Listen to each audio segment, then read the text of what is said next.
Hi friends, welcome to Coffee and Tarot. My name is Mary and this is another reading for you. Today we are asking about your soulmate. We have a bunch of questions. You can see the timestamps for each question in the description box. And I'm gonna address everything, right? Who is this soulmate? Where is this soulmate mostly located? How will you meet? What will you feel and they? How will be your sex life, your first sexual encounter? What will you both love more about each other? How will be your union? And then we will try to see if this soulmate is just around the corner, if you already met this soulmate, or it will take a while for you to meet or something like that in the end of the reading. So, because this is something about another person, it's something about the future, I thought it would be a good idea to help you choosing the pile. If you don't need any help and you trust deeply your intuition and your guides, you can just pause the video or just choose one of these objects here, this natural objects. The first one is the princess earring. The second one is the lavender flower. The third one is this little fruit, the pomegranate, and the fourth pile will be this pine cone. So I'm just gonna pull very quickly cards for each pile, so you can know, so you can help, have a little help knowing perhaps which pile has a message for you. So we have for the first pile, we have Spirit of the Turkey, give with gratitude and elegance. The second pile will be Spirit of the Seahorse, watch and wait. The third pile will be Spirit of the Whale, trust in the big mystery. And the fourth pile will be Spirit of the Skunk, know your worth. So we have different vibes here, but they're all positive, moderately positive. The first pile is about you are a person who gives a lot or who gave a lot in all your loving connections. We are doing a love reading, so it's where we focus our answers. You gave a lot in your previous connections, you gave a lot in your current connections with another person. You don't have any problems giving, even if you don't receive in the same amount. The second pile here is Spirit of the Horse, watch and wait and watch. So it's on the reverse. I see you have been waiting to see if this comes to you, whatever you want in your love life, and you're getting a little bit impatient. You're starting to wonder if this is really something for you or it's just something that happens to other people. So for this pile here with the lavender, I feel you are impatient and you perhaps are losing a little bit of faith when it comes to your love life with a person that you will consider as your life partner. Then we have the third pile, Spirit of the Whale, trust in the big mystery. So you're trying to find answers in spirituality. You still have faith and you hope that in time things will come to you, and you're also trying to understand other people's reasons for acting the way they act. Perhaps you even have a tendency to excuse other people's behavior. Then we have the Spirit of the Skunk, know your valor. So for the fourth pile, I see people who already achieved a state where they know they deserve more than they are getting. And for others of you, you're trying to get to that state. But anyway, you're better than you were before in terms of your self-worth. So I'm going to pull just quickly another one. If you don't have enough information, I'm going to pull another one. But anyway, if you feel you already have chosen your pile, you can skip this and go to your pile. I see this is important because you don't have much to know. It's about another person, it's about the future, so you won't have much to know if the pile you chose is the correct one. So you'll have to see here, right? So we have for the first pile, awaken awareness. So you're pretty much aware of how things should work, of the place you are. You have more clarity now than you had in the past about your love life, okay? Then for the second pile, we have loving compassion. So you, I feel that in the past, you gave a lot of, you were very understanding of other people. You're still carrying this energy because it is who you are, right? You have a lot of tendency to try to see the best in every person. But now, with the spirit of the seahorse, you're getting impatient because you gave so much, and you're still not receiving what you feel you have to receive back. Then for the third pile, the spirit of the whale, we have crystal keys. So it's something that is very ethereal, okay? We have the most spiritual pile here, this one. I feel this is for people who most trust in things that cannot be seen with our eyes. Perhaps this is for people who navigate a lot in the 5D, okay? You have had a lot of connections in the 5D. Perhaps you already feel you have a certain connection on the 5D with a person, with your soulmate even. So for the fourth pile, we have freedom. So this is the pile where people are most released from limitations of the past. This is for people who have achieved a state where they feel they are better than in the past. You were perhaps in the past in a kind of an emotional an emotional prison, or something like that you now broke free. Perhaps you are not in a connection anymore that was very painful for you, and this took a lot of work because you had to really work on your self-esteem and your worth, your sense of self-worth. So this is just for aiding you. I asked the cards to help you in this, so this is what the cards gave to me. So take a moment and choose your pile, and I'll see you in your pile. Bye bye.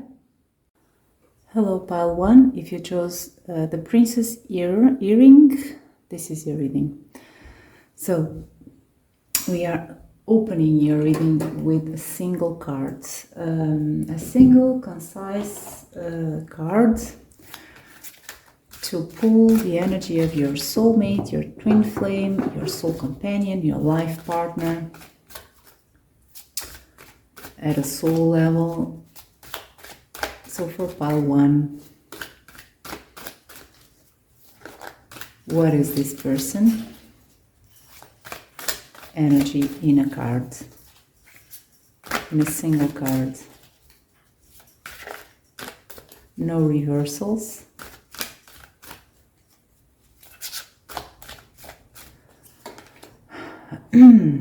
So we have the spirit of the serpent. It's time for therapy. This person has something to do with healing. This person may be a healer, maybe a soul healer, maybe a healer on this earth, maybe a doctor, maybe a therapist.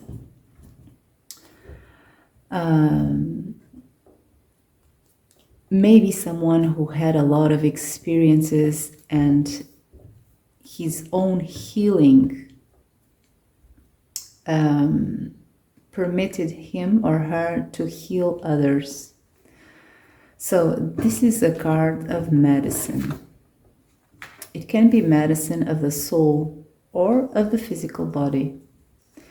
We have an intense transformation energy here, and an energy that for sure can influence others' energies. So your soulmate has this spirit of the serpent. So let's see now, where is this soulmate located now, and where does he or she passes mostly his or her time? Where is this person mostly located in this physical realm?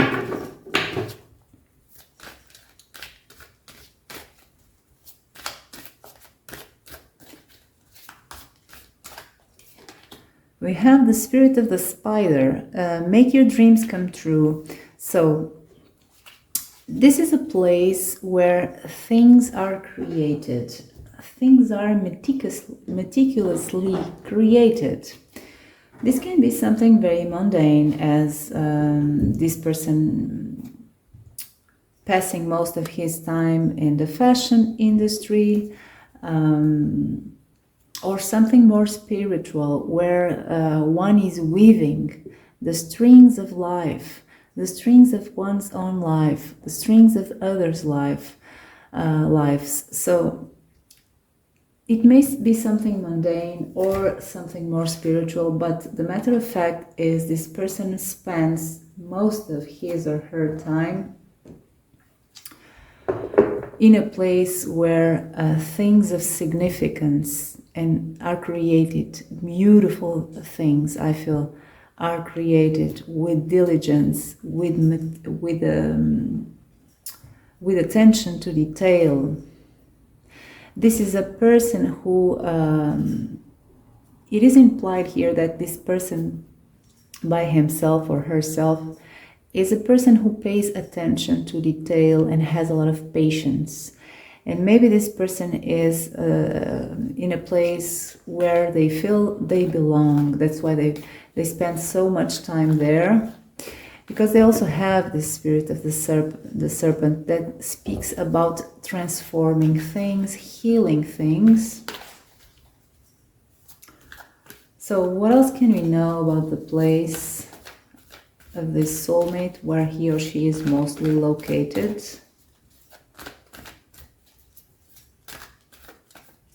No reversals.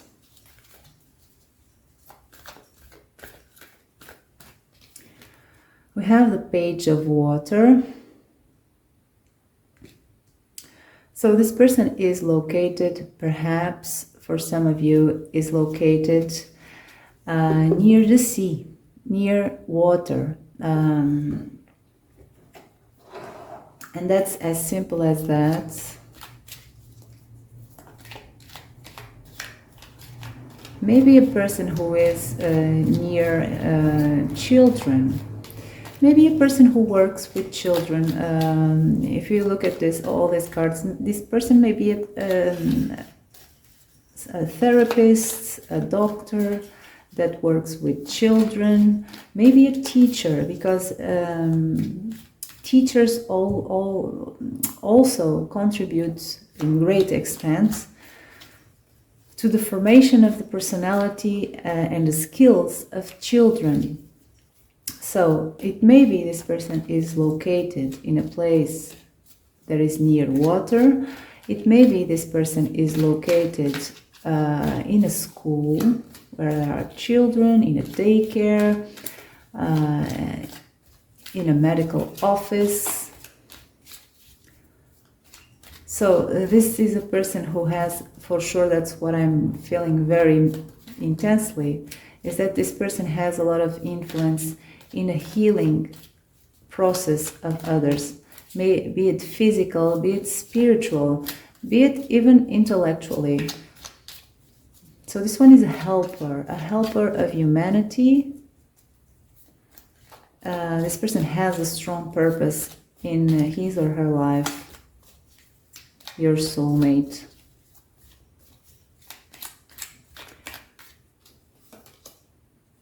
We have the Nine of Swords. So I feel this is a person who, for some of you, all your soulmates work in healthcare, in difficult situations with children. For others of you, this person may just work with children, maybe a doctor that doesn't work with children, maybe a therapist of adults or children, whatever. It's something of this realm. Not every soulmate of this group will be the exact same person. I am assuming here that this is where they live, where they act, the place where they are the most is perhaps where they fulfill their purpose. That may be their career, that may be their life purpose, something like that. It's a place like this. So let's see a little bit more of detail regarding your person's career, your soulmate's career. What is the most common for all of you? Are there any other details that we have to know or we can know about this soulmate career? What does this person do for a living?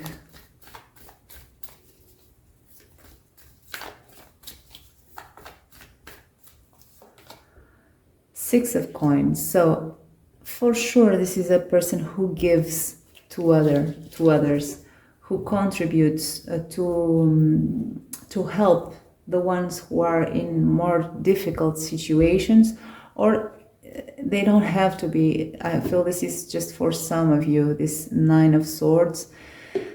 This person your soulmate may help people who are in trouble, right? May be children or not.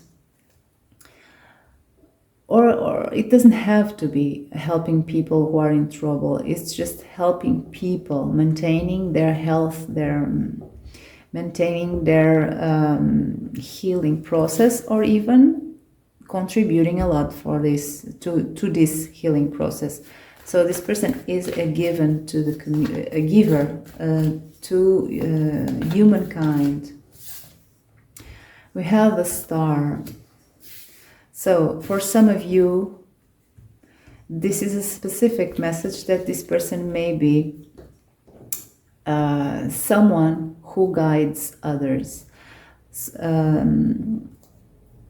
It's again in the field of healthcare, in the field of spiritual care.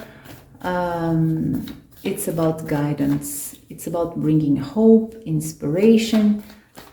Your soulmate has a very significant spiritual life purpose as a giver to humanity, as a helper of humanity.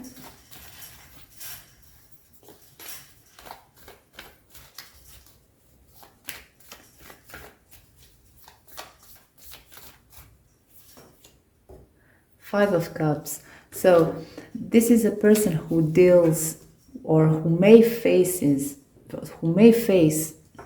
situations of loss, situations where people lost things, situations where people are depressed, situations where people have a poor mindset. So again, it is about healing that. So this is your person's, your soulmate place in this world where they spend most of their time, and it is what they do for a living, where they spend most of their time. They spend doing this. So I'm gonna now address their finances, okay, to get that out of the way. So how is your soulmate's finances currently?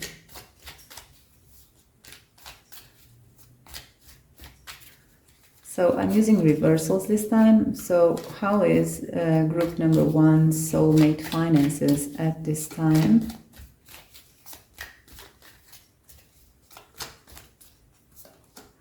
We have death. So this person is facing a transformation in their finances. Let's see what else.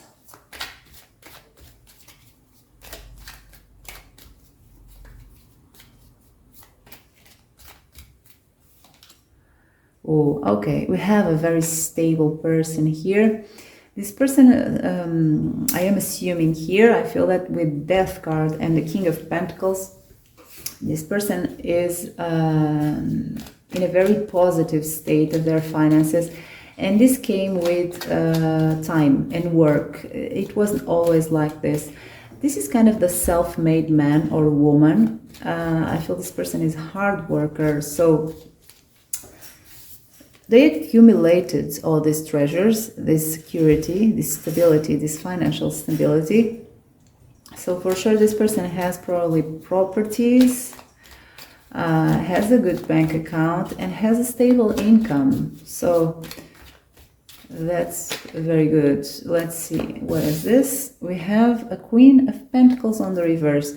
So I feel with this card that perhaps your person is a divorcee and is paying child support or this financial support or something like that.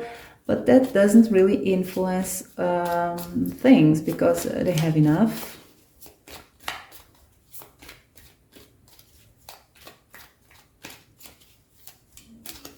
So one more and then we finish.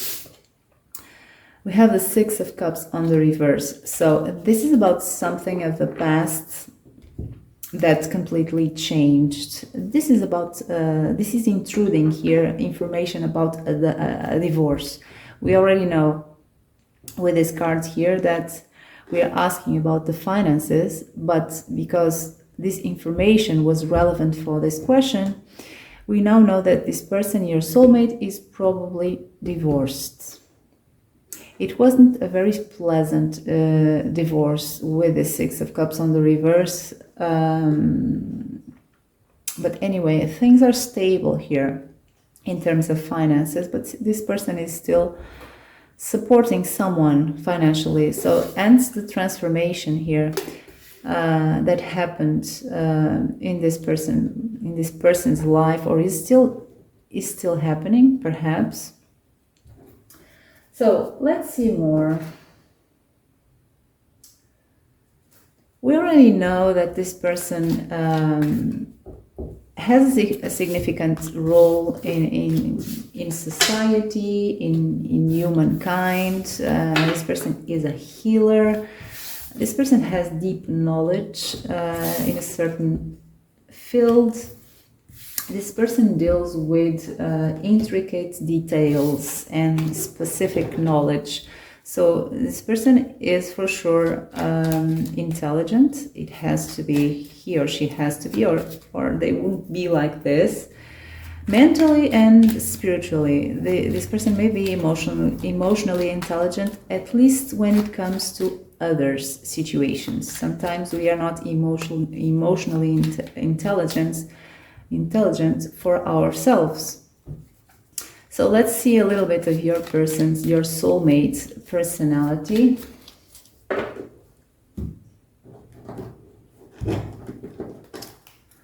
So what can we know about pile number 1's soulmate personality?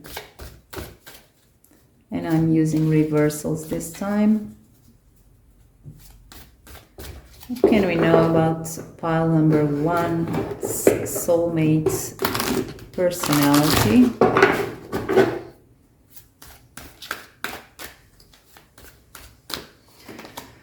Oh, we have the spirit of, I don't know again the name of this bird, me and birds, it's just a bird to me. Oh, it's the turkey. I'm sorry. How could I not know this? This person has the spirit of the turkey as a trait of personality. That means that this person gives, is a giver. It's again the same theme. This person gives with gratitude and elegance. So I feel your person here is very down to earth, very elegant, very wise, and very exudes a certain aura of powerful calmness, if that's what comes to mind and that I can express in my poor English. That's what comes to my mind. So this is a person who is very generous, and they have a lot to give, so they have no problem with giving. So let's see more. What can you know more about the traits of personality of the soulmate in pile number 1? We have inspire the world around you. Again, it's the same sense of powerful calmness. Your soulmate is not looking for recognition from anyone. This is a person with a lot of internal strength, internal stability. They don't look for others' recognition. They don't need others' validation. This person is very admired, but they don't look for that. They're not after that. So let's see more.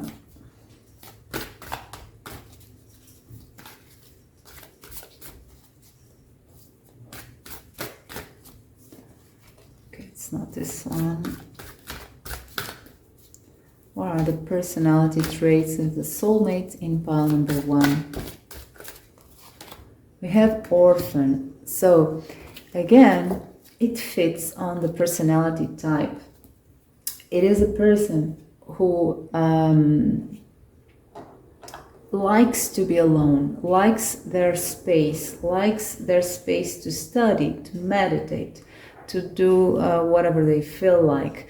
It's a person that is not very sociable, but manages very well social occasions. So it's a person who speaks very well, who is heard by others without making any effort. People pay attention to your soulmate when your soulmate speaks, and he or she doesn't even have to try that. It's that sense of calmness, powerful calmness that this person has. So let's see a little bit more about your person's, your soulmate's personality.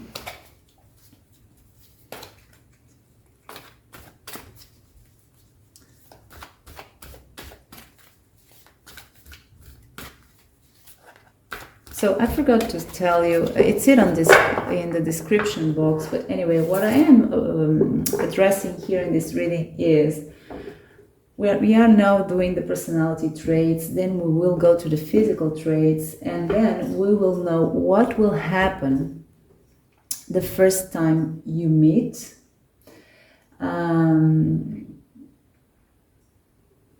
What will they love about you? What will you love about them? Your first intimate moment, how will be your union, and your sex life, okay, to end. So it's on the description box anyway. I'll add timestamps as usual for each question. But now let's move on with your soulmate's personality. That what can we know about this?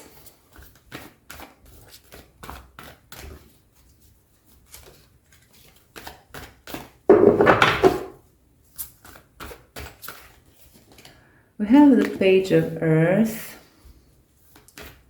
So your soulmate's personality, maybe a little bit of a nerd when it comes to a certain area of field that your person enjoys very much. And when I say nerd, I'm not speaking about those types of nerds that live in their mother's basement and they're kind of, you know, the stereotype of a nerd. It's not that. It's about this person knowing a lot about a certain field of study. It's also a person who is very cautious generally when it comes to, taking risks, doesn't like to take risks. This is not an impulsive person, your soulmate. Then we have the Page of Air. So this is about their curiosity, about things of the mental realm. Studying, reading a lot of books, investigating things, challenging information.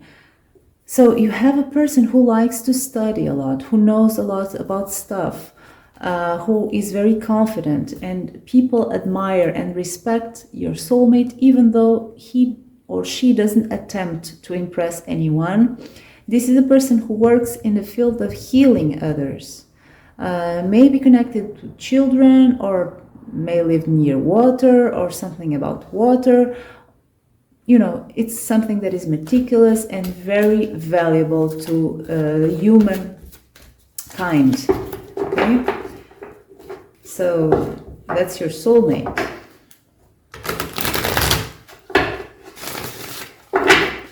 So one more, please, about their personality traits.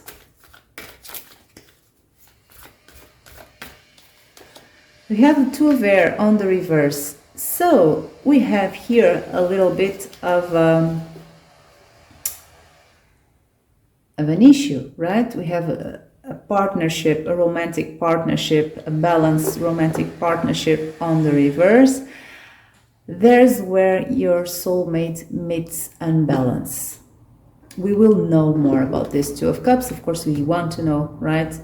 What is this Two of Cups? Maybe this person, maybe it's just something very innocuous. It's nothing serious. It's something, perhaps this person feels not very comfortable because maybe your soulmate is not very confident, or maybe your soulmate has a tendency to be emotionally unavailable. I am very honest here. I'm not sugarcoating anything. Of course, this is a general reading. So it may not fit with you, but let's see. Let's clarify that Two of Water. What does that Two of Water on the reverse means regarding your soulmate's personality?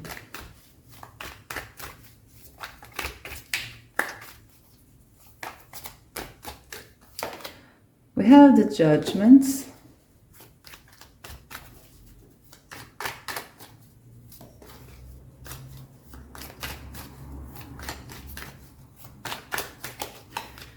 We have the King of Cauldrons. So this is a person who is, so far what I see with these cards is, this soulmate has something to learn here when it refers to how your soulmate deals with his or her own emotions.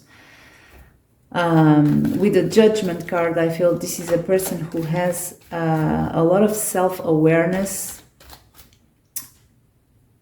or even better, is very vigilant of how they feel. So your soulmate is very comfortable operating on a mental level here, even on a spiritual level. But when we are speaking about emotions, his own emotions, then that is where he finds difficulties. Processing emotions, accepting emotions in a non-judgmental way. So I feel this person, your soulmate, is very vigilant when it comes to his own emotions, and sometimes is not very accepting of those emotions, of those feelings.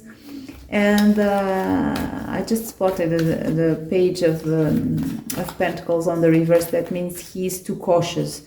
This person may be too cautious. And sometimes doesn't risk when they should. because of self-judgment. So let's see one more. What is that Two of Water about? We have the Nine of Cauldrons, that it's on the reverse and is about emotional fulfillment. So the first idea that comes to mind when I see this immediately is that this person perhaps doesn't think they deserve these 9 cups. But let's see. What is that judgment about, please?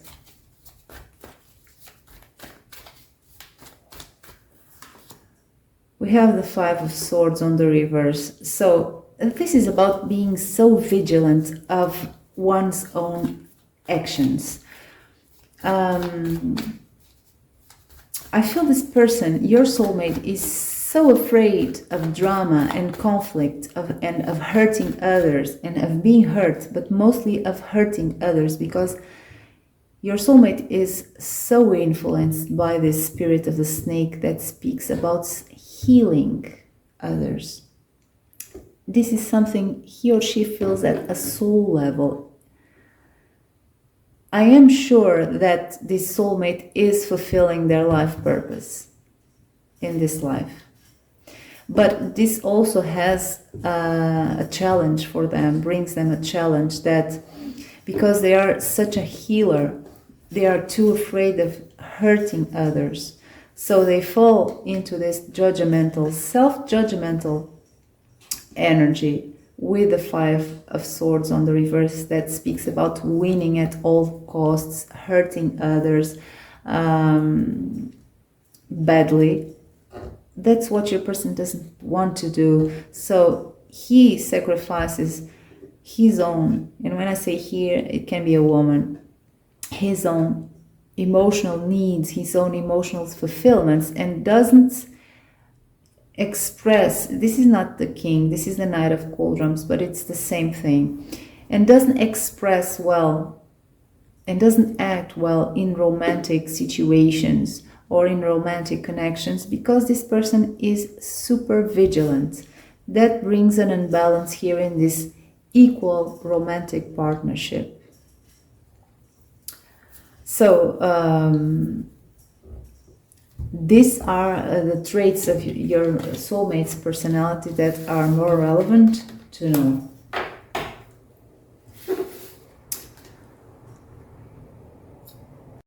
Now we are moving to their physical traits. What can we know that is most common for all of you about your soulmate in pile number 1? What can we know? What is this type, the type of this person regarding their physical traits, their appearance?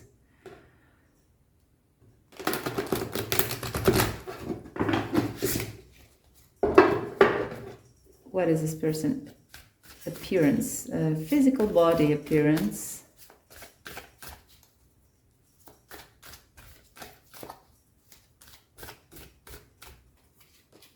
We have the spirit of the fox. Think fast.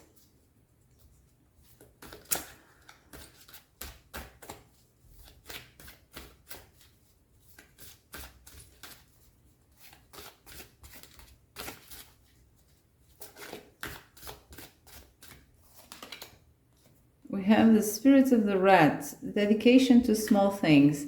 It's on the reverse, so I feel this is a person who is not a very big person. It's not, of course, very short either, but maybe an average person or something like that. Is not very tall, is not very sturdy person. Maybe tall, but thin, right? On the thin side, because we have this on the reverse, this rat here, this mouse on the reverse, dedication to the small things, it's on the reverse. So these are cards saying that, look, this is not a small person, okay? Don't think of that because you're thinking foxes are small or something. So it's not a small person, but maybe a thin person.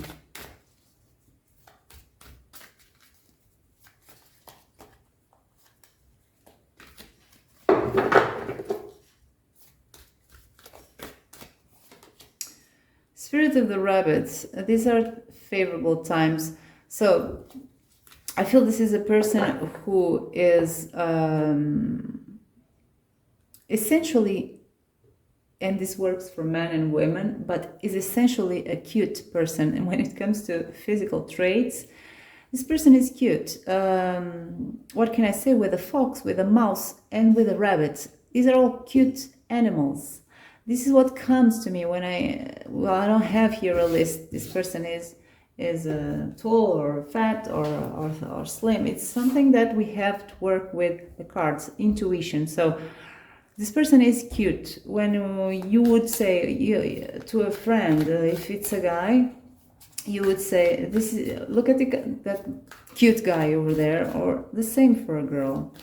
So that's what I have with this. It's not about being small or big or thin or fat. It's just cute. It's a cute person. So let's see more.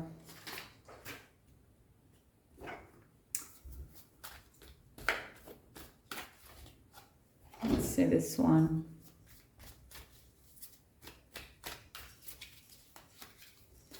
It's a person who is considered cute because, of course, opinions vary from people to people, but generally this is a person who has a cute face.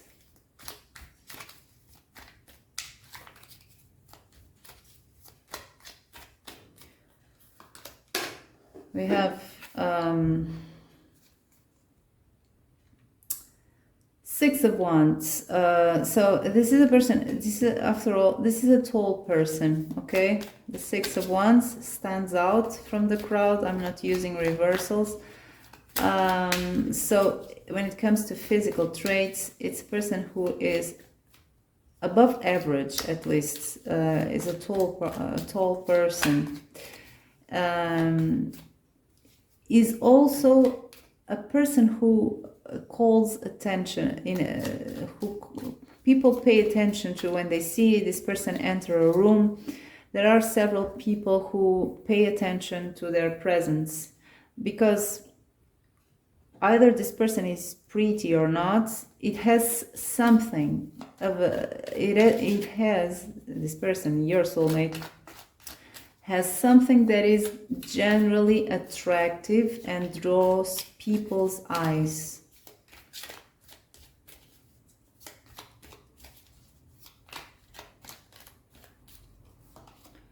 We have strength, so it's a sturdy person after all. It doesn't have to be, full of muscles. It's just a person who is well built. At least it is well built.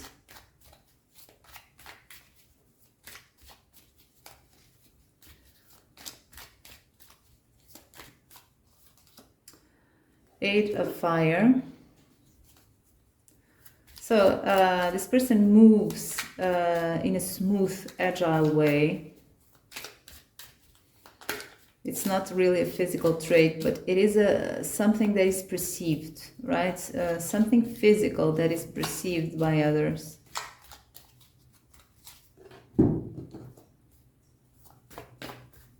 So far I see your soulmate is generally considered attractive.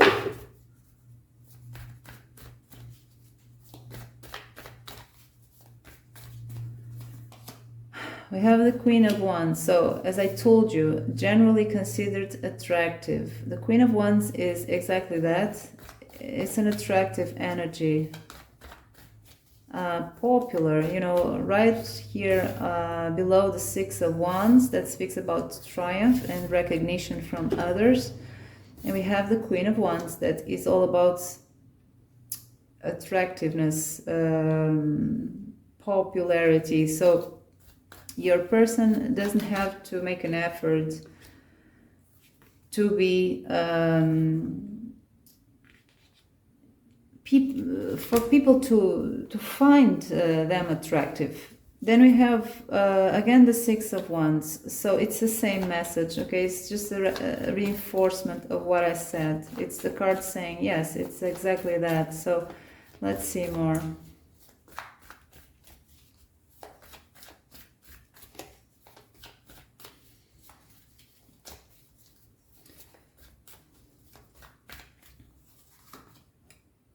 have the Seven of Swords. So there's a certain mysterious vibe in this person's appearance.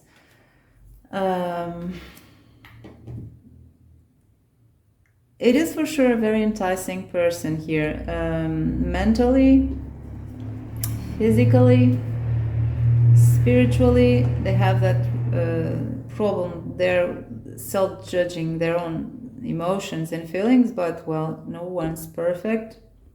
But so far, I found your soulmate a very interesting person. So let's see now, let's bring you into the equation and see what will happen when you first meet.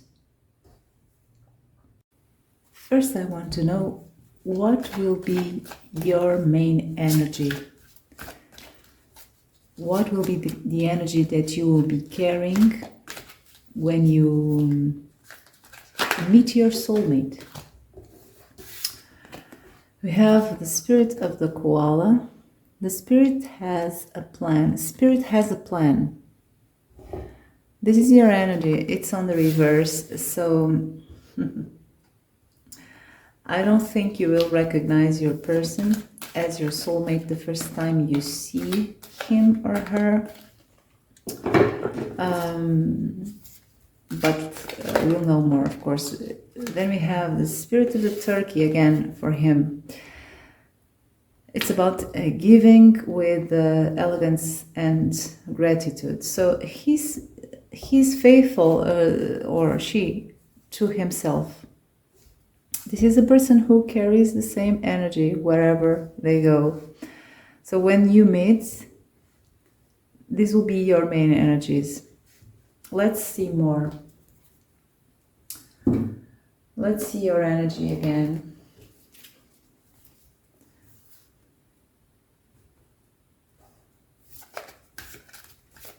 So what will be the current energy of pile 1 when they meet their soulmate? You may already have met this person, if this all resonates with someone you already know. But I am asking when this happens, what will be your energy?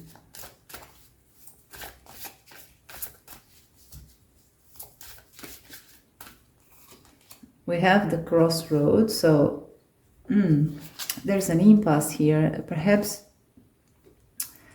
a certain sense of not knowing what to do regarding something, regarding your person.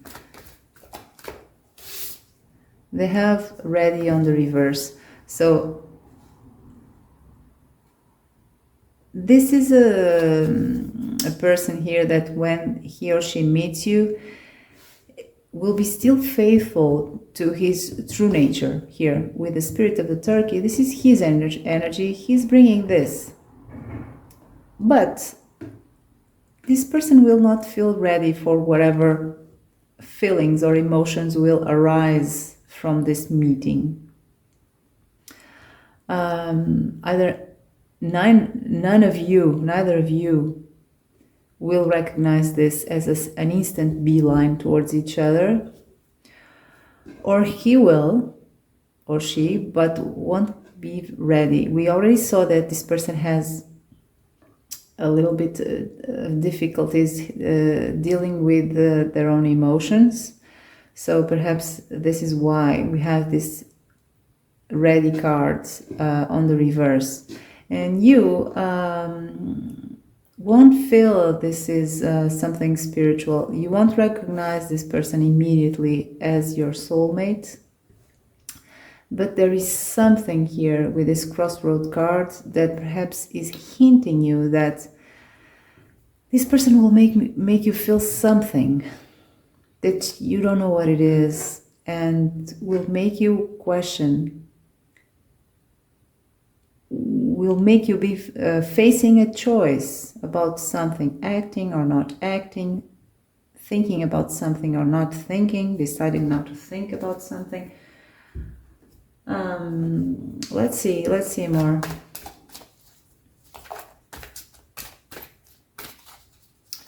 What will be the energy of pile number 1 when they meet their soulmates? energy they'll be carrying.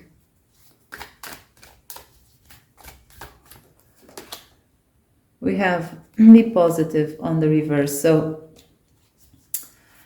you won't have any faith on this. When you first meet this person, and I'm not speaking of the first instant your eyes met, or when you first exchange a word or something like that. I'm speaking about the first interaction, the first hours of interaction, the first days of interaction. So you're not positive this is a person, that this person is your soulmate. Let's say him or her.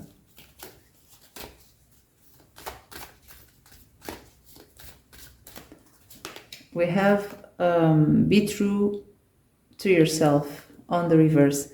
So for the first time, even though, or for a few times, this person will act or will think or feel out of character. We already saw that your soulmate is someone who is very true to himself or to herself, doesn't care about what others think about him or her, is stable, is a self-confident person when it comes to general things. Generally, that's like how this person is, never wears masks, never behaves out of character in this case, because you'll have a weird influence in him or her. This person won't be very true to himself or herself. He or she will wear a mask, a certain type of a mask. So let's see if we can fit all the cards here.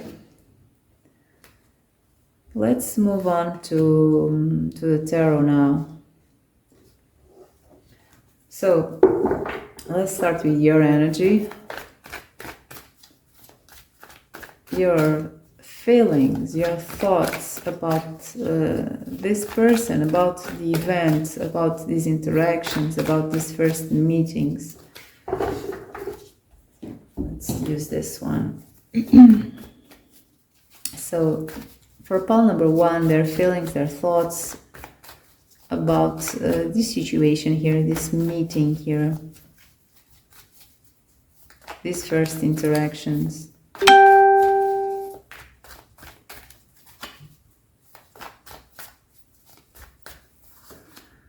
We have the Hierophant on the reverse. We have the Six of Cups.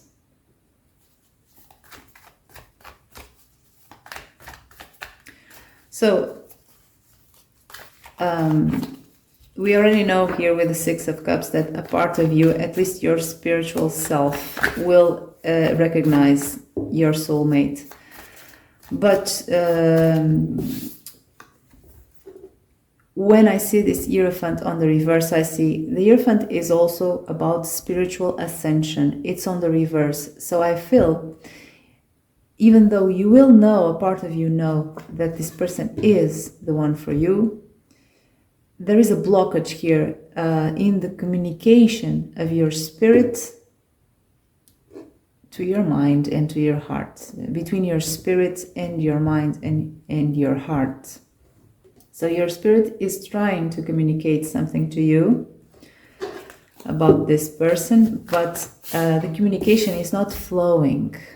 There's a blockage here with the Hierophant on the reverse. I feel you are trying to decide whether you should listen to your instinct or not. We have the Seven of Swords on the reverse. So I feel you will know, and this is very interesting. This is beautiful reading, for sure. It fits so perfectly. Your person is wearing masks, and you will know that. We have the Seven of Swords on the reverse. This is kind of the energy. It's about masks. It may be the energy, a little bit of the energy of the Seven of Swords. You will know. You are soulmates. You know each other in a deep level. So you'll feel a little bit uncomfortable because you won't, a part of you won't understand this, but a big part of you will. You will know stuff that you don't know how you know it. So let's see your person. Your thoughts, your feelings about this, his or her thoughts, his or her feelings about this.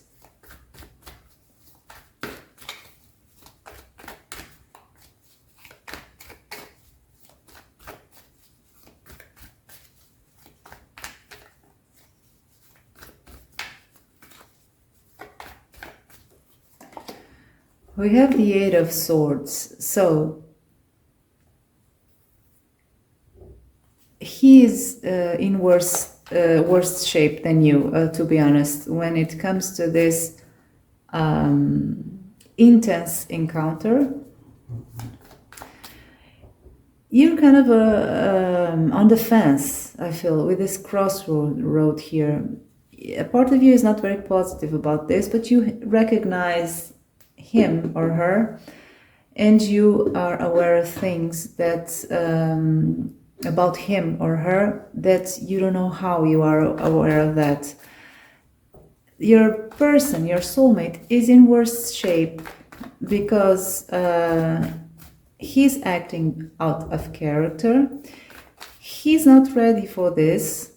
It came as a surprise, and he's feeling mentally blocked.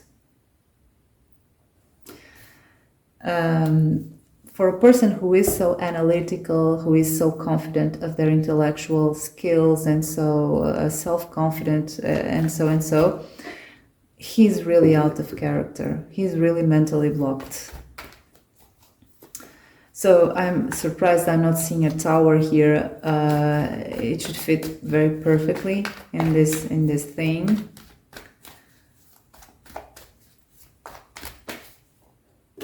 We have the King of Wands on the reverse, so there is instant attraction. But of course, when the King of Wands is on the reverse, it means that he is still in this role of the King of Wands. He still possesses these traits of the King of Wands, but there is something wrong with this energy. Either it's blocked, or it is on its extreme, or or someone is trying to repress this. So there is attraction, instant desire to have you for himself or herself, but then Seven of Swords, ready on the reverse, and masks. So he still maintains a certain grounding here with the spirit of the turkey. But that's because it's where he feels comfortable, by being elegant, by being almost with everything in place, right? Apparently in place. We have a Queen of Pentacles on the reverse. So, these are counterparts, natural counterparts. Your person is pulling the energy of two very stable, the husband and the wife. No matter your gender here, it doesn't matter. It's the archetype. He is pulling these two cards when it comes to your connection. So this is something that will come to his mind, his heart instantly. But it's blocked. Why? Why is it blocked? It's like this person doesn't want to see you as this counterpart, or doesn't expect that, or for sure there is an acknowledgement, an awareness of this bond, of this role, of this shared role immediately almost. But why is it blocked? So let's clarify the King of Wands.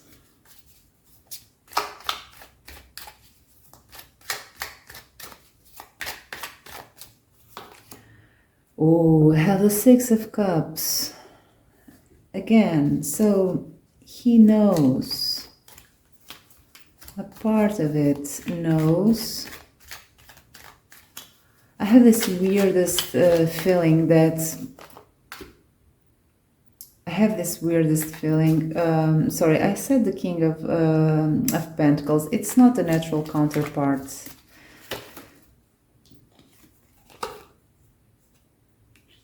It's a queen and a king, so these are a match, but he's the King of Wands and you are the Queen of Pentacles.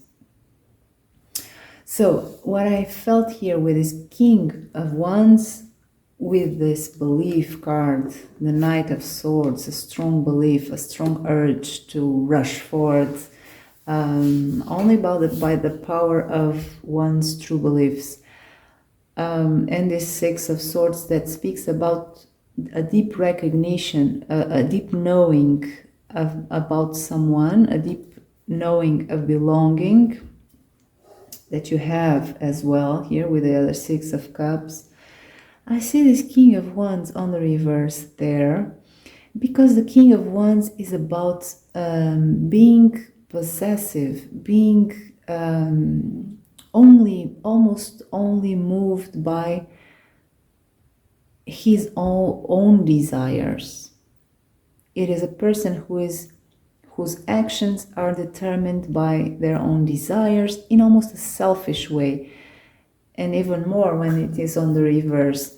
So I feel this person will have a really weird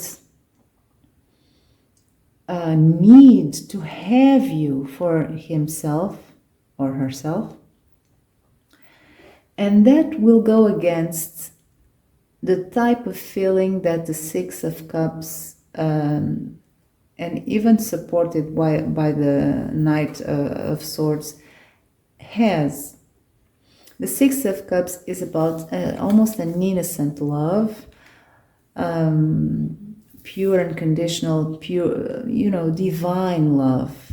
So when it shows together with the King of Wands, it's almost like this King of Wands is tainting this beautiful, pure, spiritual love. And this will make your person feel uncomfortable. It's almost like this person would like to have crazy sex with you and have you for himself in a very lusty way. But it's almost like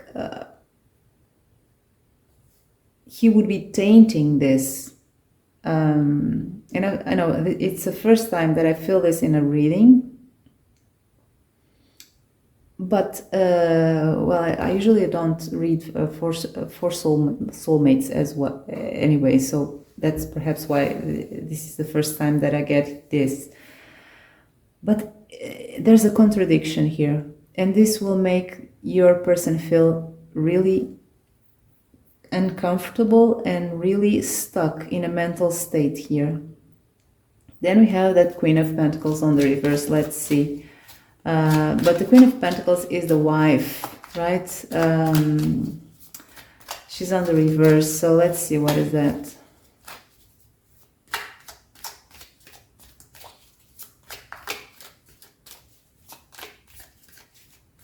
Anyway, we see that your soulmate is kind of complicated when it comes to emotions. So I'm not surprised about this. So let's see, what is that Queen of Pentacles about? We have the Two of Swords on the reverse. So this is kind of not knowing what to do with you. Not knowing what to do with this feeling. Because this person, this soulmate, sees you as a Queen of Pentacles, but he doesn't know exactly how to fit this Queen of Pentacles in his reality. And it doesn't mean it's because there are practical reasons. It's because of this. It's because of this person. He was not expecting you to show up in his life in such an intense way. And for sure, he will feel this spiritual thing that perhaps for a rational person, for an analytical person that I see with the traits that we saw before, it's something new. So, of course, not ready. So, I want to know, how will this unfold?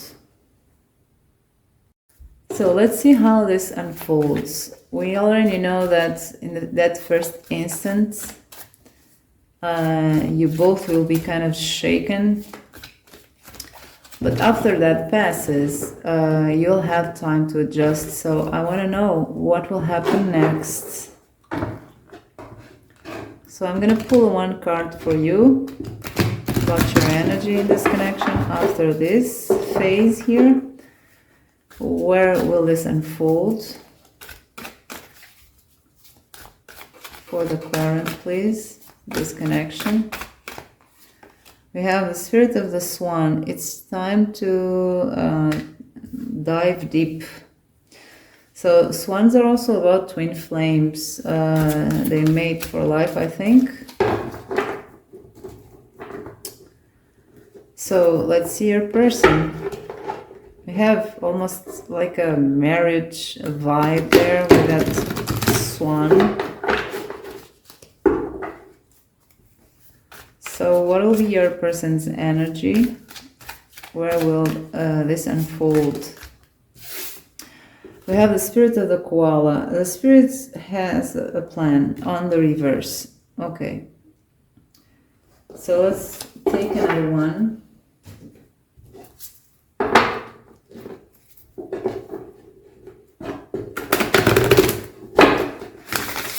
Where will this unfold? One for the Clarent.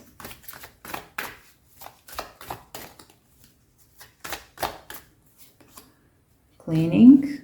And one for their soulmate.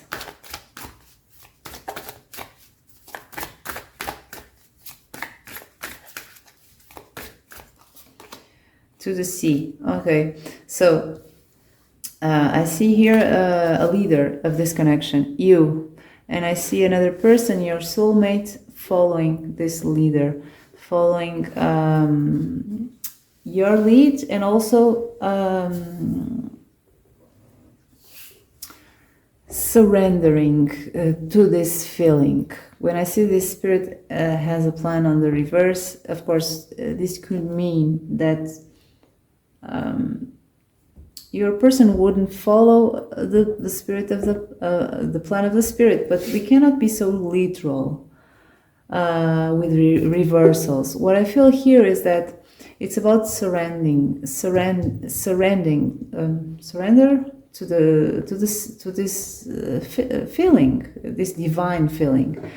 I say this because we have to the Sea card that is about going with the flow. So your soulmate will eventually surrender to this connection, to these feelings. And we have a leader here. This is you. Look at you. You're divinely shining. You're shining. This is... that's how I feel with this card. It's like you bloomed. And besides that, you went deep without fear. We have cleaning. That's pretty good as well. It's about you shedding your part of your shadows, part of your shadow side. You will enter a process here by meeting your soulmate. You will enter a process of almost purification, where you shed a lot of the stuff that you have had accumulated throughout the years, your shadow side. So that will help you healing. So let's see the tarot now. Where will this unfold?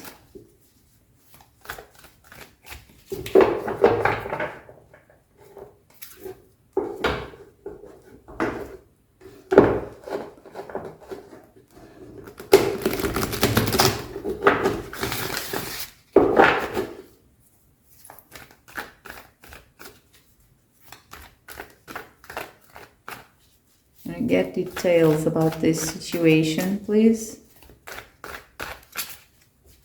Where will this unfold?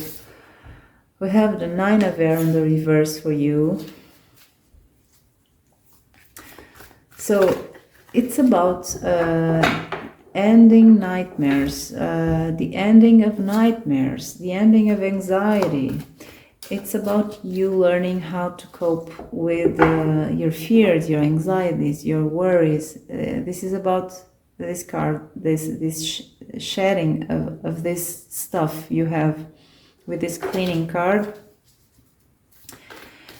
This connection will be extremely healing for you and extremely empowering for you.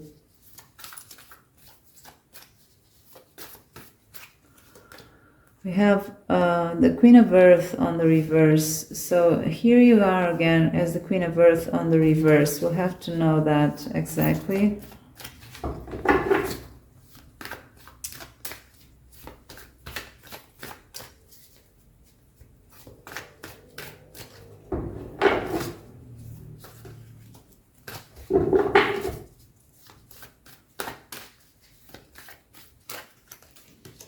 We have the Lovers, so we have a romantic connection here. Let's see your person now.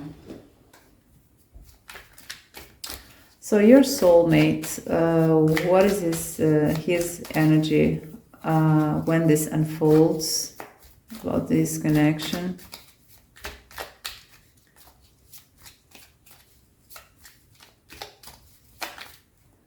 Here we have some clarifications, some information that is relevant. We have Judgment on the reverse. So we have an improvement here if we consider that this person had a problem with self-judgment. When I saw a little bit of his emotional side, when I see this Judgment on the reverse, I see it as something positive because I have this context. I know this person a little bit already. So this will have a healing effect to your soulmate as well. And also a learning effect, a learning effect. This person will learn with this connection that to release self-judgments. Then he has the Magician on the reverse. Let's see more. So I feel more and more than that Magician is just telling me that he's following a lead, your lead as your soulmate. We have the Ace of Swords on the reverse. And this one wanted to come out as well. Four of Swords. So it's about healing again.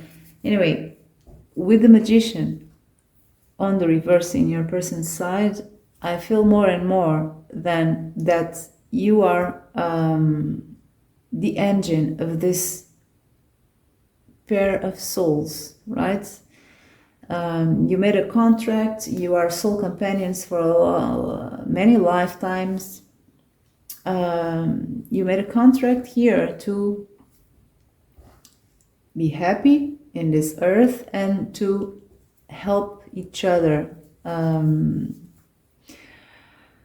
with your soul contract. So I feel here this person is helping you to take charge. Your soulmate will help you to take charge, to be more empowered regarding their connection, regarding connections, regarding your life, regarding your soul development. So this person is following you. This soul is following you everywhere. You are the manifester. That's what you agreed at a soul level. You are the manifester. He's not anymore. And he was in the past before he or she met you. This person was a manifester. I saw it was a very self-confident person with a lot of knowledge, a doer. So in this case, this person will offer you that role and will follow you gladly. So he also gains something from this, because with this connection, this person will stop self-judgment. You have a deep connection here. We have the lovers, okay? So you will be in love with each other. You will have a very balanced connection of companionship, where one is more of the leader and the other is more of the follower, and it works that way. Then we have here something that your soulmate will gain with this connection as well, that is about healing, rest. There's an issue here with this Ace of Swords on the reverse, and the Ace of Swords on the reverse is about something that is not true, that is not clear, something that is not fair, something that is too blunt, too harsh. It has a lot of meanings, but from these meanings, because I have this Judgment card here, I feel this is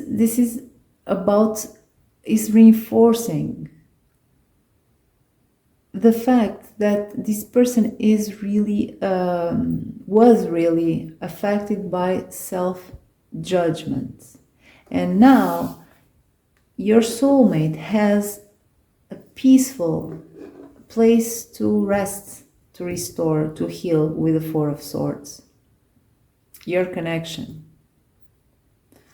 So let's see what is that Queen of Earth there. So you have the Queen of Earth on the reverse. Let's see what is that in your energy. What is this Queen of Earth on the reverse? Okay, I know now. Let me just confirm. Let's see. What is that Queen of Earth about, please? Okay, not this one. What is this Queen of Earth about? The Queen of Pentacles. Thank you. Six of Swords. So this is a message that you will have a little bit of a challenge here in this connection, and it's about your behavior. The Queen of Earth is an organizer. She takes care of everything. She nurtures. She's the stereotype of the wife that handles everything in a home, in order for everything to be in everyone to be fulfilled of their needs. You know, the food and everything in a house. When she's on the reverse, she can be a little bit controlling, and very attached to details that sometimes are not very important. So this here is saying that you'll have to have clarity in the future to distinguish what is really worth you bothering about, because you have this kind of leadership here in this soul connection.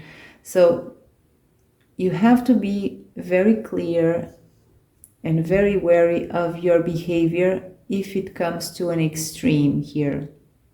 Because I see your soulmate as someone that is very powerful by himself, but in this connection is more of the follower, and it's okay by this person. So it works, but it has to be balanced. It can't follow on the extreme. So we already know this. So let's see what is next. So next I'm gonna ask, what will you love about this person, okay? About your soulmate. So what will your soulmate love about you? So I'm going to pull the cards all at once. So this is not too long. So we have the spirit of the squirrel. We will address that in a moment. Some of you may be a Gemini. That's what comes to mind. But let's see. What does your person, your soulmate, what will they love about you? You don't have to be a Gemini.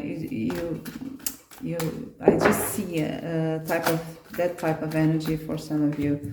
So what will they love about you? We are not using reversals this time. What will your soulmate love about you?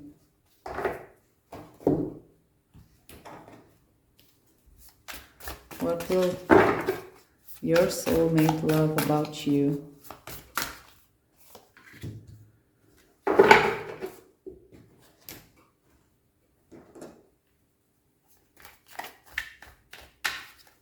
What will your soulmate love about you, my dear current in pile number 1? No reversals. So let's start with the spirit of the squirrel. Believe in yourself. So I feel this squirrel, I had a sense that some of you may have a little bit of a Gemini in you in terms of your intellectual side. You may be someone who has a fast line of thought. You think in a very agile way. Of course, the spirit of the squirrel is telling us, believe in yourself. So your soulmate will find a certain self-confidence within you. And for the ones who are divine feminines here, this also may mean that they will find you cute and smart, and I feel their energy is a little bit different, so you complement each other. They have a more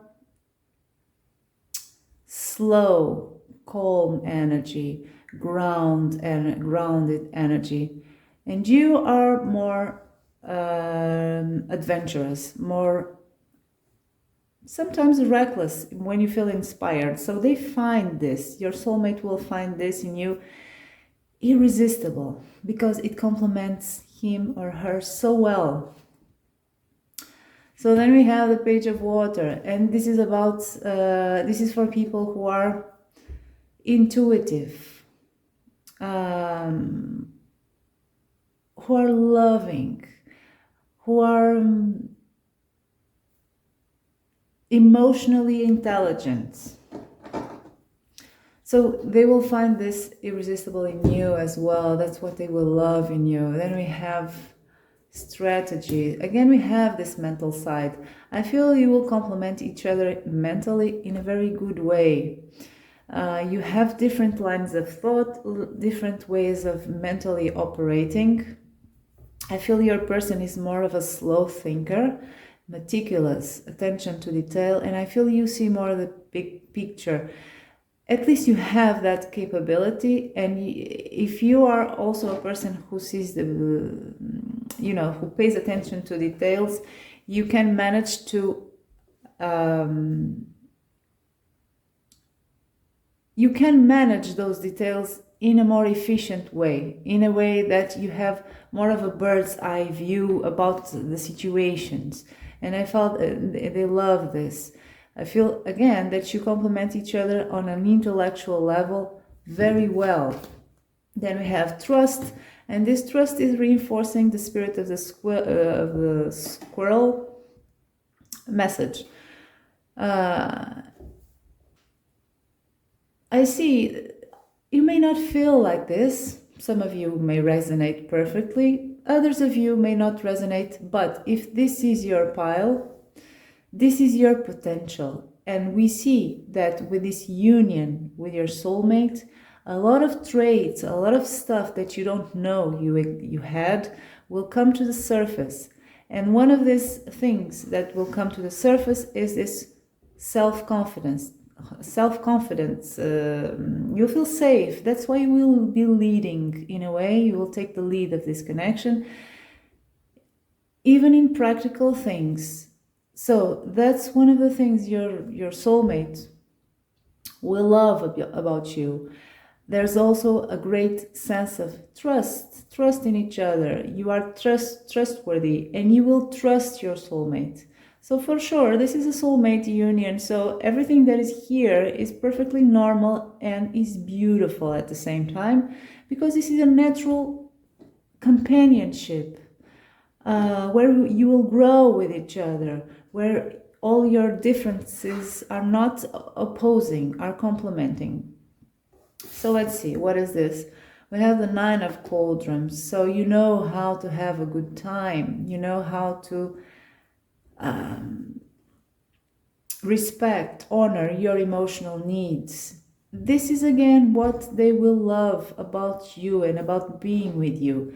They have, you will have your space to do your stuff. They will have their own space to do their stuff, and in the middle, you join and you share everything that you have of unique. And of course, you'll have your hobbies. They will have their own hobbies, and you'll have mutual hobbies. So everything will be very balanced. So we have here the Six of Pentacles. It's about, in this case, it's about really a good partnership where indeed there is here a difference in sizes, and I feel you are this giant here that is very helpful. It's about giving. So again, in this connection, there will be a great balance when it comes to giving and taking, and that does not mean that you will give and take every time in the same amount. That's not really we are not speaking about equality. We are speaking about how do I say this in English? I don't have that word for English. It means that it doesn't have to be an equal give and take. Sometimes you will give more because it's needed. And sometimes your soulmate will give more and receive less because that's how it's supposed to be. That's because you need more in that certain time. So no one is counting here who gives more, who gives less. That's not the kind of relationship. There's too much trust here in this relationship and too much companionship to be bothered if one day one received more than the other, and that's pretty beautiful. Then we have the Five of Swords, and that's a challenge. That's where you can become a challenge, and your soulmate will love that. That's when you are, even when you are a pain in the ass, your person will find that cute. It's the beauty of love, right? And it's the beauty of love when operating in a healthy connection. Everyone is a pain in the ass sometimes. And the difference between toxic relationships and healthy relationships is that when one is a pain in the ass, it's okay because it passes. It doesn't create a wound. It doesn't go to that extreme where wounds are open. So it's just phases. Sometimes we are like that. So your person will love you even for that. Your person, your soulmate, will love you for every bit of you. Then we have the King of Cauldrons, and that's your compassion. That's your love. That's your capability of loving your soulmate. This is a beautiful connection. So let's see your person now. Let's see your soulmate. What will you love about your soulmate? So let's see. So what will the current love about their soulmates?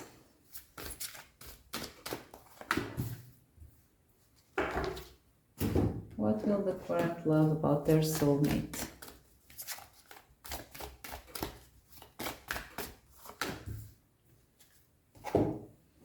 What will the current love about their soulmate, please?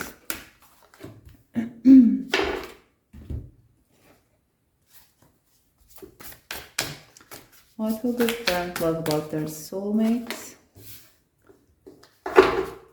And then we have this one. So, oh, okay. So your soulmates, that's why your soulmates, your twin flames, you're mirroring each other. You have, he has this, or she, the spirit of the swan. So, of course, you will love that this person will gain a depth, emotional depth. That's what you will love, and you will love the fact that there is a great loyalty. This person will follow you into the depths of the ocean, into the depths of the abyss, or whatever. This is about extreme loyalty. So you will love that about your soulmate. Then we have strategy. Again, this is how your person operates in the itsy bitsy details of life. I feel this is a person who will ground you and who will help you designing plans, life plans, and plans to tackle the challenges of life, normal challenges of life. You will admire this person's intelligence and this person's methods, because your soulmate is working on a field where there is a lot of method and strategy. And it is for sure, I feel, a field where study is needed. So your person is good at the drawing board. And you will admire this person, their intellect. Again, that's one of the things that you will love about your soulmate. Then we have building blocks, and that's the sense of stability that your soulmate will bring to you. This is what love is. Love is building together. It's not one building here and the other one building over there, and then one comes and wrecks the first one's stuff that someone is building. No, building is love is building together, and that's one of the things that you'll have in this connection. You'll have a great partner, a loving partner, and a partner for life, where you can build a life together, where you can build dreams. So you have a safe ground here with the building blocks. Then we have palace. So this is about the abundance. One of the things that you will love about your soulmate is the fact that this person can really create abundance, material abundance, abundance of pleasures, abundance of ideas, everything. This person is a source of abundance in your life. It will bring you great comfort. It's a good life. It's a good partner. Then we have the Knight of Wands. The Page of Wands. You have a partner here for adventure. If you are into exploration, adventure, in every area, it doesn't have, in a sexual way, in a practical way of taking risks, exploring the world, traveling, whatever. This is a person who has a very strong structure, a very strong foundation, but from this foundation you can explore everything in every area. You can take risks together because you have this strong foundation where you feel safe to explore out of, explore out of this foundation and then return. So you have this in each other. It's one of the things you will love about your person. Then we have the Eight of Pentacles. So this person has attention to detail. and you will love this person. The fact that your person is a little bit of a nerd in a certain area, you'll love that. You'll find that cute. You will find very cute your person immersed in books and trying to figure out things, and you will be kind of you will admire this person for the stuff, for the never-ending details this person knows about a certain thing. So that's one of the things you like about your person. Then we have the Chariot, and the Chariot is about the capability of your person, your soulmate, to tackle objects, to consider life's obstacles as something relative that can be surpassed. So again, you'll be kind of a little more of the leader of the dynamic of this connection, of this soul connection, but your person will be fundamental for you to have the conditions to have a full life, a beautiful life. Your soulmate will give you confidence, will give you a foundation, will give you abundance, and will give you a sense that everything can be overcome. This is that kind of sentence we say, with you I can do everything. That's the Chariot vibe. So let's see more. What is this? This is Temperance card. So Temperance is one of the best cards to get in a connection. What it says is that there is no drama. There is only drama if you feel like shaking the boat, right? And it will pass. That's Five of Swords we saw in your spread. If you feel like you want to shake a bit the boat in order to then reconcile passionately, it's okay. It's almost like a game, because the essence of this connection is drama-free. There is no pain. There is no doubt. There are no insecurities. At least not something that will define the flow of this connection. It's something, if there are something, it's just something passing by, a small crisis or something. There's nothing of that here. The Temperance card is about balance. It's about no drama. So that's what your person will bring to this connection as well. It's a very drama-free person. So let's move on to the other question. And the other question was, what is here? Oh, okay. So I'm gonna ask now, if I can know, how will be your first intimate encounter? And let's see how this goes.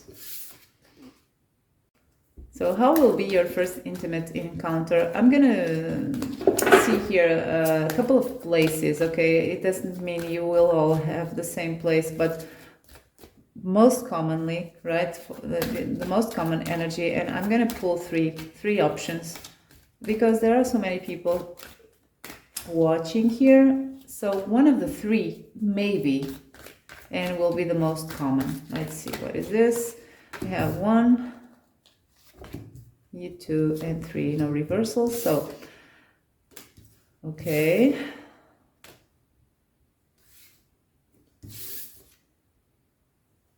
Okay.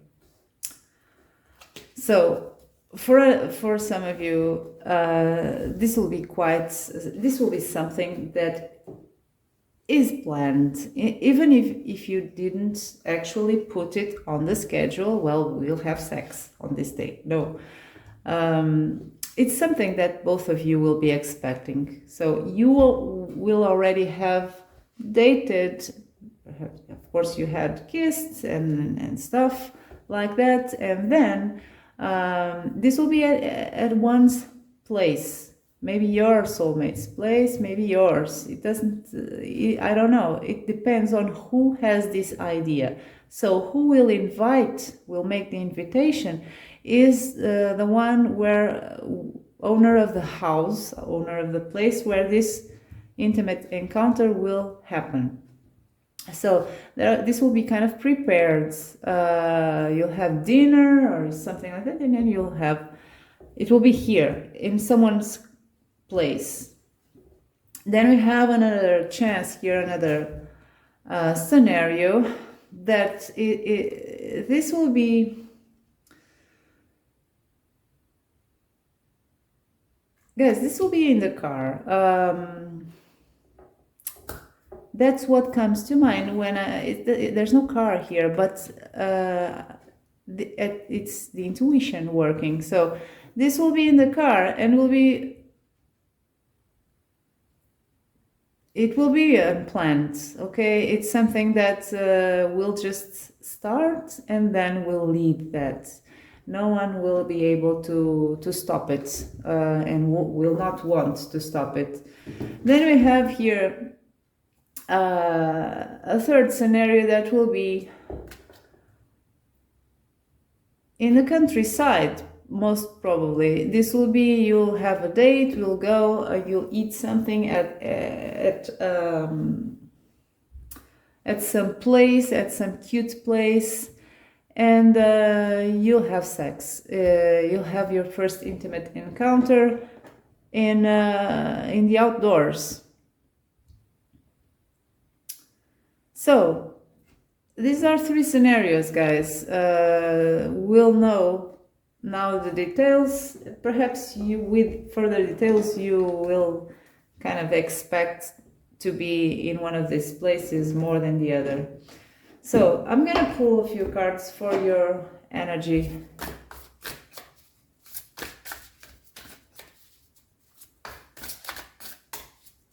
During this first intimate encounter, how will this go?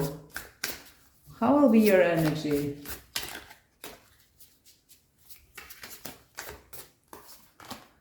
We have Guru. I don't know if that's the word. Guru on the reverse, and one for your person.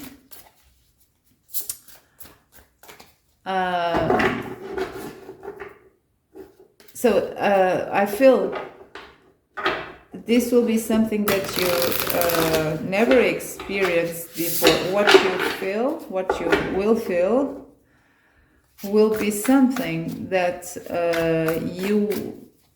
you never experienced before. They have, oh, interesting. I don't know. It's Hecate.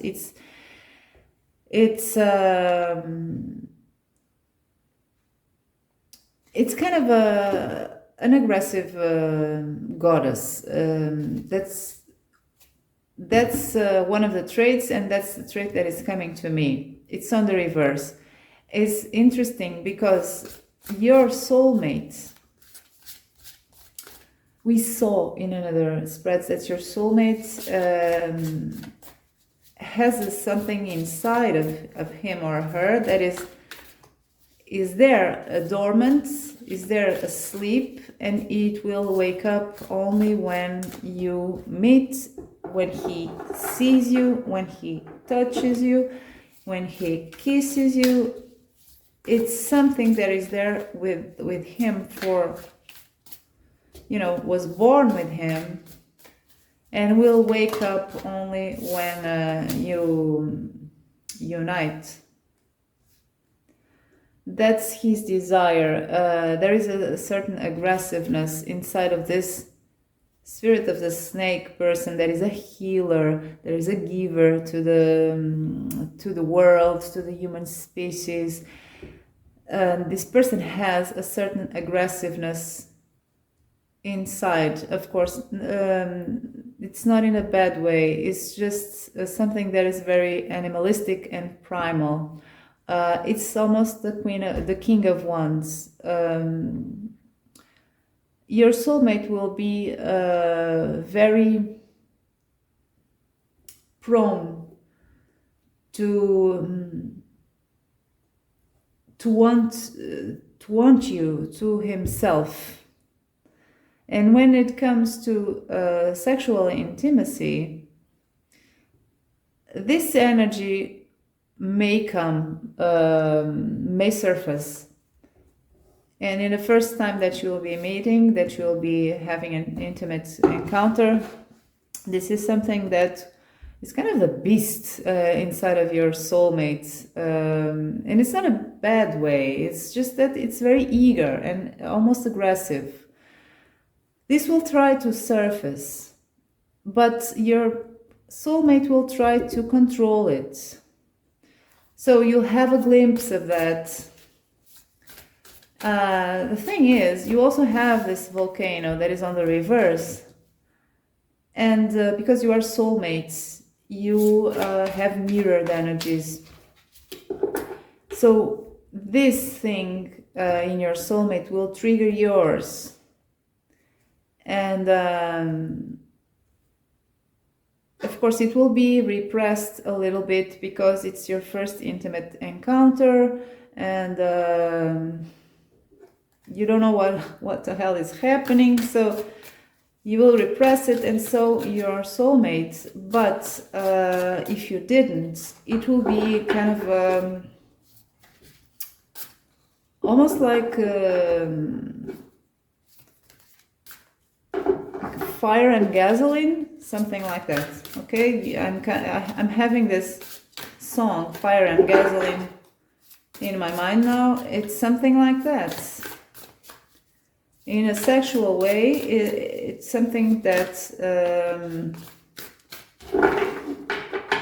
you never experienced this. Even if you think you did, you didn't. So we have Athena, and again, goddess of war. So you'll be repressing so much your instincts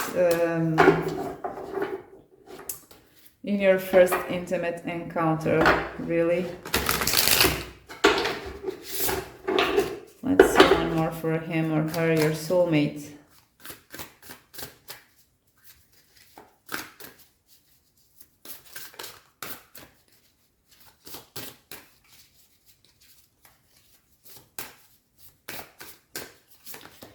We have choice. So there's emotion here.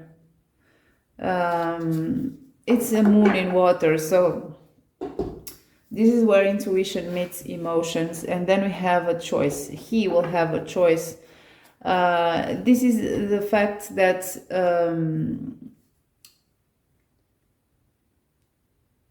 he will choose to let emotions flow. He or she will choose to let emotions flow when it comes to this first encounter. It's a person who has difficulties dealing with emotions in general, but in this case, it's about, in a little bit of self-control as well. So guys, your first intimate encounter will trigger you and your person, will trigger inside of you and your person something that is very primal and aggressive in a good way, not in a bad, weird way, okay? It's something that, you are soulmates. So everything that is physical will be enhanced. Your instincts, your bodies will be super active, super sensitive to each other. This will be overwhelming at first. You don't know this. You didn't have this experience in either your person, but when you touch each other, when you smell each other, when you have a more physical contact, this will trigger inside both of you, and you will repress it a bit. You will try to control this a bit, and so does your person. So I feel you will feel this intensely, and so does your soulmate. But you will not, it will be something that will keep for yourself, and so will he. But these are very mirrored energies. So let's see your feelings about this, how you will feel. during this.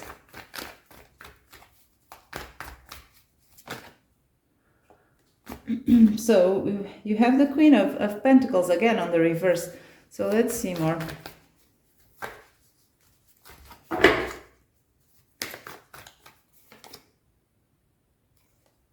Nine of Cups on the reverse. King of Swords on the reverse. So you will want more of this. This won't be enough. This is something really, you'll probably have just, I don't know, something very quick, or something that will have to be interrupted for some reason, or something that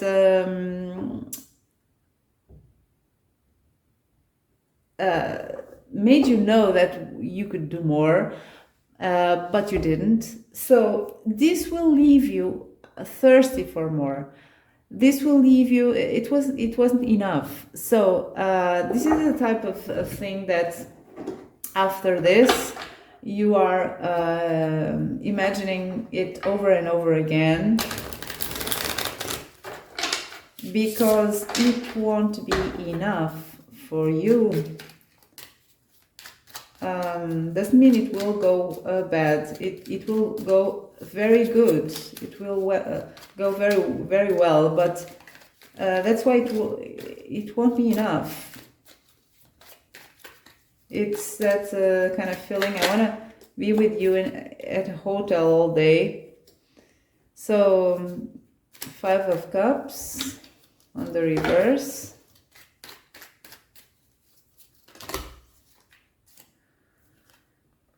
The World on the reverse. So it's again a mirrored energy. It wasn't enough for your person as well, but for sure it was not disappointing. But I feel you will be interrupted, or you won't have much time, or it will be something that will be decided, decided. It will be something that will come up unexpectedly, and then you won't have much time to do everything you wanted. And then we have the 10 of Swords. So, oh, really? This is about the plan, okay? This is about your person's feeling. More and more I feel, guys, no matter the place where this will occur, that you will start something and then you can't finish it. And that's why I see your person here stabbed with 10 swords and feeling like this guy here, and looking into the horizon for the new sunrise and planning or hoping for a new opportunity to, to finish it, to do everything that was supposed to happen between the two of you. We see a lot of building up here, and everything that I said, it's that. And also a lot of building up. We have something raising here, crescent moon, and then we have this 10 of Swords, and you have this unfulfilled needs, and you have a queen, a king of swords. That may be something, maybe the event, right?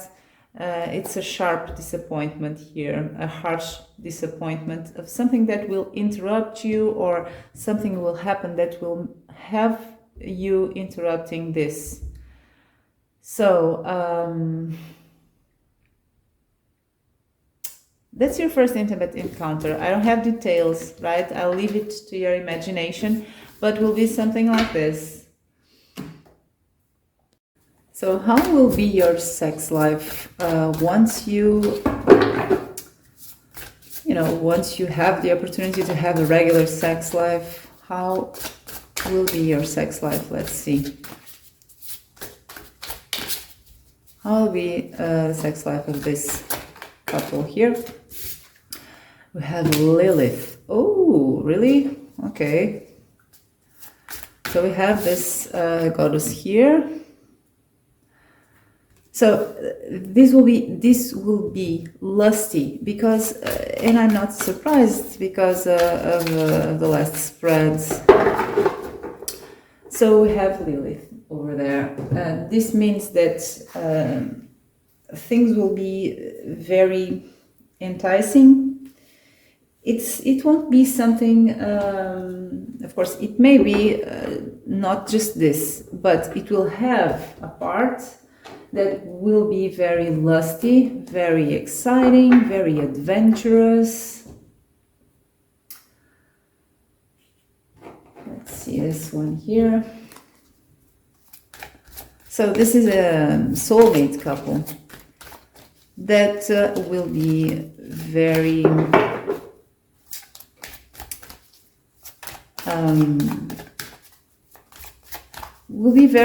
will have a sex life that is very focused on the body and on stimulus of the body, on stimulus through adventure. We already saw that you have this primal energy towards each other. We have victory on the reverse. We have expedition. So this is confirming what I said with the Lilith card. The expedition is about adventure. So you will learn a lot. You will try a lot of things together because you have this intrinsic trust in each other. So it will be easy for you and for him or her to explore together without fears, with trust. Then we have that victory on the reverse. And the victory on the reverse, the victory card, in this context, if it were on the upright, it would be conveying to me a message, an energy of a certain domination. It's on the reverse. So what I see here is that things will be pretty equal. You'll be equally. You will have an equal energy. No one will dominate each other. And if you are into that stuff, you will switch roles. But what I say here, if you're not into that stuff, it doesn't mean it's about domination, and it's on the reverse. So even less. It's telling me that you won't feel, it's a complete partnership. No one is a winner or a loser. That's weird, the expression to use in sex life, but it's about you being at the same level. Then we have the winds have changed. So new things will come to you in your sex life and your soulmate's sex life that you haven't tried before. This is very characterized by that, by adventure, by trying things. So let's see more.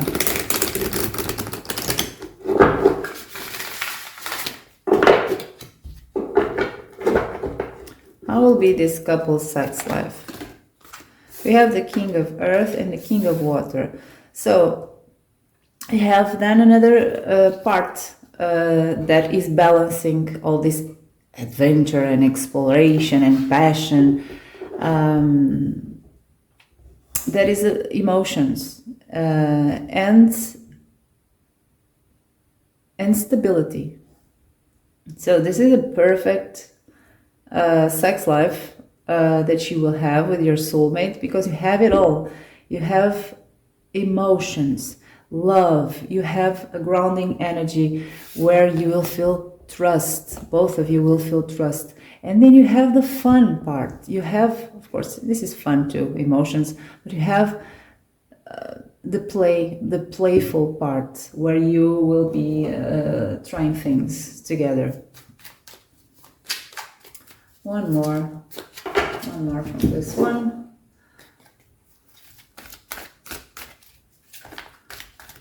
So you can expect a very fulfilling sex life with your soulmate.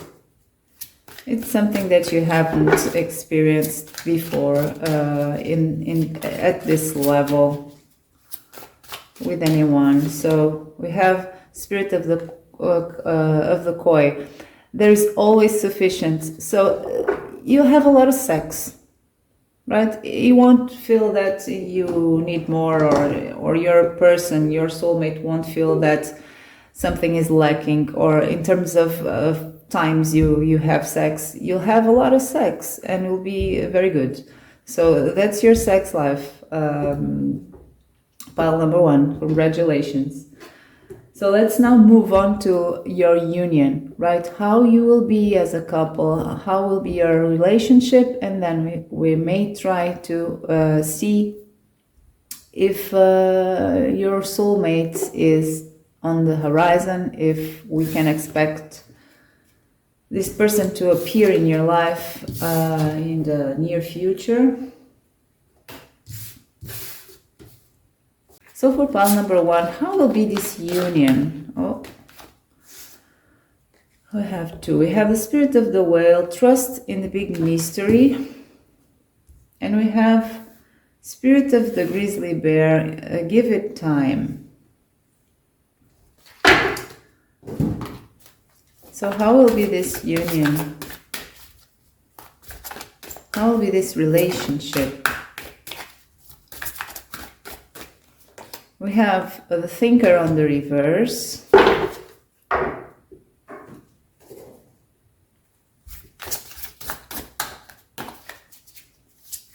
So I see a lot of stuff released because of this connection. I see a lot of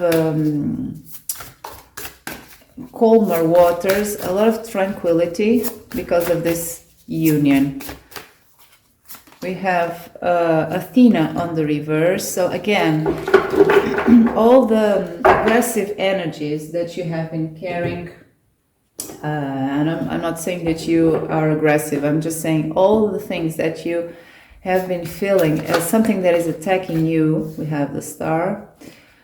Your challenges and stuff that is you consider aggressions from life to your well-being, and so will cease to exist with this union. It's like the war is over with this Athena card. The war is over. It's a peaceful time. That's what I feel with this card, with the grizzly bear that is kind of hibernating with that time, with that sense of time there. It's like you are in a cozy place where you can restore, where you are sheltered from the harsh winter. Okay, we have all of this. We have the Magician on the reverse. We have the 5 of Earth. We have the Ace of Earth. So let's start speaking a little bit about these cards. So we already saw here, and that's what I feel very strongly, that with this union will come peace, will come a tranquil state in both of your lives, because this is your connection.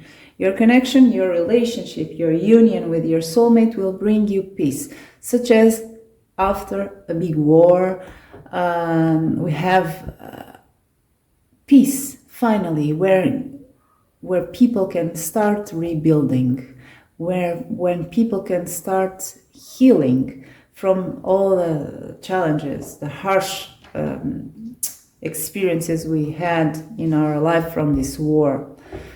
So we have a sense here that, what is this? Oh, okay. We have here a sense that that clarity will come as well with this. It's almost like everything becomes clear. Everything is such as in both of your lives, or one of you, or in a more extent, in a larger extent in one of you and less in the other. But anyway, it's like this union will bring you a sense of clarity. Everything makes sense now. There is no mystery. There is no questions anymore. Things are solved. The war is over. So your union will work perfectly as a refuge, a safe harbor, a place where you can restore and where you can build again.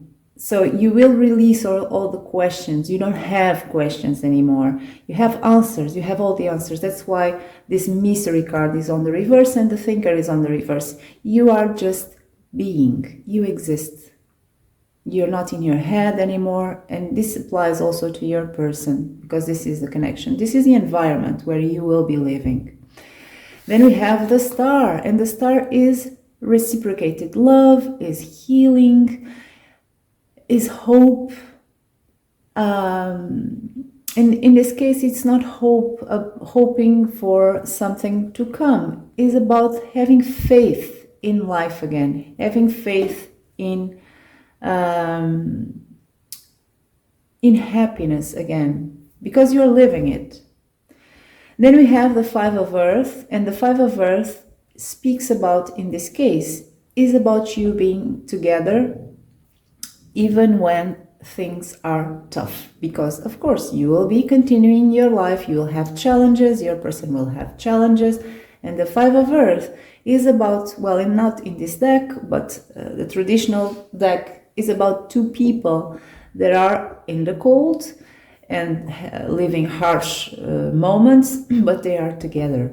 And that's the message that is coming here with the Five of Pentacles. You will stick together in good and bad times as true companions. So it is. And then we have the Ace of Earth, and that speaks about building. That's where you will build a new life with this person. Then we have this Magician on the reverse, and I feel this Magician is about things being very clear. Let's clarify the Magician a little bit, but what I feel with that Magician is that everything will be as it is. There won't be exaggerations, there won't be illusions, there won't be everything is clear as water. Let's clarify it.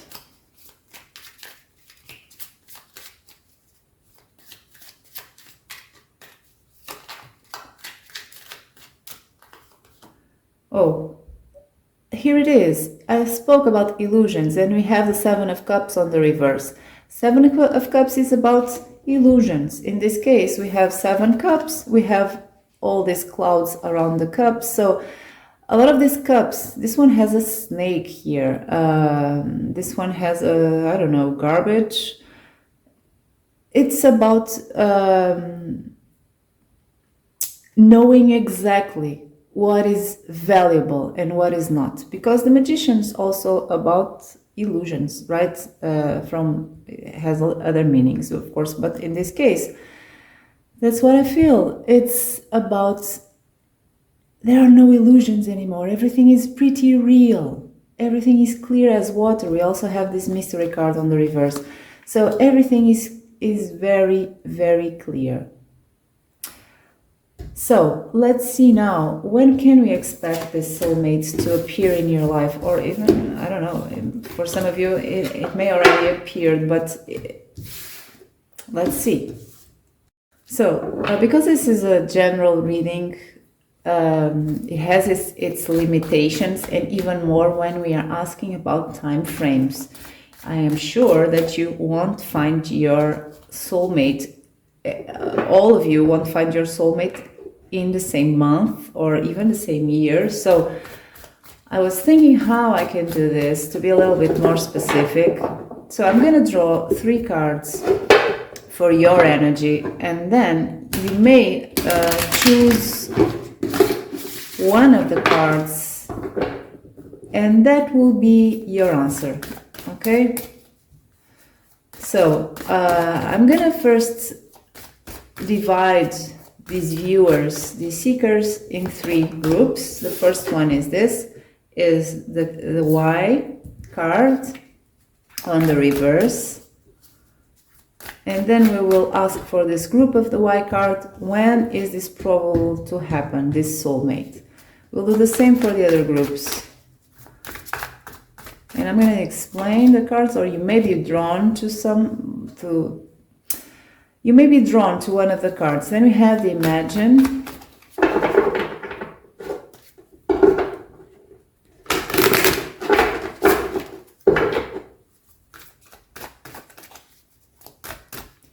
And the third group is Peace on the reverse. So you can choose one of the cards, and then I will, for this group, draw a little bit to know when, and then this one to know when, and this one to know when your soulmate will appear in your life.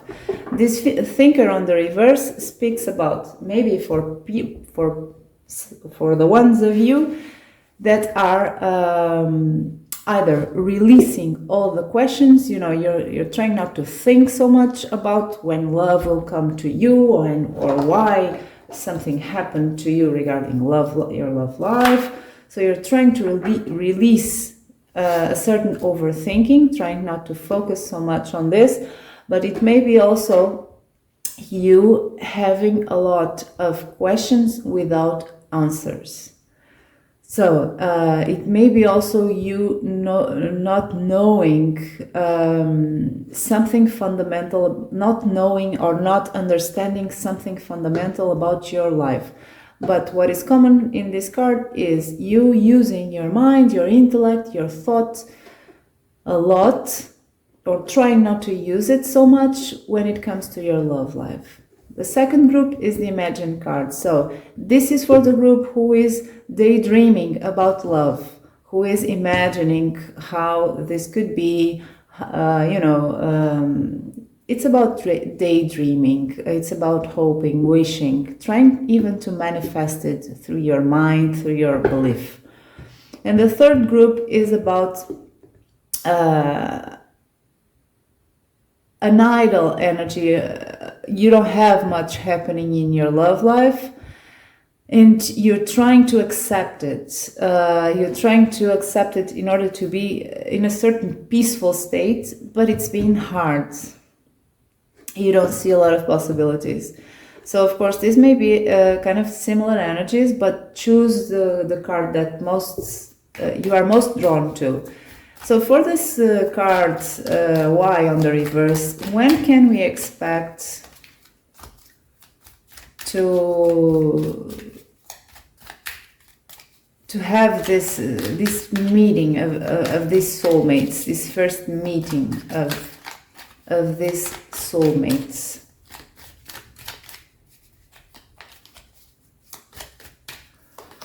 We have the Ace of Wands on the reverse. Oops. Okay, these are too many.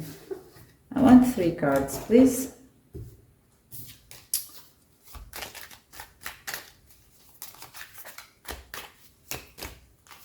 We have Justice.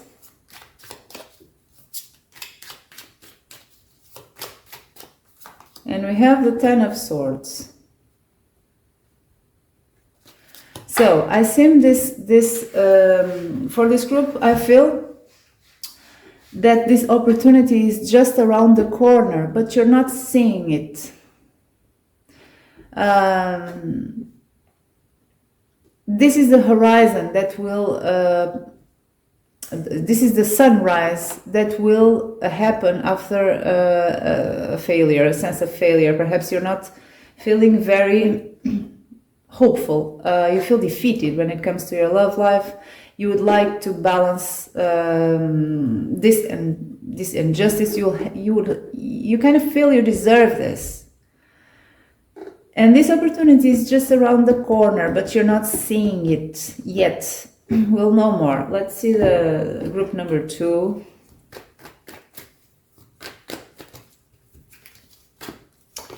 Oh, we have the 8 of Wands. We have the 7 of Wands. We have the 4 of Swords.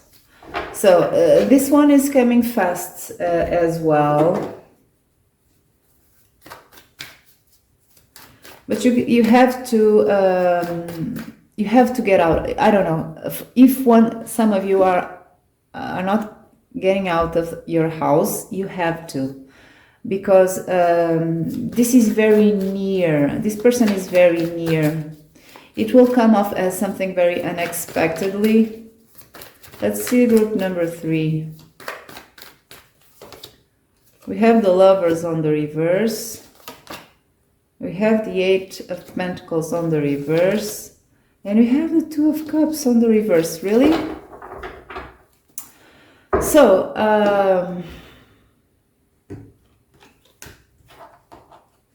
I see that you gave up for this group, if this resonates. I see that you gave up on this thing. You're probably watching this because you don't have anything else more interesting to do.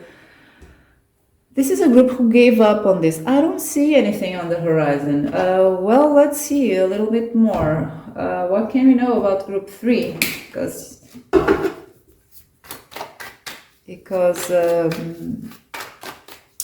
it's something that this is for people who are alone for a long time, perhaps. Let's see. Where is this soulmate? When will this soulmate for group 3 will come? Please. When will this soulmate from group 3 will come? We have the 9 of Swords on the reverse. It seems it's when you stop having anxiety. We have the 3 of Cauldrons. We have the Knight of Spears. So for this group, there's a message here. I don't know when this person will come. It depends on you. This person may come fast to you, or it may come in 20 years. It depends on you, group 3. It's when you open up, when you release this 9 of Swords energy. You have to go out. You have to socialize. That's what the 3 of Cauldrons is saying. And then this Knight of Spears will appear, will come to you, will travel to you.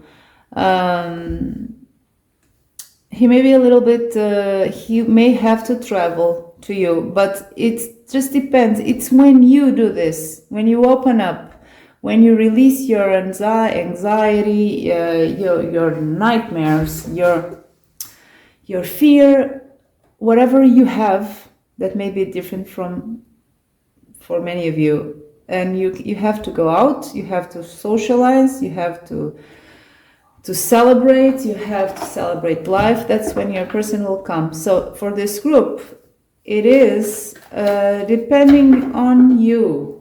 If you do it this month, your soulmate will come not much longer than that. It depends on you.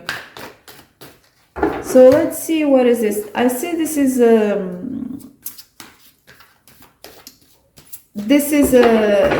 right around the corner, this soulmate, but you're not seeing it. What can we know more about this group 1? 3 of Earth.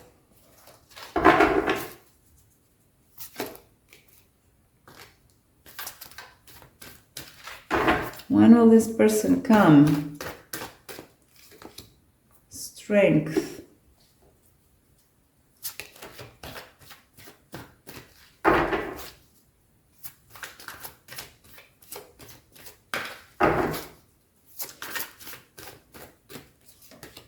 And the Page of Air. So for this group, there will be delays. With the Page of Air, well,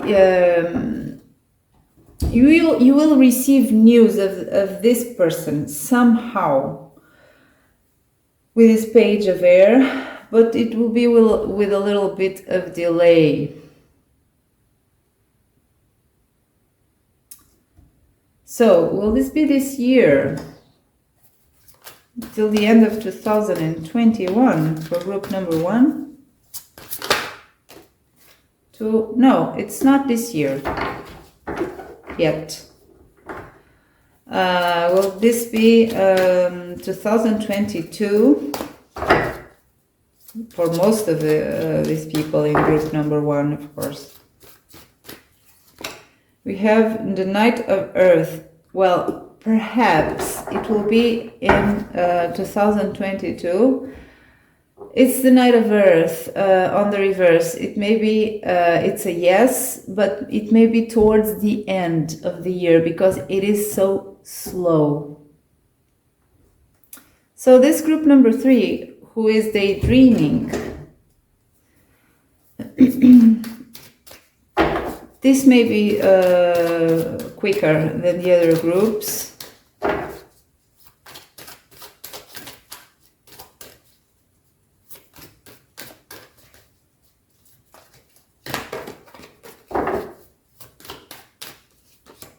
Four of Pentacles.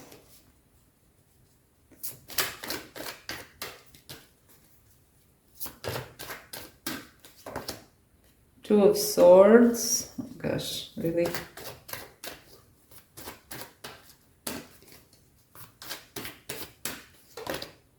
Page of Swords again. So we have another delay here. For this group, you have to make a decision here about something, and then you have to follow it through. You have this Four of Pentacles here. That means that you have to release something first that you don't want to release. You have to let it go. If you don't, then you will keep imagining whatever you are imagining. Once you release this, you make a choice and you release whatever you have to release, this will come fast to you, and you will have even an opportunity for healing. That's what is this Page of Swords is your delay. This is being delayed. Your contract with your soulmate is being delayed because you did make a choice here. You're still holding on to something that you can't release. You have to release it in order for this Eight of Wands to rush to you. Then you have power to push through obstacles. The obstacle is you, okay? You have to release something, and then you can breathe, okay? Then you will start a new healing process with this soulmate. So that's it, pile number 1. I hope you enjoyed the reading. Let me know in the comments if you did. If you would like to see something changed, I will. And I hope to see you next time. Bye bye. Hello, pile 2. If you chose the little twig of lavender, this is your reading. It smells. Oh, it smells so good. It smells like home to me. So let's see. For this group, let's pull a card for the energy of your soulmate. And I don't want reversals in this case, please. Just an animal spirit. What is the energy of your soulmate? Pile 2.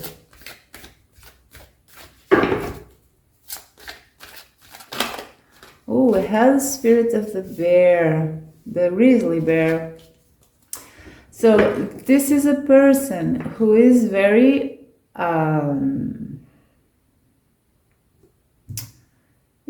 powerful, but it also is that kind of person that needs their own refuge. This is a person who is very attuned with the cycles of life, with the cycles of their own life, is down to earth and goes by it. Your soulmate needs his own space or her own space, her own time to do things. But they are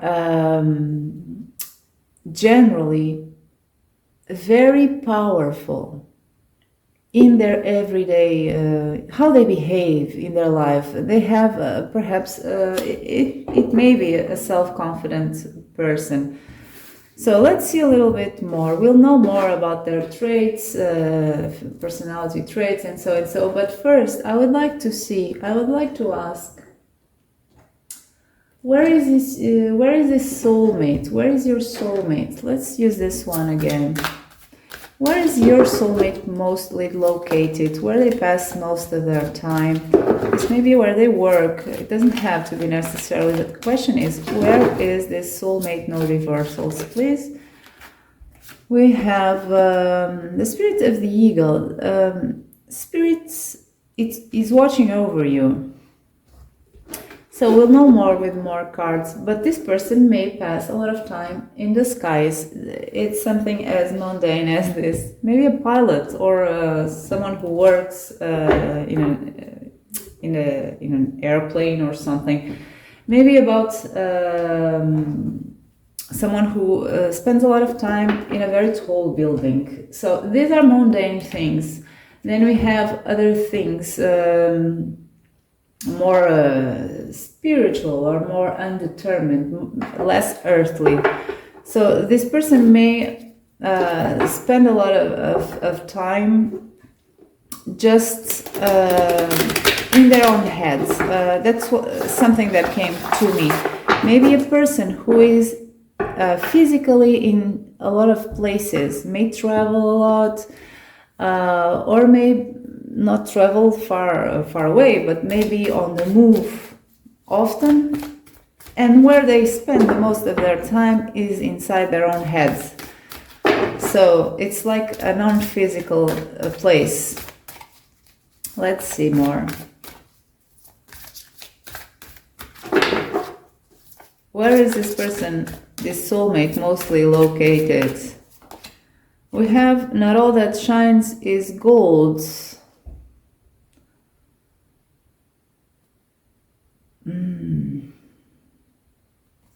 This deals about illusions.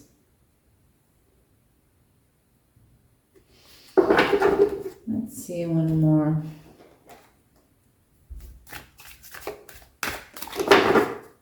Where does this person passes their time mostly? We have gossip. So let's see, what does your soulmate do for a living? I don't know. I have this thing, for some of you at least. This is someone who works in a corporate building, very high building, or is located mostly there, and works in the press. Okay, it's about that. This is a person who works with words, who writes,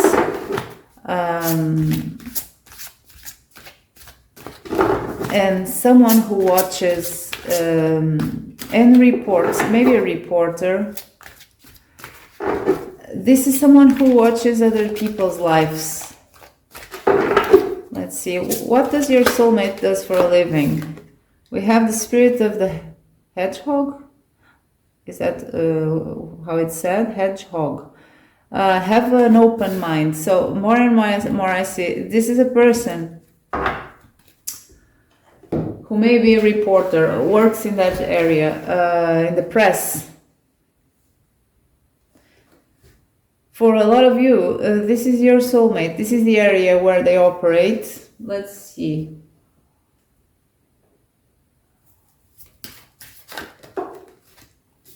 Orphan.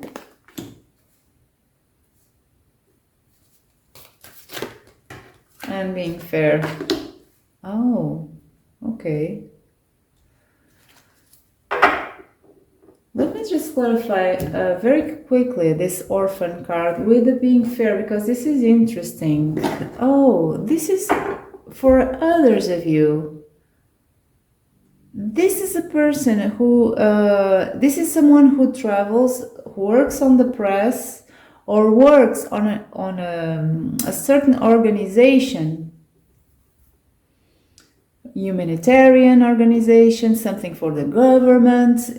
It depends. It's you are different people. So for some of you it will be something, for others it will be another thing. But this second scenario is someone who travels a lot to countries, because of a higher purpose, with an humanitarian purpose, with something about the government, where they work. This person works for the government and has a role, has a job, where they travel to underdeveloped countries with war zones, countries with, it's maybe a reporter, but may not be. Some of you are, for some of you, this person person travels a lot and tries to enlighten humanity with the truth. This person for sure has to have an open mind, because they work on a field where they will be faced with realities that may be very harsh and maybe very culturally very different. So your person deals with scenarios where people are hurting, with scenarios where there is injustice, inequality. So this is the vibe of your person, your soulmate.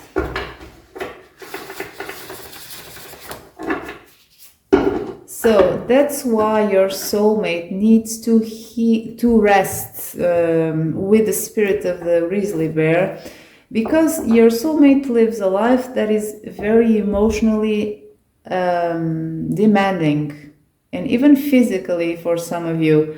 So your person needs to retreat often, or from time to time, your soulmate needs to retreat, to heal, to restore from this, because they have an emotionally demanding job.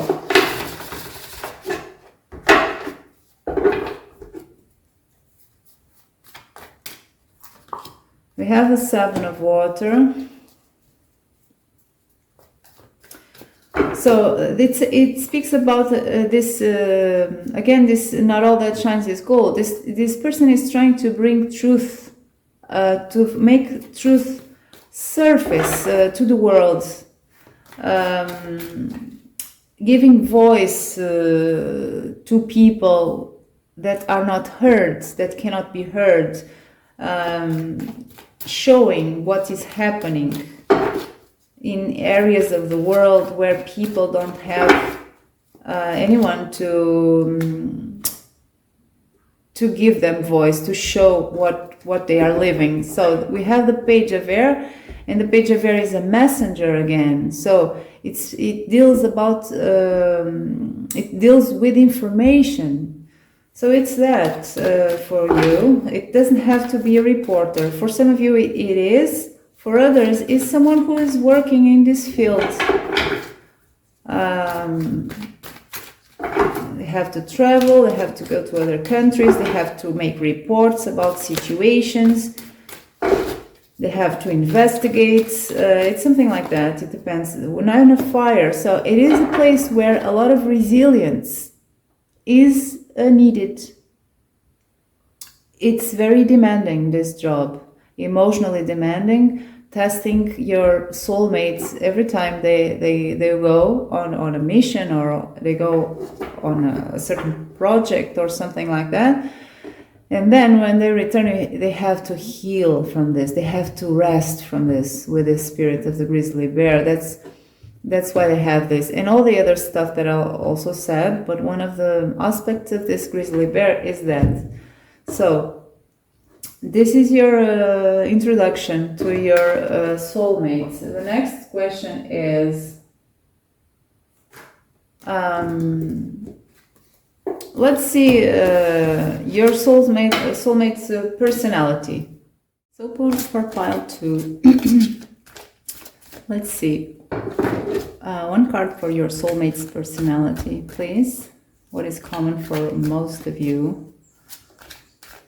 Or for all of you, about your soulmate. What is your soulmate personality? We have the Spirit of the Turtle, a slow you go far away, something like this. Sorry for this English, but it's this. So your person is someone who is very grounded, very. It's almost like the Knight of Pentacles energy, this spirit of the turtle.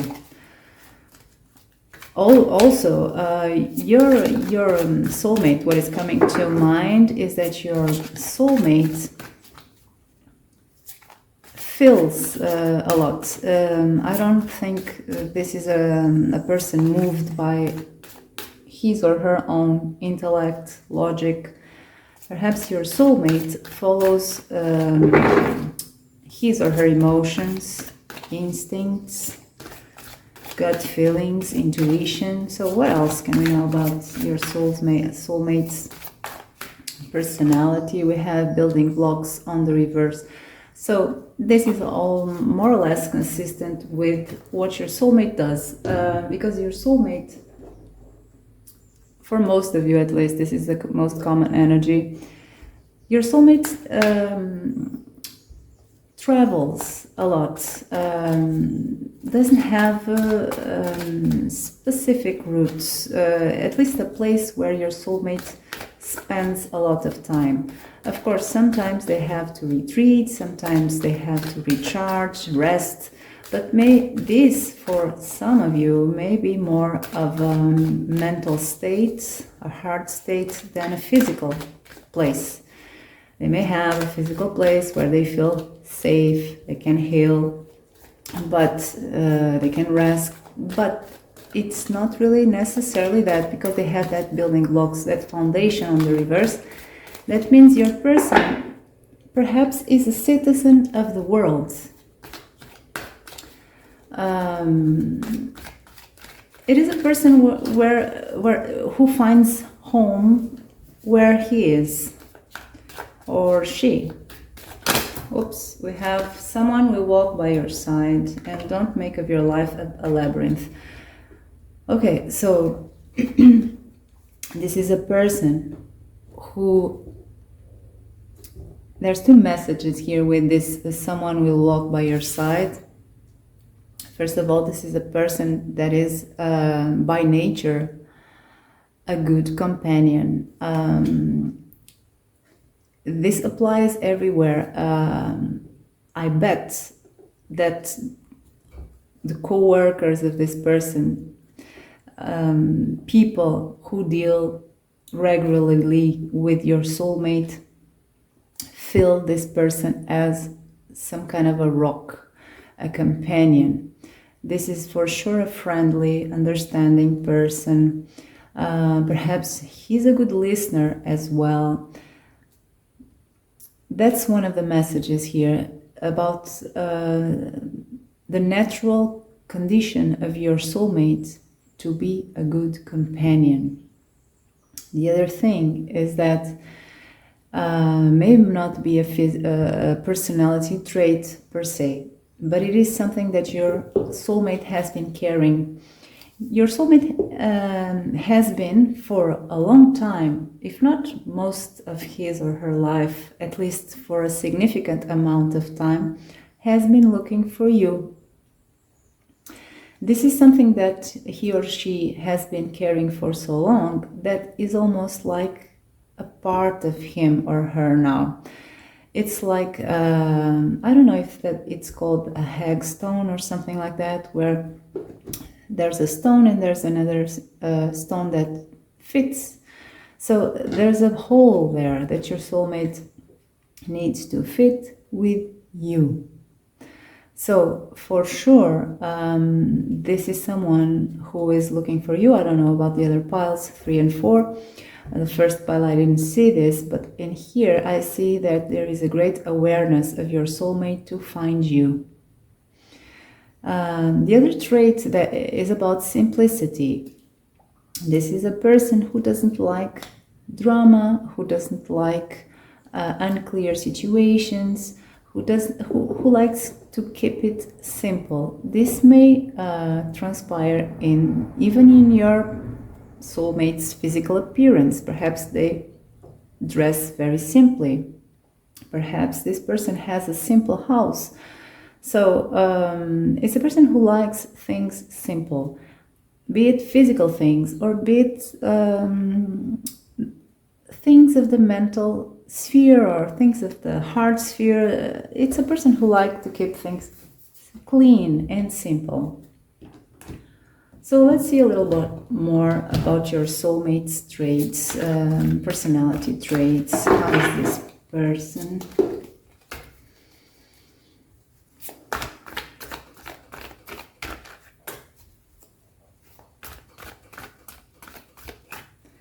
So we have the Lovers on the reverse. So this to me is confirming the message of this oracle card. Someone will walk by your side. Your soulmate is for sure not a person who is emotionally closed to you. He can't. First, because he's your soulmate. Well, he could be not aware of this, but because he is, or she, even to the point of feeling that, feeling and knowing, this person already knows that you will walk by his or her side, because they have this. I see the Lover's card as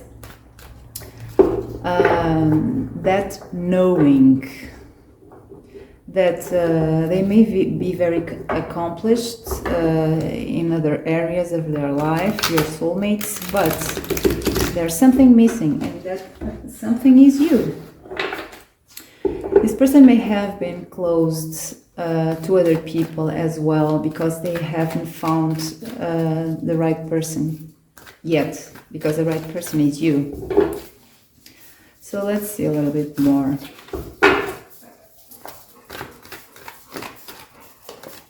Queen of Air. Okay, so it's again a little bit more of the message. Sorry, this is my dog making funny noises. This is an extension to the message that I was speaking about. This is someone with this Queen of Air that knows exactly what they want when it comes to love. And they want you. They don't know you yet. Perhaps for some of you, you already know this person. But it doesn't matter. This person wants their soulmate, not anyone else. And with that Queen of Air, they are very clear of what they want and what they don't want. And they don't act in any way that goes against what they don't want. This also may apply to other areas of their life. They don't act in ways that go against what they want. That go against what they want. Yeah, that's correct. So let's see one more.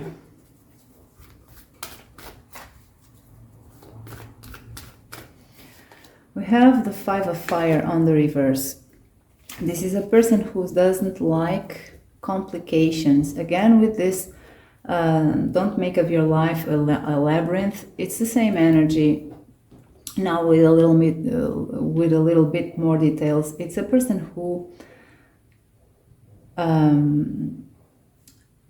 doesn't like conflicts and confusing situations where a lot of people are involved and saying their opinions, contradictory opinions, and fighting in opposing ways and stuff like that. This person doesn't like it. This person's, your soulmate, stays away from that energy.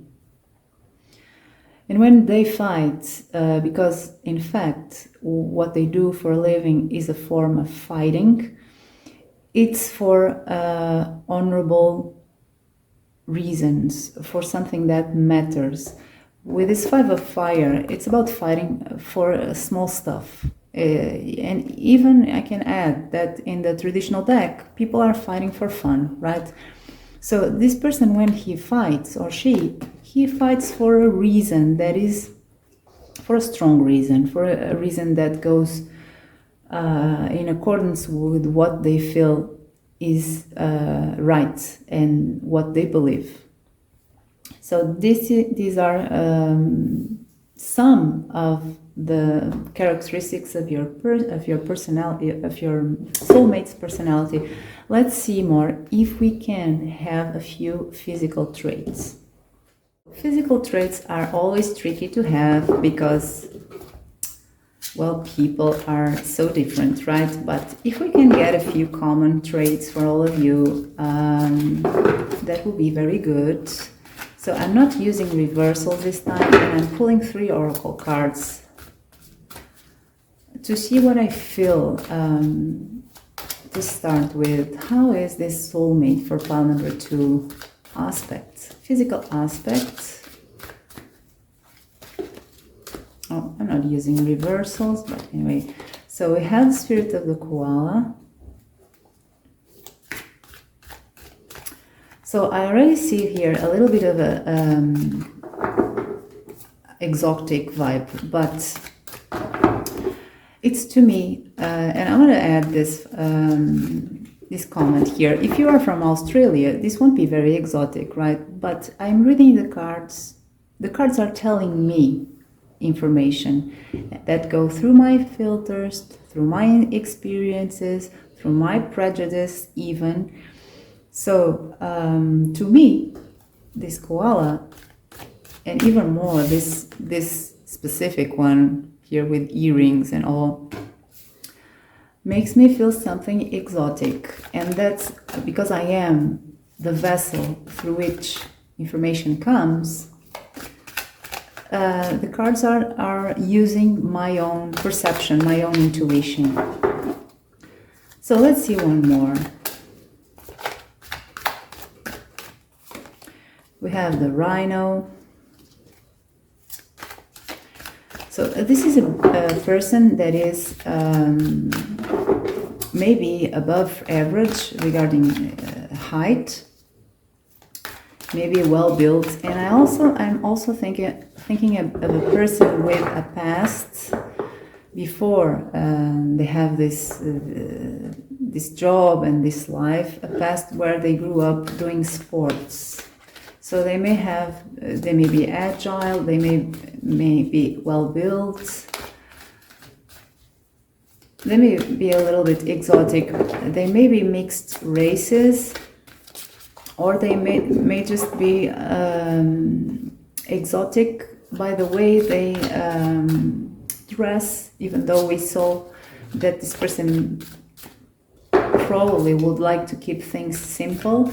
They may keep it simple but have exotic details addressed. This person may have a piercing and dress in just a black shirt and jeans, something like that. So they may have something permanent in them that makes them appear a little bit exotic. Their hairstyle, something like that. And then when it comes to dressing, they're just very simple because they are practical. So everything that they have to change, right, like clothes and stuff like that, they keep it simple because they are practical. That's why they don't want a life that is a labyrinth. They like to think, to keep things simple, but then they have permanent tattoos or hairstyle or piercings or other things that I don't recall, and you can imagine, that gives them a little bit of a different vibe, different from other people. So let's see more. We have the spirit of the wombat. I don't know how is this vole? Será vole? Oh, I just spoke in Portuguese. Is it vole? This is about this is a person that for sure has, if it is a man, it is very well built and tall, and it's kind of a very inviting. It has a it has an inviting presence, to be hugged, to be safe, to feel safe, something like that.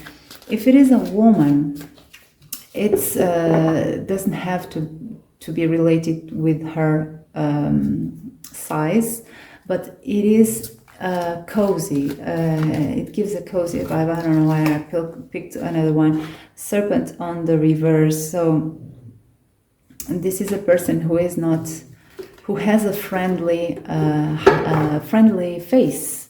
Is not threatening. It moves in a way that is very calm, very gentle,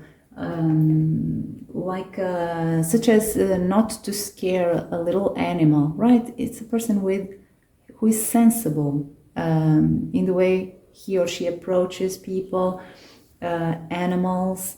So it is a person with great experience dealing with all sorts of people and even animals.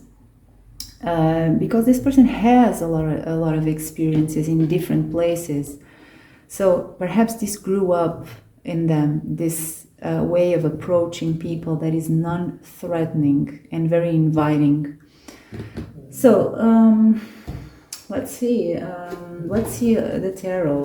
If we can get a little more.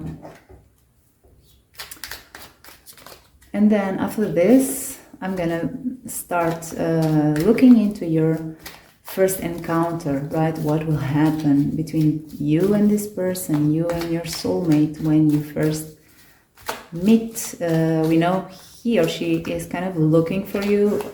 Will they recognize you? I don't know, we'll see. But now let's see a little bit more of your soulmate's physical traits. So I'm not using reversals with this tarot now.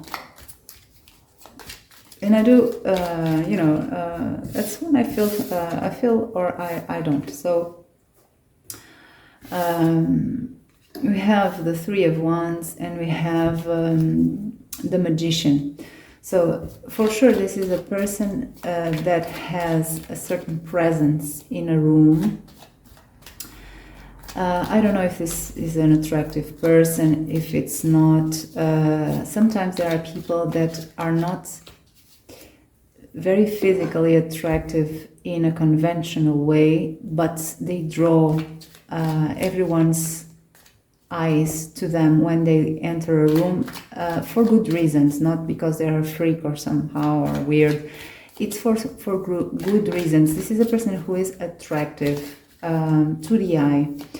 So I also feel with a Three of Wands that this person behaves in a way that people admire.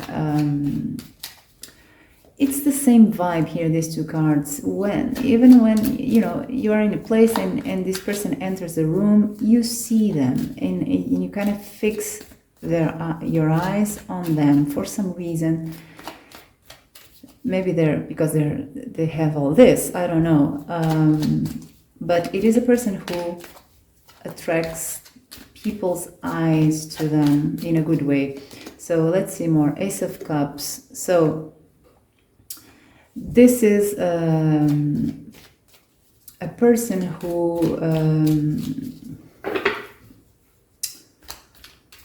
is an attractive person, guys. What can I say with an Ace of Cups? It could be an Ace of Wands that is all about attraction and so, but with the Ace of Cups, it's something not so shallow. It's attraction as well, but it's not so shallow. I feel your person has a combination of physical traits with ways of behaving, the way they move, the way they approach people, the way they look at things, that is quite attractive to people in general. One more. We have the Emperor. So for guys, if your soulmate is a man or is more identified with a man or something like that, this is a person with a lot of presence because they are tall, because they are well built, because they exude a sense of being stable and being self-confident. If it is a woman, it's the same, okay? It's a certain presence. It's someone who draws eyes and perhaps fascinates people even without saying a word. So these are a few of your soulmates' physical traits, appearance, how they are perceived by others. Let's see now what will happen between the two of you when you first meet. So for pile number 2, let's see how will be the moment you meet with your soulmate. I'm going to check both of your energies and see what is the vibe in the room that you will have, right, between the two of you. So one card for people on pile number 2, please. Their energy. We have impulse on the reverse. Crescent moon, raising in fire. It's on the reverse. And let's see him or her.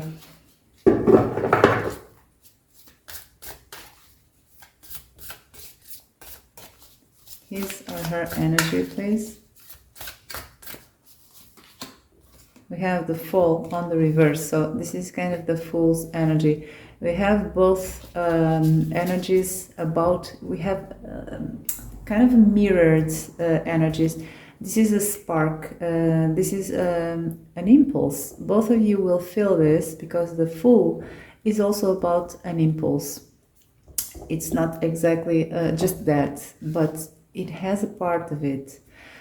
So it's almost like your eyes meet, and in the image of each other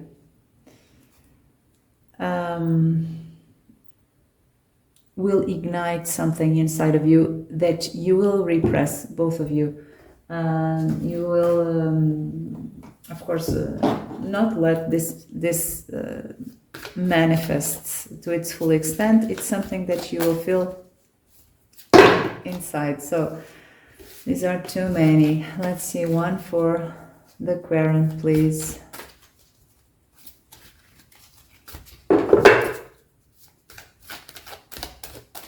One for the Querent. One for you. We have Spirit of the that bird that sings very well, and it says love is all around you. So you will recognize this person as someone very important, someone that you have not seen before, no one else was. You'll feel like you are seeing someone that is different from everyone else that you saw before, and that makes you feel an impulse to do something. Then we have on your person's side, life is a mystery. So your person will feel intrigued about you, intrigued about this impulse, and you will feel a wave, a warm love surrounding you both, perhaps like a warm bubble of love. You will see the world through rose-colored glasses. So let's see a little bit more. Let's see your energy.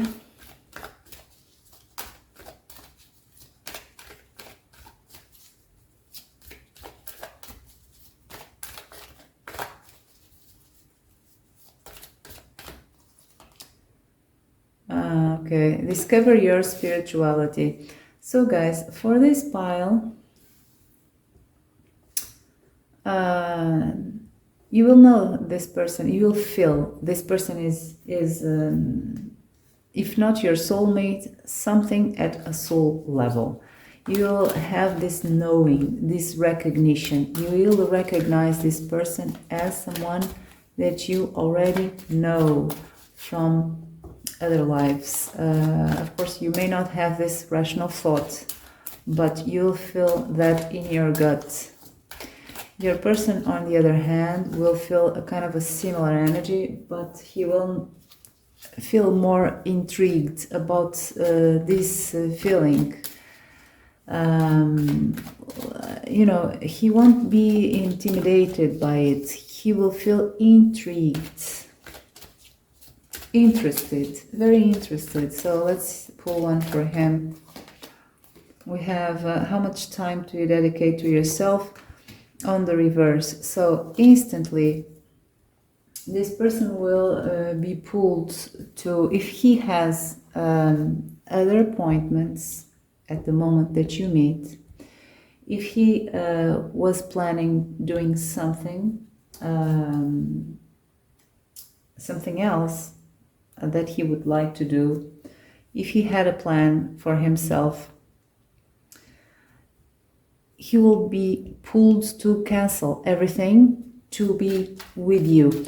You will now be, from the moment you meet, because that's what I ask, from the moment you meet, you will be this person's first priority.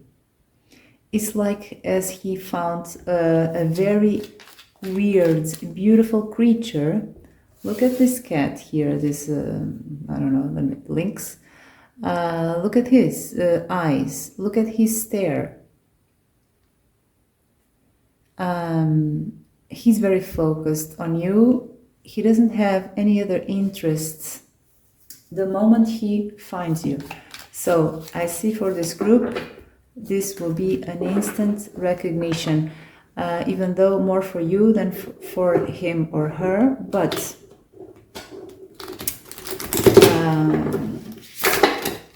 he will feel it. He will just not really understand it, and you will understand it more. So let's see the tarot, your energy.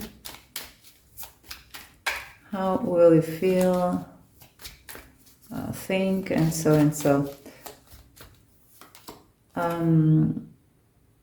We have the Judgment on the reverse.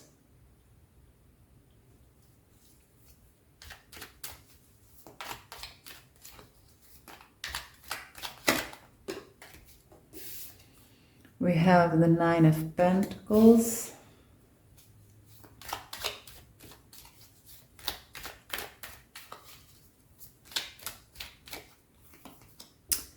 You have the Eight of Pentacles. So let's clarify these cards a little bit. Let's clarify the Judgment cards on the reverse.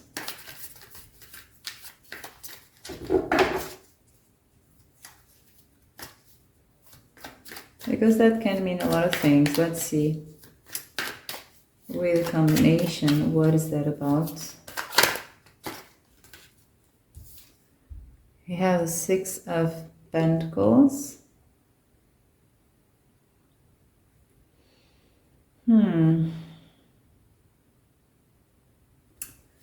Let's clarify the Nine. Okay. The Hermit on the reverse. It seems the moment you meet this person, you will have some kind of knowing that will make you think more than usually a person thinks when they meet someone. It's like you had this instant recognition that makes you then automatically think, well, now what? What do I do? So here is the person, here is my soulmate. You may not think this in your head, right? Here is my soulmate, or that would be kind of weird, but you will know, oh my God, I found this person here is really different. This is something different. I know something about this person.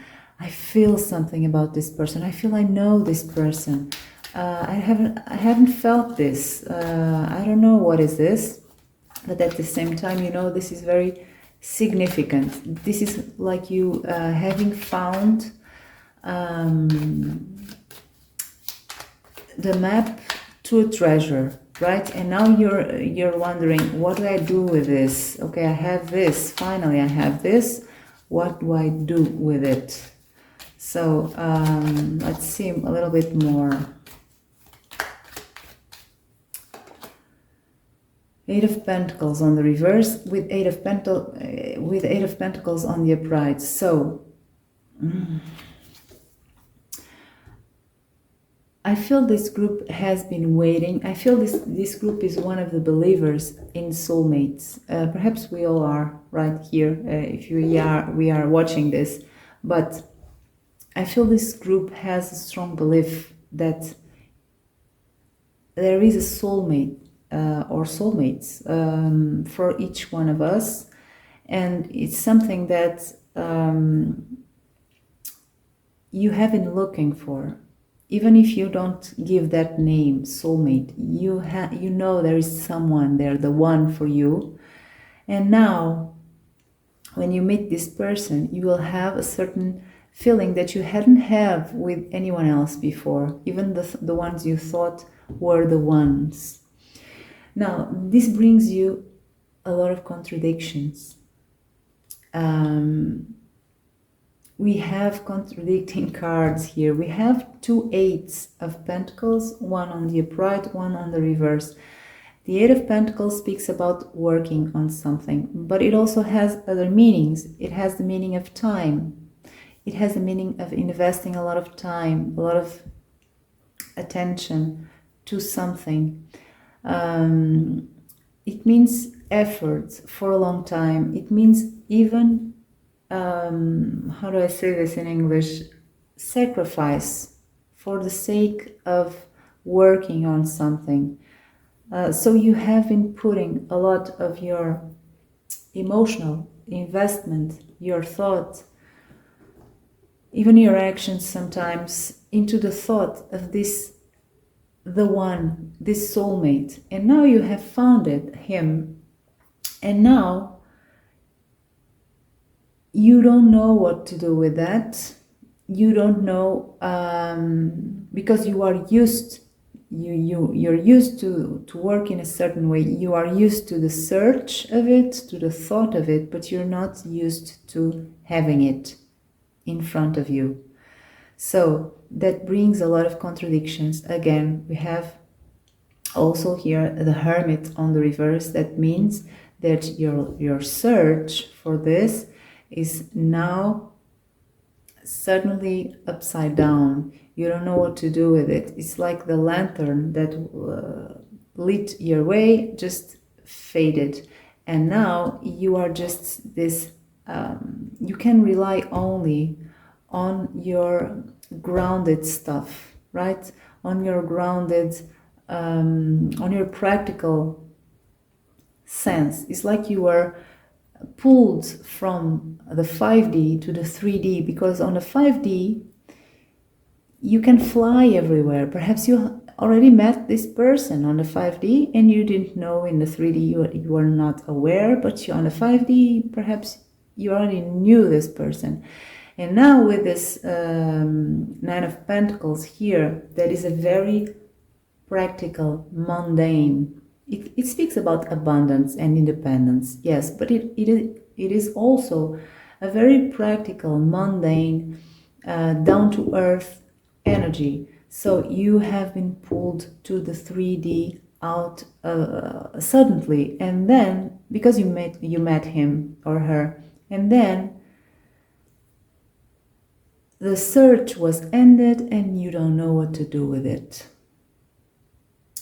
You don't know what to give, and you have this judgment on the reverse, that in this case is about the calling, the call, right, that you felt all your life, or for a significant time of your life.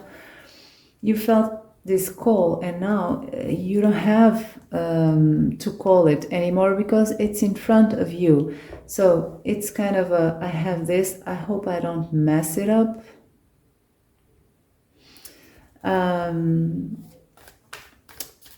So I see you deal, even though you have very loving cards here, and you have a spiritual side that will be activated when you meet him or her, then your mind will take over and you will want to exactly know what to do.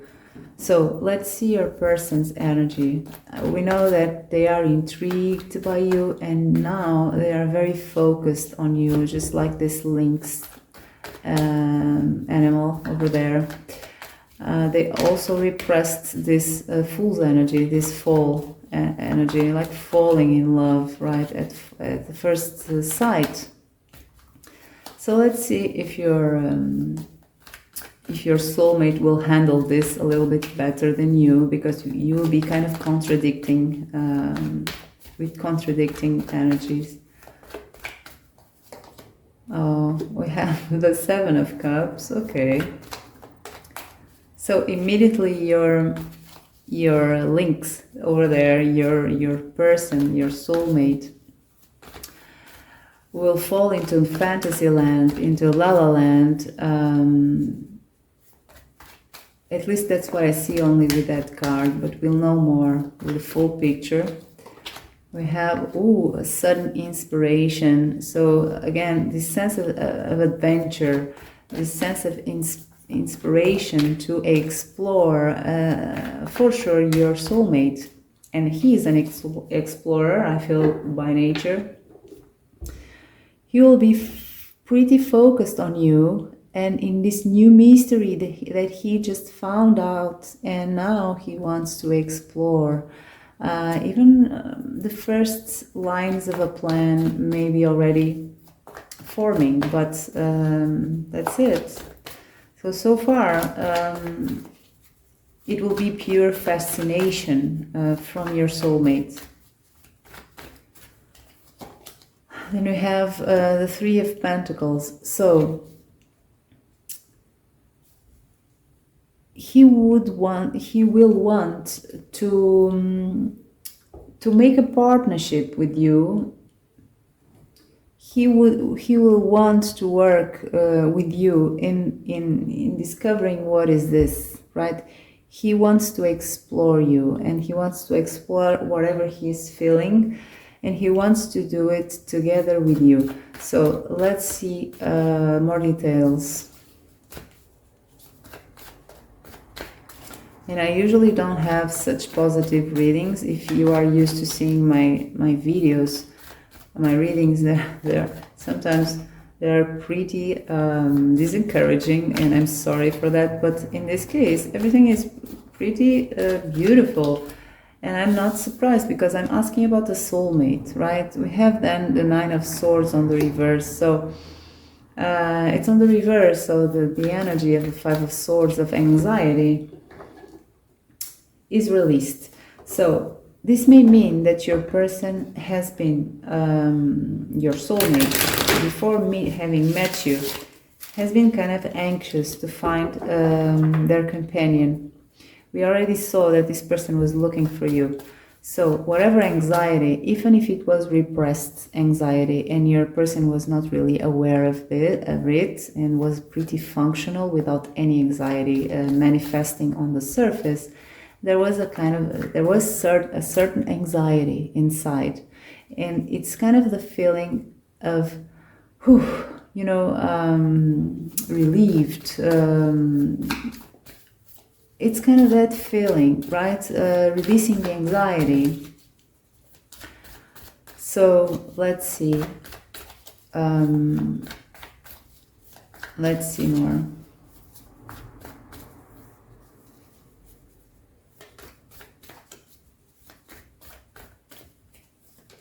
We have the King of Swords.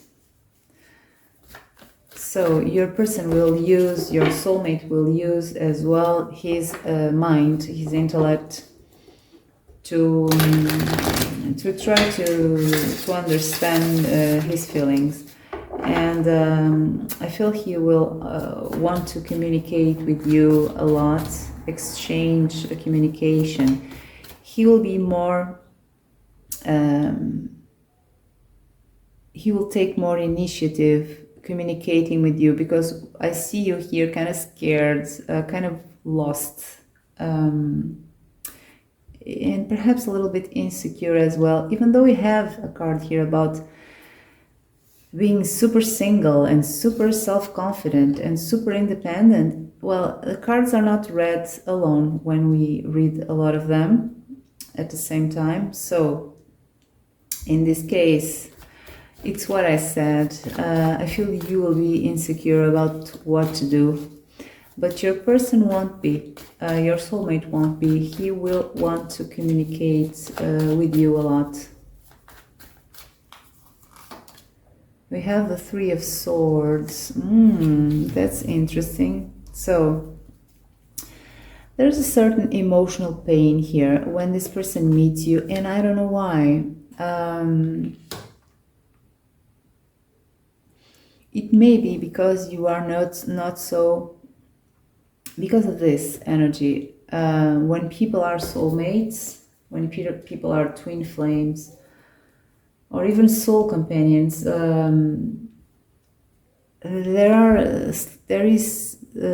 are things that people feel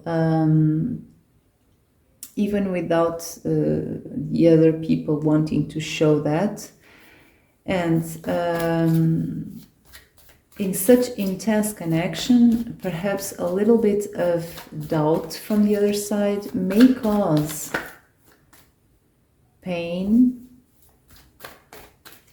or even a little bit of triggering or resentment, because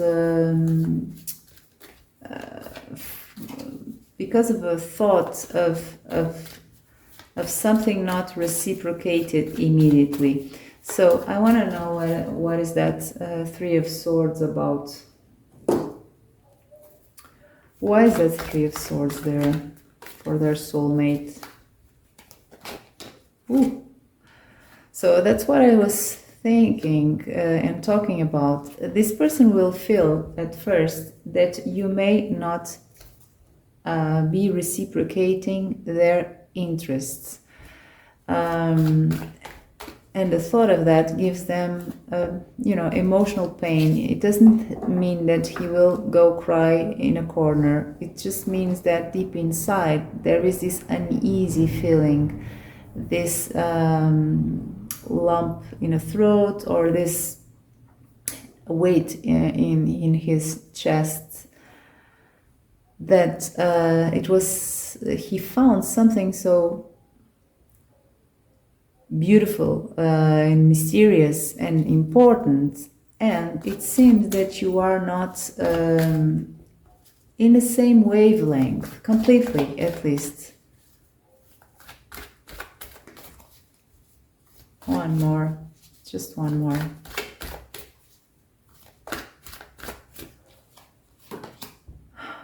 Page of Cups. So it's about this offer. This person will be very into you, and they're afraid that you are not so into them. You will be, for sure, but it will not transpire. So, and even inside of you, you'll be kind of without knowing what to do. So it's kind of a recognition that is felt as almost one-sided, even though it will not be one-sided, but your person will feel a little bit like that. So let's see, what will you love the most about your soulmate?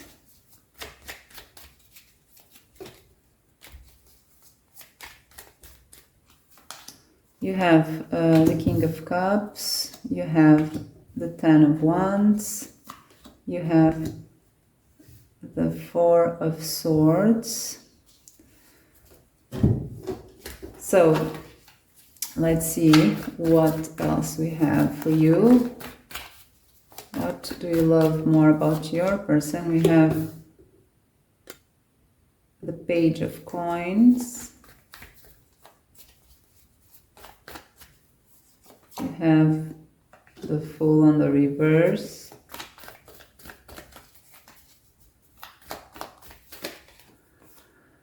And the Ten of Pentacles.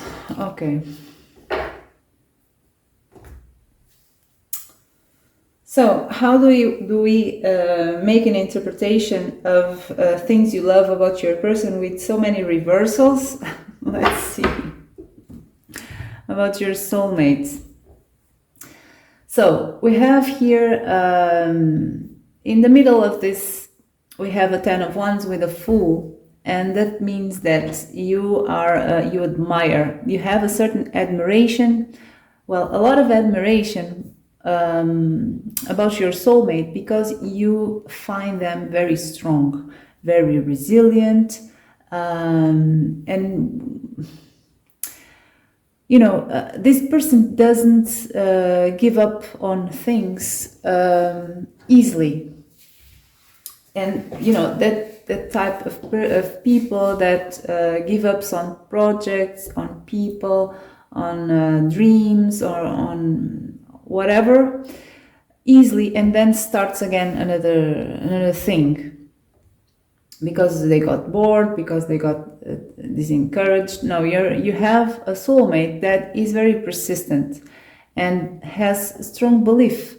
So they will keep going until they finish whatever they start, even if it's hard, and they don't stop. They don't start another project, another thing, until they finish what they already had started. So your soulmate has accumulated by this time a lot of complete projects.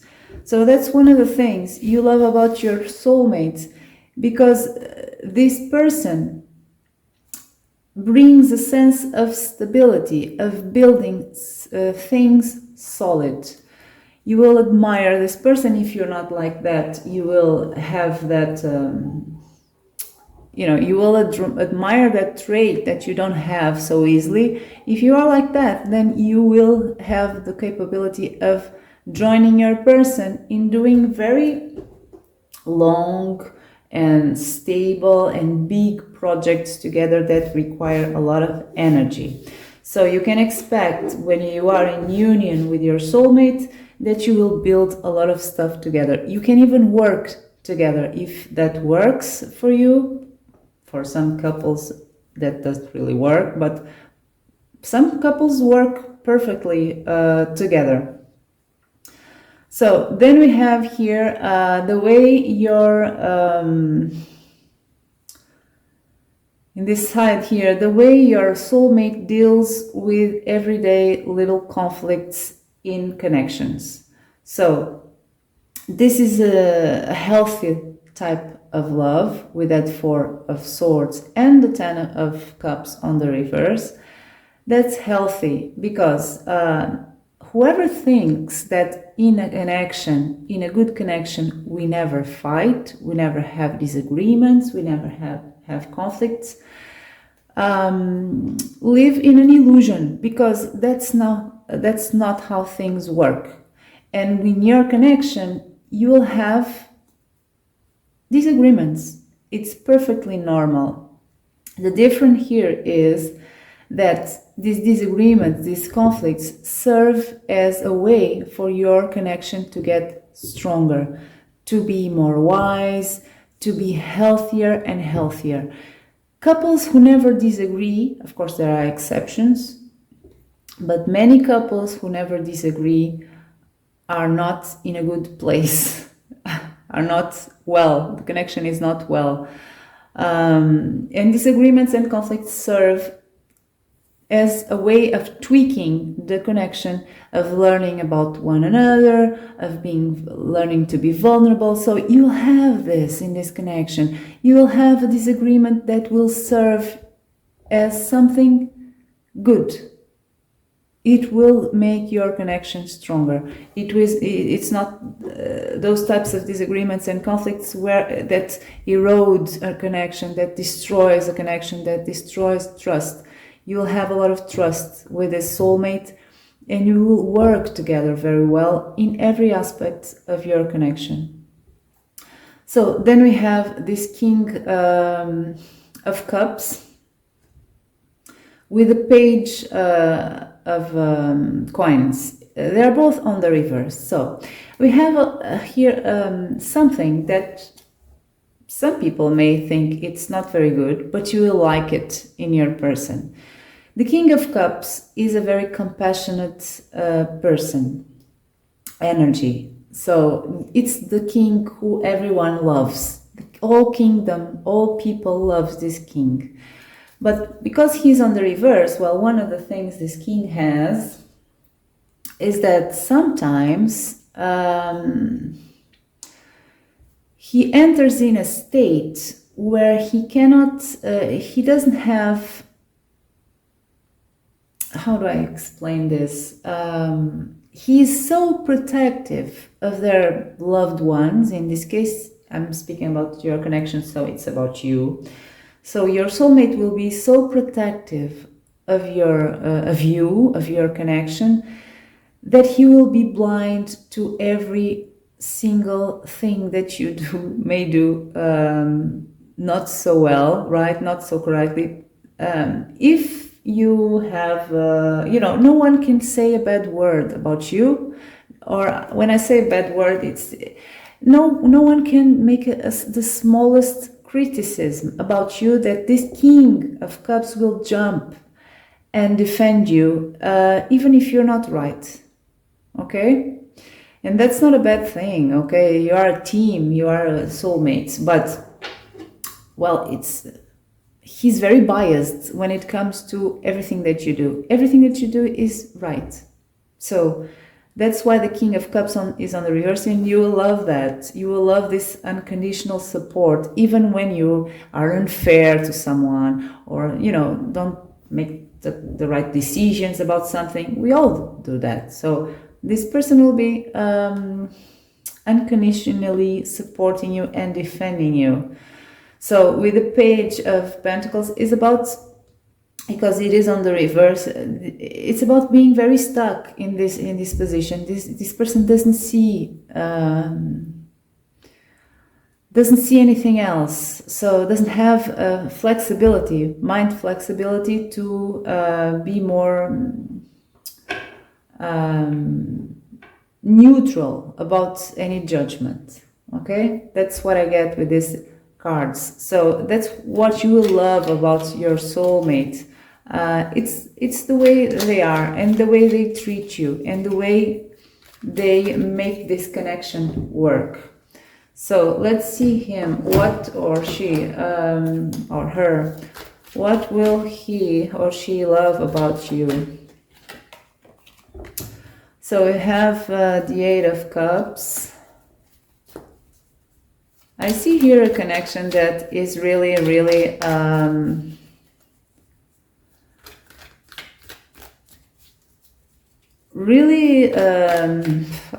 don't have the word for it. You live for each other. I don't know if that, of course, some people don't.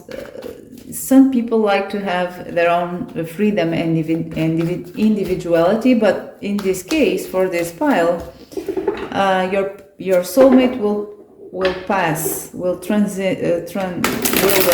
from one state of being really, really independent to a state of being completely focused on you. So there's no codependency here. Okay, I didn't see that, because you make it work in a way that it doesn't turn into codependency. But and because you're soulmates, you have that advantage. But in any other couple, in any other connection, when people don't really know how to make this work, this would turn to codependency. I see here that one of the things your soulmate loves so much about you and your connection is that you you will make sacrifices for the sake of this connection.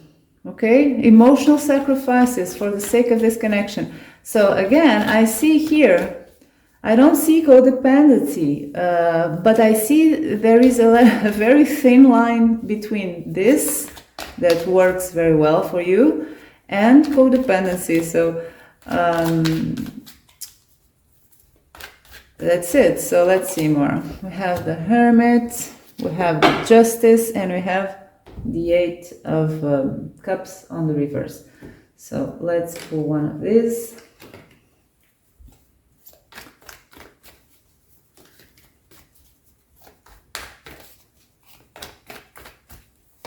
We have the Tower.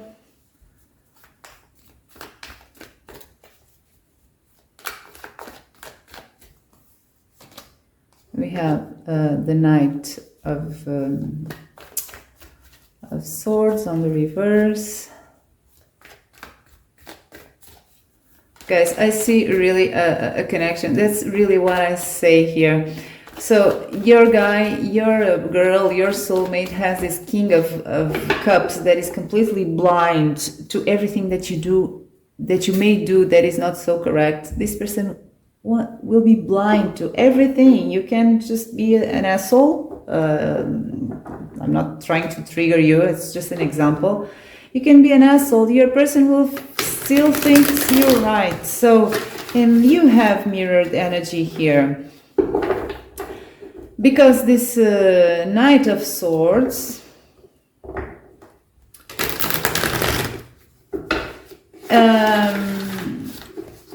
is a little bit of the same kind of thing. Let's see, the Hermit. King of Cups. So what did I say? You have mirrored energy. So you'll behave the same way. You'll think the same way. Your person may be, your soulmate may be on a certain day an asshole, and you'll still think they are right. I'm not saying you'll be an annoying couple. I'm just saying that you'll be such a good team that you will understand every bit of you. Because even when we are assholes, that sometimes we are, it's about stuff that we are carrying, right? It's about, we may be sad on some day, we may be confused, we may, you know, there's reasons for behaviors. And in this connection, I see full companionship, unconditional companionship for both of you.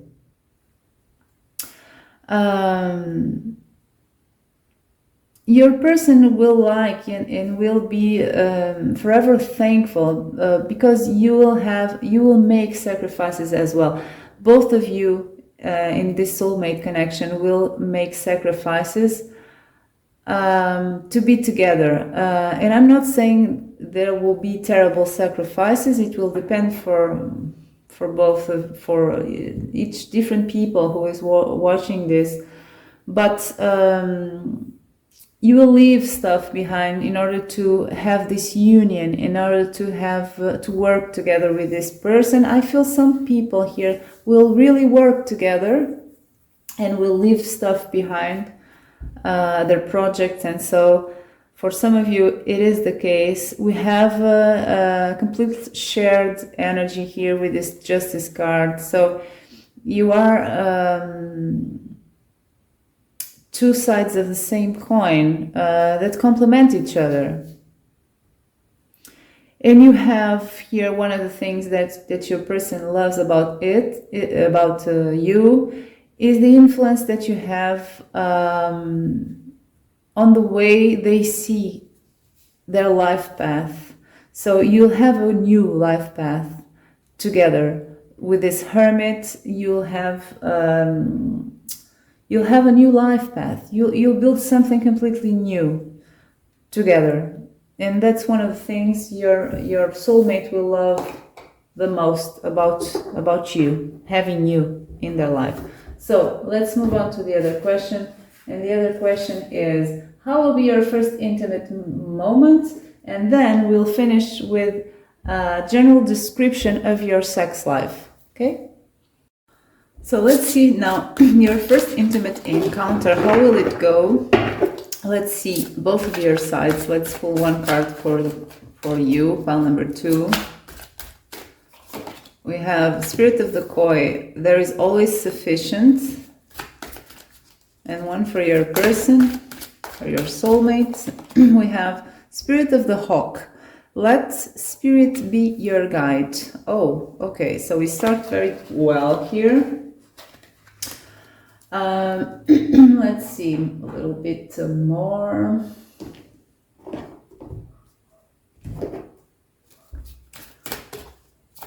One for the people on pile number 1 of their first intimate encounter with their soulmate. We have curiosity on the reverse. And one for your soulmate.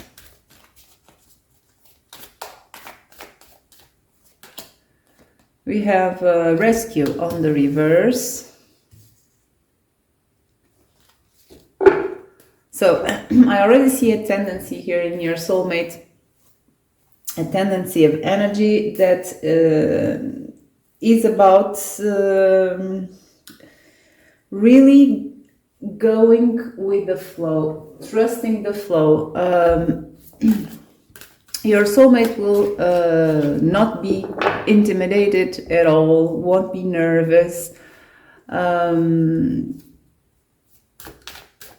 It's almost like almost at the mercy of whatever it will be, whatever, it's, this person won't be thinking, his mind is shut, okay, won't be thinking anything. This person will just be there, be feeling.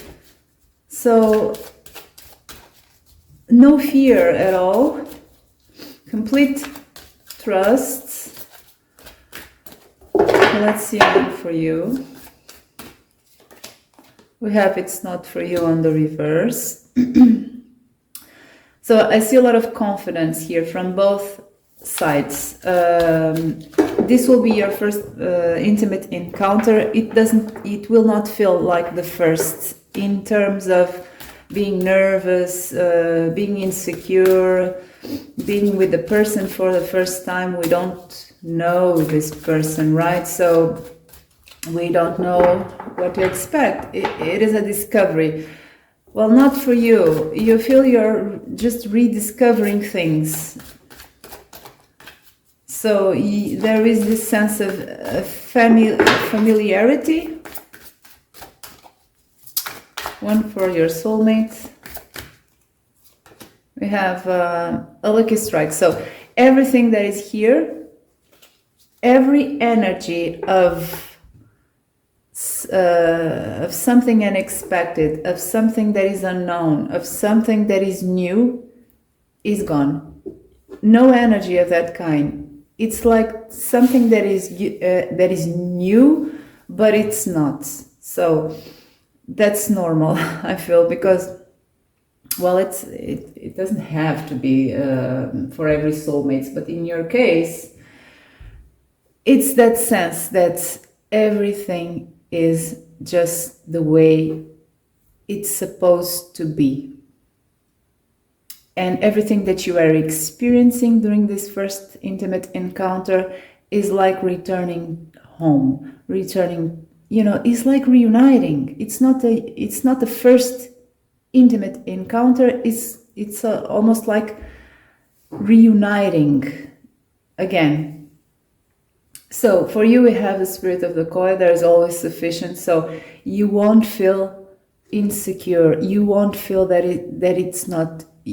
you're not good enough. If you have issues, body issues, insecurities about your body, insecurities about how you perform, insecurities about how the other partner in an intimate encounter may think of you or whatever, you won't have anything of that. You will be enough, and your person will be enough as well. No insecurity at all. When you have the curiosity card on the reverse, this is telling me that you are rediscovering. You're not discovering something new. That's what I said. It's something that you're just doing again. It's like you had this in other lives, and you did. So it's more of the same. It will be wonderful, but it won't be anything new. You know this person. already. Then we have this "it's not for you" card on the reverse. It means that you know exactly that you belong.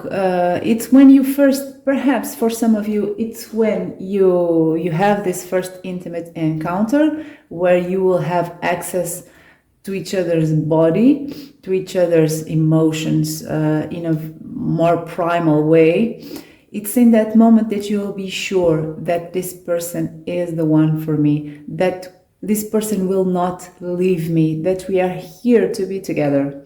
Then your person has the spirit of the hawk, and they are letting spirit be their guide. So it's about letting their soul guide this encounter. Your person will not be thinking, will not be analyzing, will not be questioning if what they are doing, you like it, or if they are performing well or whatever.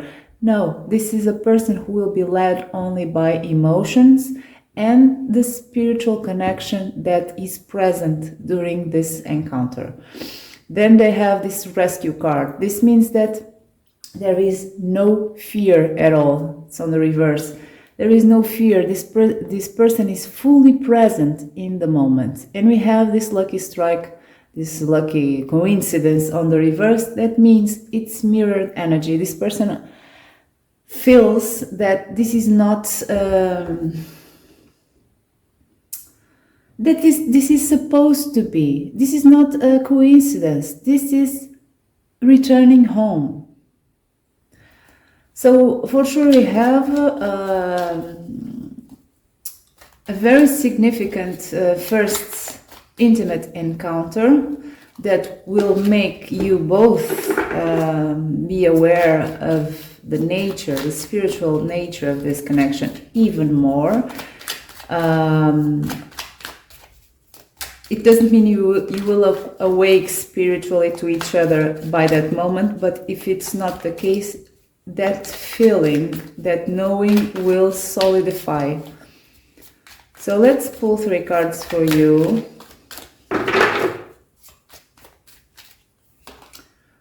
We have the 6 of Swords. So there's a great, that's what I said. So for you, every bit of doubt that may existed before this intimate encounter about this person, right? About will this work? Where is this going? And so, whatever. Every bit of doubt when you have this first intimate encounter will dissipate. So that's when you will have full clarity that this person is a person that is the one, right? Then we have the Page of Swords on the reverse. So this is the confirmation of this curiosity card on the reverse. You don't have reasons to question anything anymore.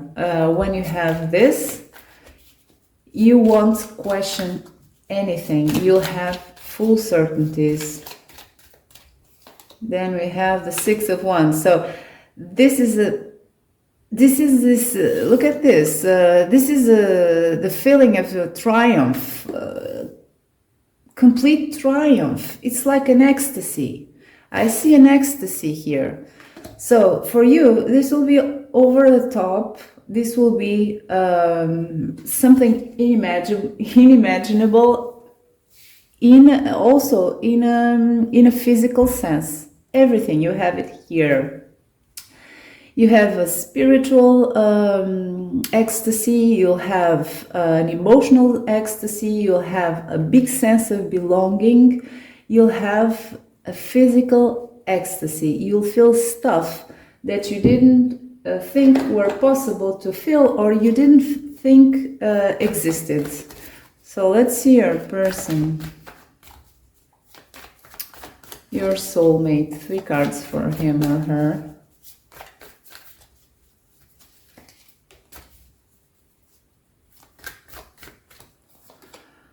We have the 5 of Swords on the reverse.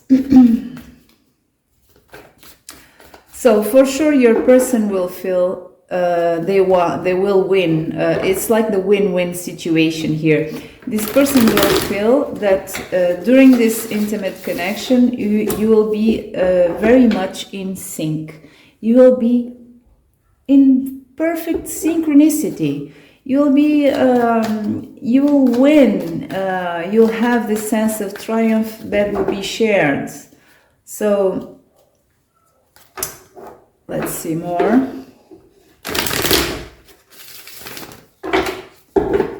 Two more. You have the 10 of Wands.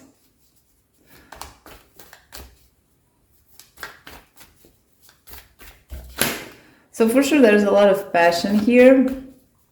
The 10 Wands of passion. You have a lot of endurance here from your person. So this will be your first intimate encounter. Will not be something that will be quick. It will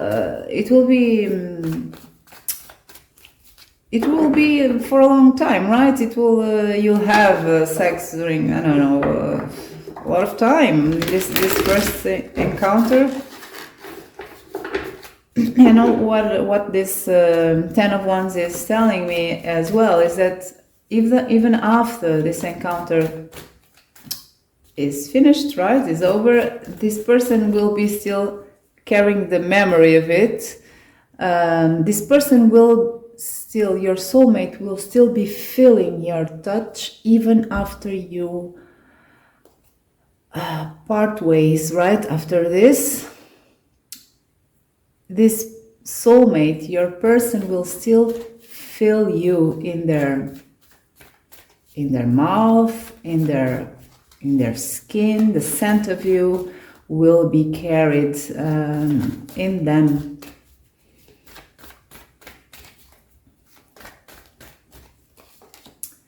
We have the Page of Cups. So there will be as well innocence in this connection. So this is about emotions. It's about the birth of the purest emotions. You know, untainted love, untainted emotions. It will be very complete, this first encounter, with everything. So let's see now your love life. Your sex life.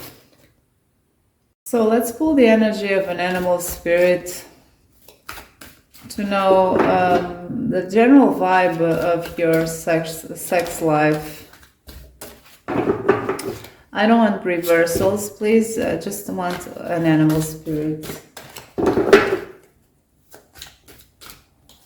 We have Spirit of the Otter. You're never alone. So this is a romantic card to be here. We see these two otters form the shape of a heart. So what can I say with that? It's a cozy, warm place of love. That's what characterizes the most your general life, sex life. It's about coziness and warmth and love. Then you may have other stuff, right? Play and experiences and so. But what is always present here is this sense of being almost intertwined in a warm, fuzzy place. So let's see more. How will be this sex life? We have the Queen of Wands on the reverse. Okay, I'll read with reversals.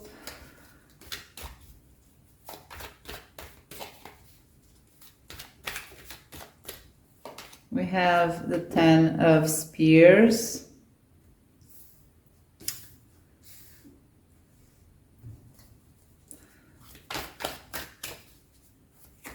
So there will be a lot of endurance and stamina.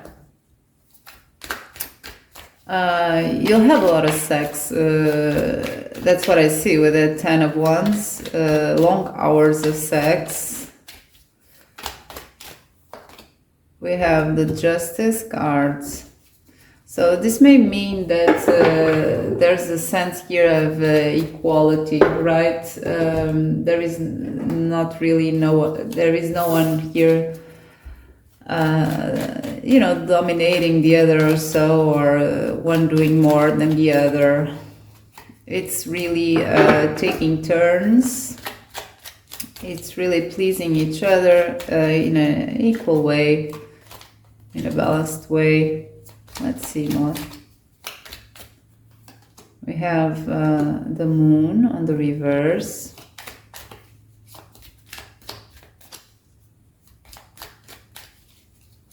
I want the back of the deck. I don't do this for a long time, reading back of the decks, but backs of the deck, but I'll do in this case. We have the Ace of Pentacles on the reverse.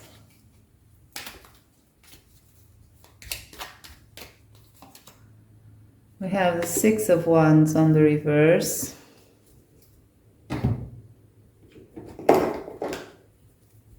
So I want the back of this deck.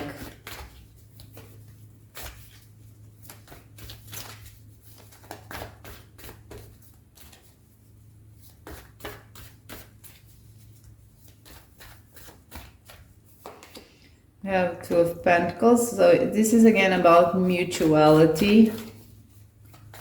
So you will receive as much as you give.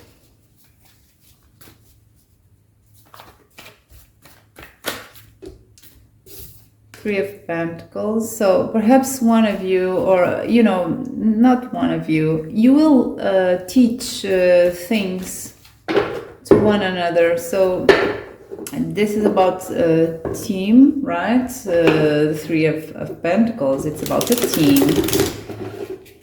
So you'll function very well in this sexual aspect of your life, but also you'll have, you'll teach people, sometimes you lead, right? And other times your person will lead in things that you already experienced and now you're showing to your person, and the other way around.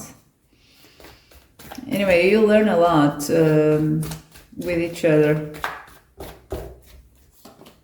We have the Hierophant. So it's about what I was speaking.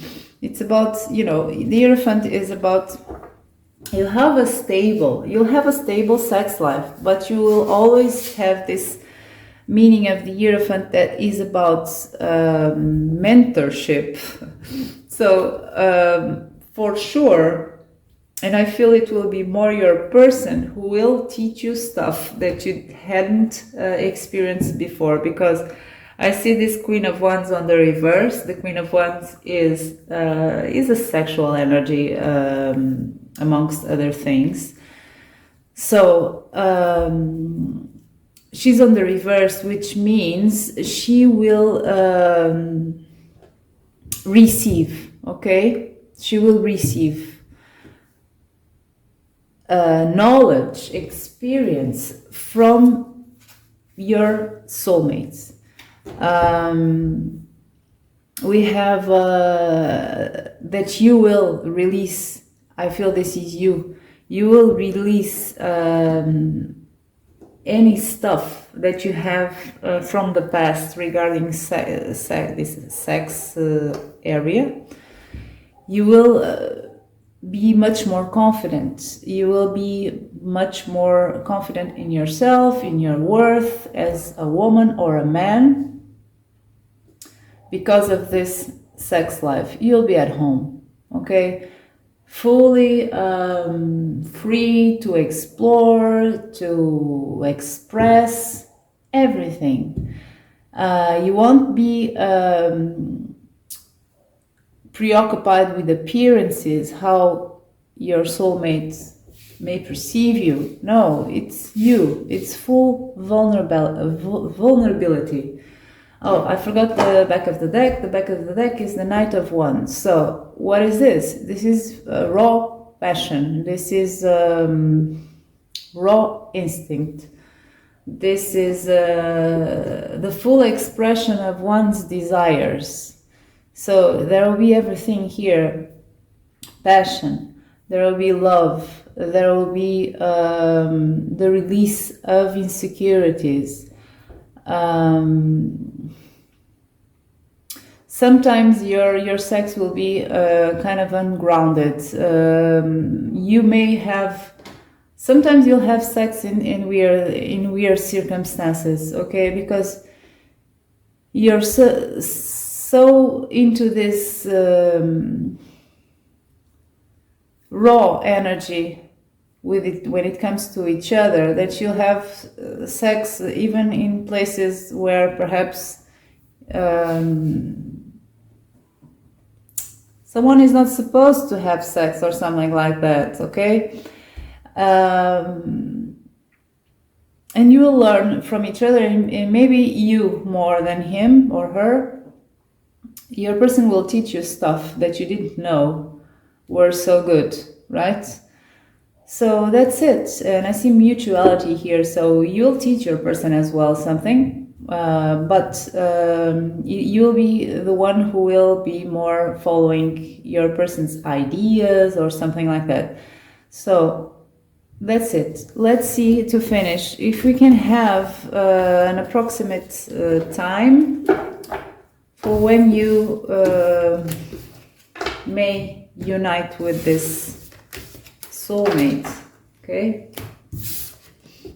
or meet. Let's start with when will you meet. So because you are more than one person watching this, I'm gonna pull 3 oracle cards from this animal spirit deck, and then I will explain a little bit, and perhaps you can choose one of the cards and consider it that that's your group, okay? I'm doing a sub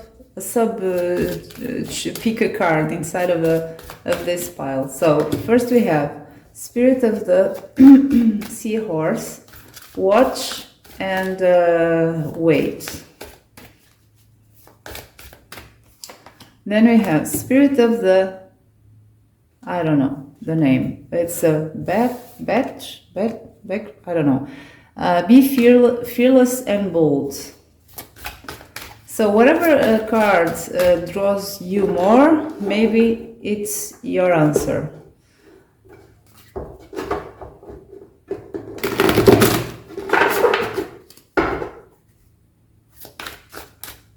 Then we have a Spirit of the Hedgehog. Have an open mind. So whatever you feel most drawn to, perhaps that's one of the answer of one of the 3 that I will give here. The Spirit of the Seahorse speaks about going with the flow. Okay, it's about belonging to, and this is about emotions.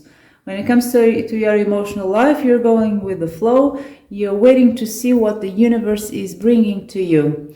Then we have the spirit of this little guy here. That is a more active energy. This guy is not going with the flow. This guy is looking for stuff, what he wants in even the garbage, right? These animals,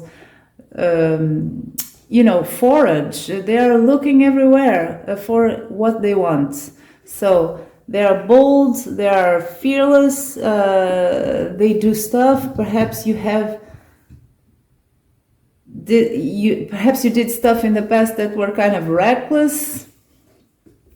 Then we have the spirit of the hedgehog. This is about having an open mind. So this is kind of the balance between the two of these two.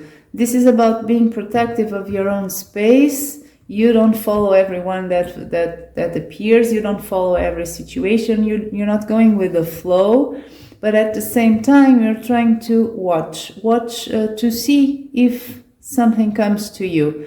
This is the more balanced energy. So pick whatever card here draws most your attention. And then, so I'm going to start with asking if we can have an idea of how long it will take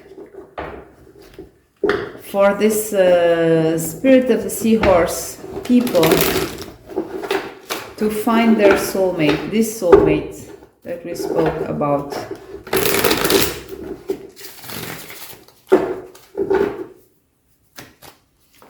We have the Nine of Cups. We have the Hierophant.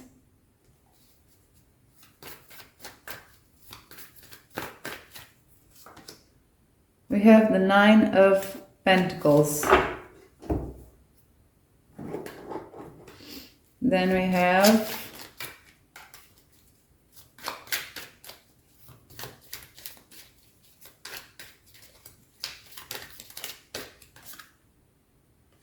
Seven of Wands on the reverse.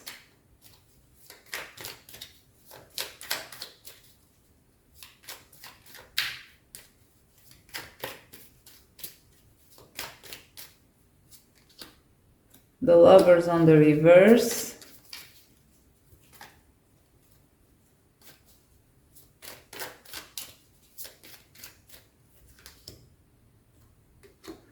So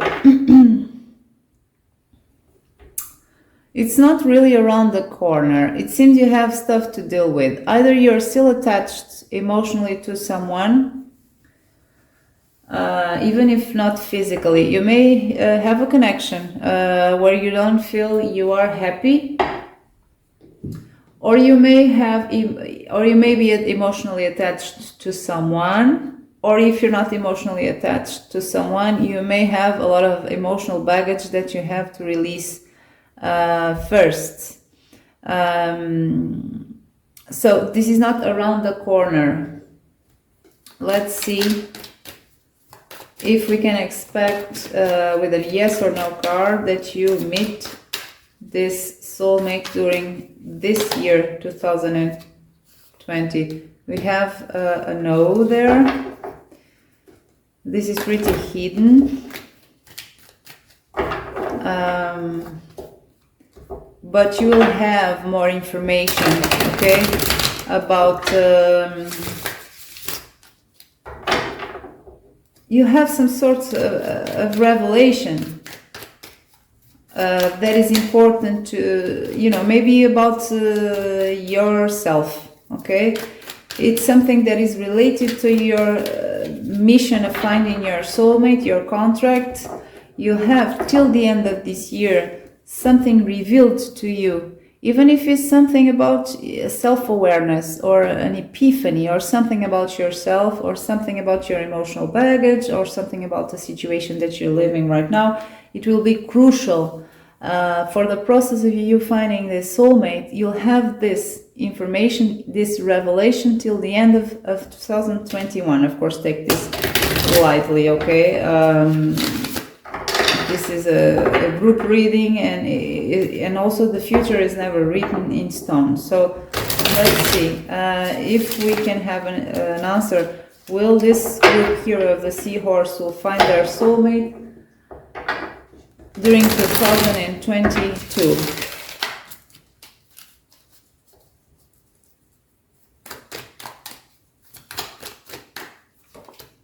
We have a yes. So this will be next year, and it will come fast. It will be most probably in the beginning of next year, because this is very fast energy. It will come off as something perhaps you're not expecting. You already forgot about this pick a card reading, so you're not thinking about that, and then it will happen in the beginning of this next year. So let's see this one here, the spirit of the badger. Is it badger? I don't know. So this cute animal, what can we know in terms of a time frame, in terms of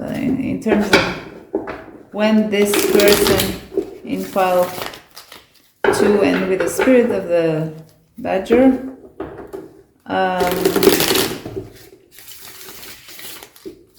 will find their soulmate.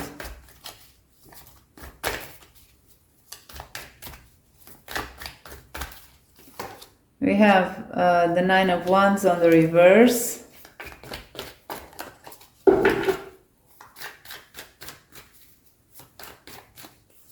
We have the Queen of Wands on the reverse.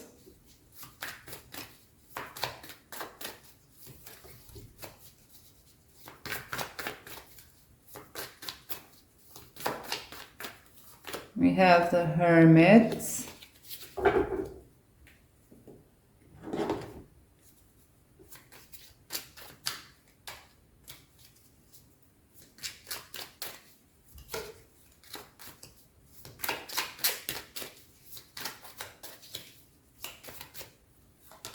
We have Ten of Cups.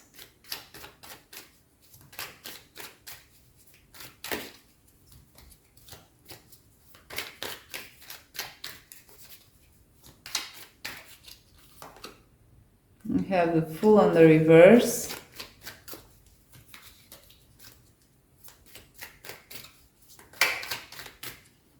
And we have the Hanged Man. So, it seems this is when, this depends on you. I had a similar case in pile number 1. This really depends on you. You're showing here very clearly, as this Queen of Wands on the reverse, you have the Hermit, we have the Hanged Man, we have the Queen of Wands with the Fool on the reverse. So some people here may be in a connection. Again, it's the same energy a little bit as the Seahorse. You may be in a connection. It's when you release this connection or the emotional baggage that you have with this connection or whatever it has to do with the connection, that you'll be, and now you're very idle here with this Hermit, with the, you're trying to find answers. You have a Hanged Man here that is not moving. You have the Fool on the reverse. So it speaks to me that it really depends on you changing the perspective. For the ones who are not in connections, when you start being so anxious about finding this family, right, with another person, with your soulmate, then you will allow the universe, the energy to flow in your favor, because you're putting too much anxiety out there, and that is not helping things to flow. For others of you, this is about another type of family. It doesn't have to be a family with another person, but you may, be taking care of a family, be taking care of a parent, or your family may have an influence here, maybe hindering you a little bit to have space, at least emotional space and spiritual space, for this to happen. And this is taking a toll on you, an emotional toll on you, and even a physical toll on you for some of you, and you have to leave this post. At least take a little bit of a step to the side, right? You don't really have to leave it completely, but at least have a little bit more space for you.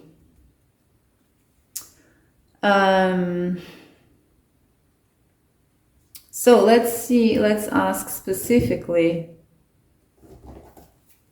will you find this soulmate till the end of this year, 2021?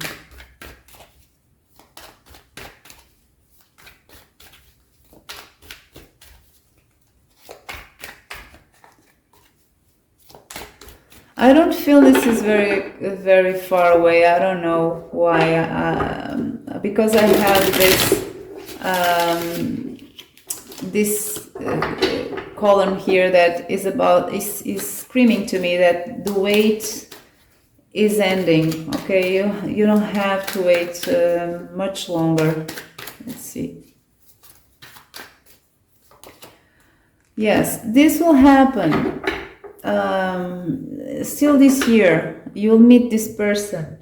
if, of course, take this as it resonates, but you will meet this person according to these cards by the end of, till during this year, 2021. So let's see now the spirit of the hedgehog. If you chose that, what can we know? Can we know anything about when this person who chose the spirit of the hedgehog will meet this soulmate?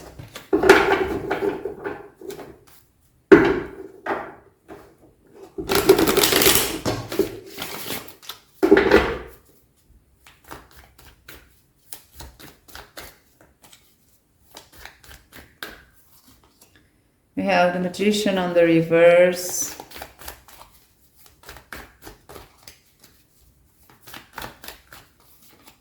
We have the Eight of Cups on the reverse.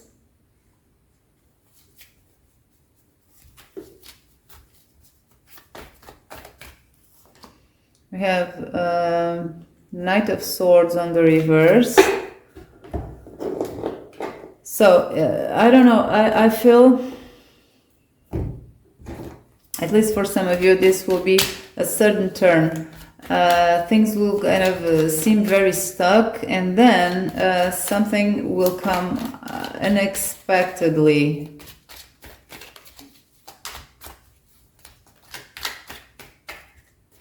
I feel you also will have to make a choice here. Three of Swords. So this group is suffering emotional pain, or suffered a lot of emotional pain in the past that took a toll on their self-confidence in themselves, or even in love in general. But this will change very dramatically and unexpectedly. And you perhaps have at least some of you had to make a choice. We have the Two of Swords on the reverse, so you will really, really have to make a choice. If it would be on the upright, it would be that you could postpone this choice, but in this case, this will come fast to you, guys, in this group.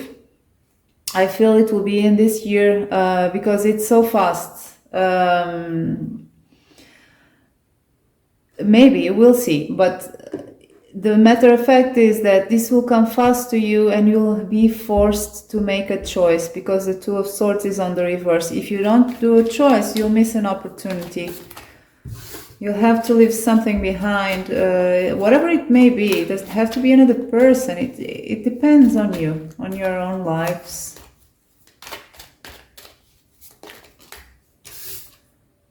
We have the Seven of Pentacles. So you will want to wait. You want to know what to do.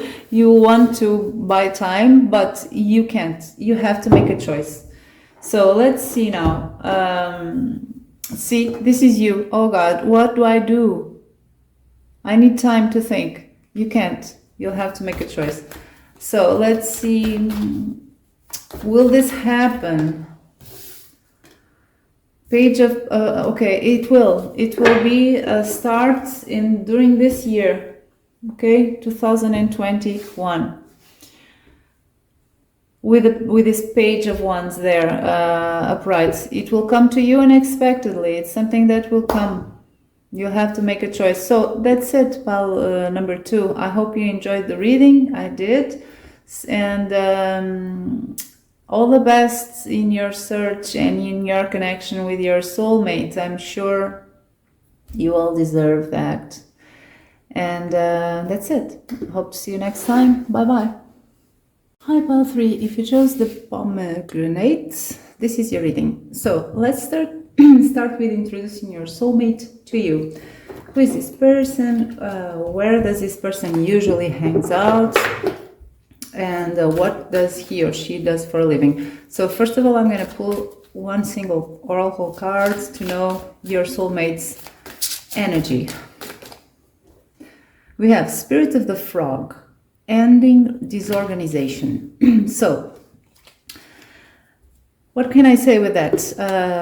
I'll know more as things go, but the first thing that I know is that your soulmate is very organized. It may be a sensitive person as well, with a thin skin. I'm having this this stereotype of how can I say, maybe a perfection seeker, your soulmate, maybe something like this. So let's see first if we can know more or less. And I also want to say that piles may have different things. Okay, I may ask different questions. I may pull different cards from different decks. I follow my gut, so that's why sometimes things are not exactly the same from pile to pile. So I was thinking, I want to know, where does this person, your soulmate, mostly hangs out, and often this is related as well with your person's job. It doesn't have to be, of course, but since we spend, a lot of us at least spend a lot of time in our jobs, he has a certain career, so he may spend a lot of time in a certain place because of that. But let's see. So we have the 9 of fire, the 9 of air. I don't know, I have this feeling that this person may be spending a lot of time in old buildings. What can I say? This stuff just came to mind. I don't know why. So we'll see how things, how this information unfolds. But I kind of feel your soulmate spends a lot of time in old buildings. So we have the page of air. I don't know, I have this sense of an exploration. So let's see. I want to know what this person, your soulmate, does for a living. And usually with this next spread, I also get a sense of where they spend a lot of time as well. So what is the energy of your soulmate's main occupation? And this includes a job, of course, if they have one. We have Spirit of the Horse. Freedom belongs to you. It's on the reverse.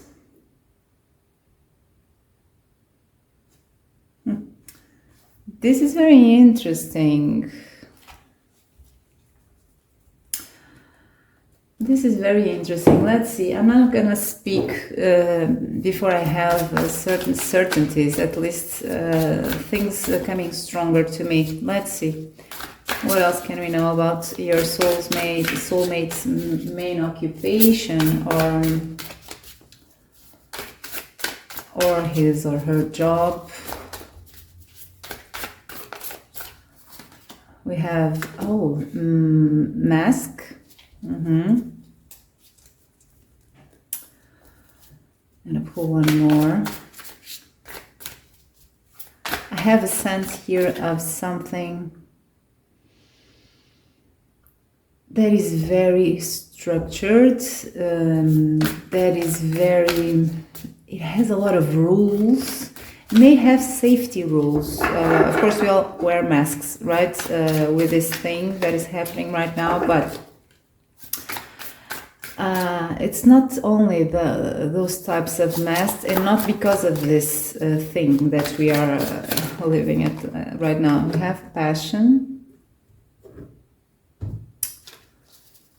Okay. There's a lot of active energy here in your person's work area, in your person's job or occupation or whatever this person is doing. There's a lot of raw energy.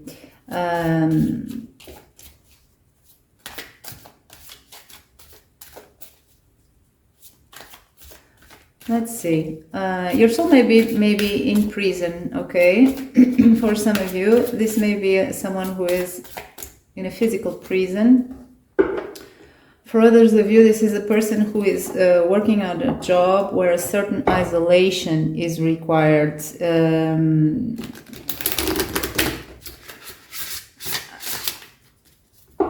Like being in an outpost somewhere, or being in a certain type of facilities with a lot of security rules.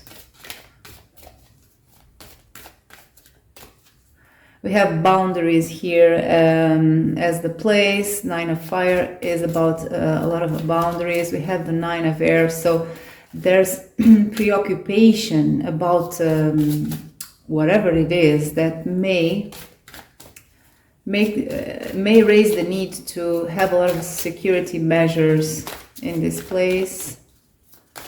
So for sure, this is not something that you know, you can apply easily. This is not a common energy, a common job. We have strategy, so that's the thing. This person may work on the government, may work in security, in a place where there are security facilities. It may be a lab, it may be a prison. This person may be a prisoner. It may be an outpost away from civilization.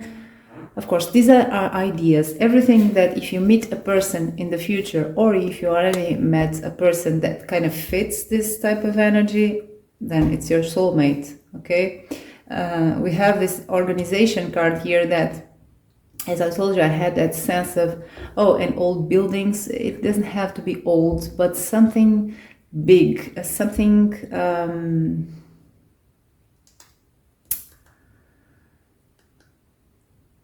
you know, something heavy building. We already saw that this person has this organization, maybe an organization freak, a perfection freak. Perhaps that's why, if this person has a job in this type of structure, these traits are very valuable, because there are a lot of norms and rules that have to be followed. So let's just pull one more, just a little tiny bit of more information, and then we can move on. Let's see. Knowing your person better. We have time is to wait on the reverse. So I feel this may be a certain job that doesn't have, or either doesn't have working hours, you know, stipulated working hours. This person doesn't have a schedule, right? He works when he needs, when he's called. This person may be a firefighter as well. Or someone working with urgencies, right? Something like that. Of course, this may be a lot of things. Your soulmates don't work, all of them, in the same job.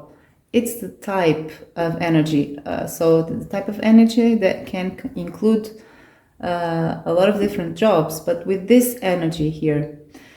So as I was saying, it may, there's this schedule thing that your person may not have a schedule, right? Working hours, or this may be a certain type of facility that works 24 hours, okay? Works continuously. So, this is the first glimpse into your soulmate. What does he do, or she? Where does he or she hangs out the most? So let's see now, if we can have a little bit of information about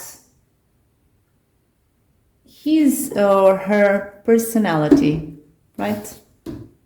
I'm going to leave here the Spirit of the Frog, because I always do. This is the main essence, at least one of the main essences of your soulmates. It's something that is very on the surface here, very ingrained here, this trait. But let's pull more. Let's pull one oracle card for your persons, at least one of their personality traits. We have Spirit of the Dove, be peace. So it's kind of a be peace itself. It's on the reverse, so it's more than that. It's not such a straight answer, but it has to do with peace. So let's see more about your soulmate's personality.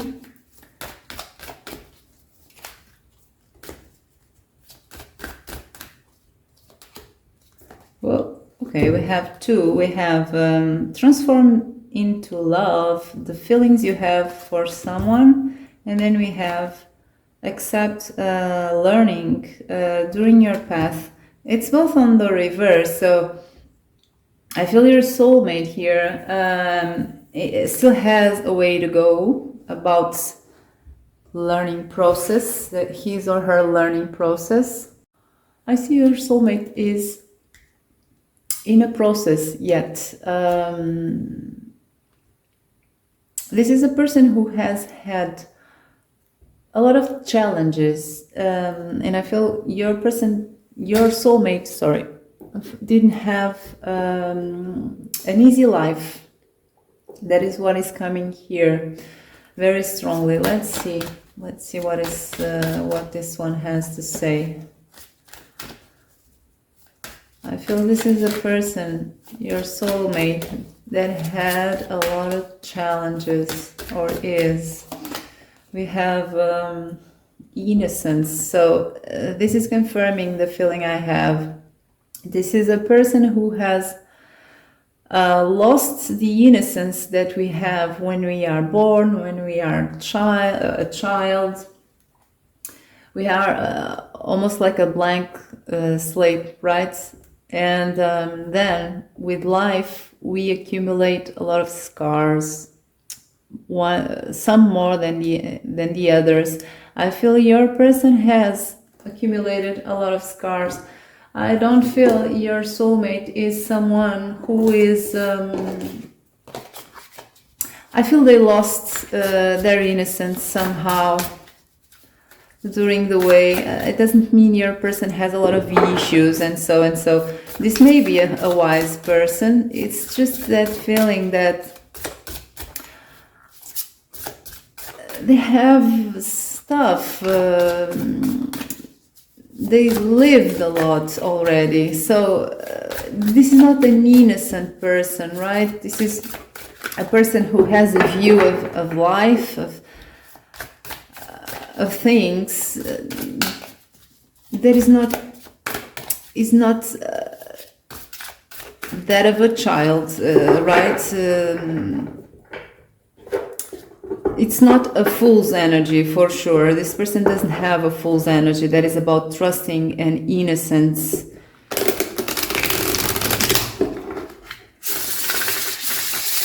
Let's see, one more.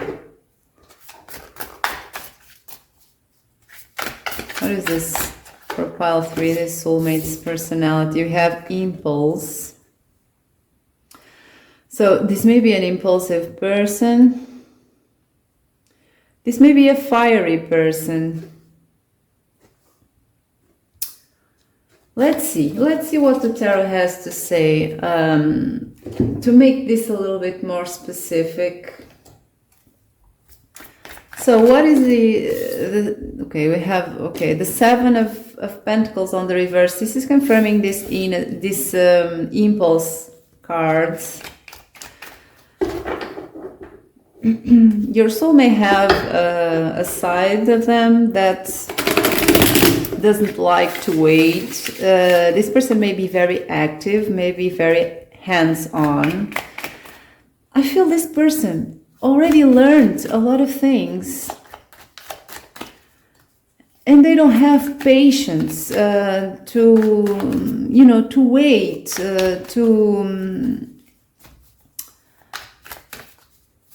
to stay idle. This may be a good thing or a bad thing depending on the situations. This person may not know when to wait, and they should, in the situations that they should wait. And they may, as well, in other situations, act, and that's a good thing, right? I feel this is a person who doesn't like bullshit, who doesn't have patience for that. We have the Wheel of Fortune. So it's again about change, about acting, about trying to turn the wheels of fate. So I feel your person, your soulmate's personality is that of someone who, when he or she doesn't like things as they are, they do something, and sometimes they may be too impulsive. In some occasions, we have the Judgments. So there's a sense here of improvement again, and also a sense of a strong call to do things. So this is all the same message. This is for sure a very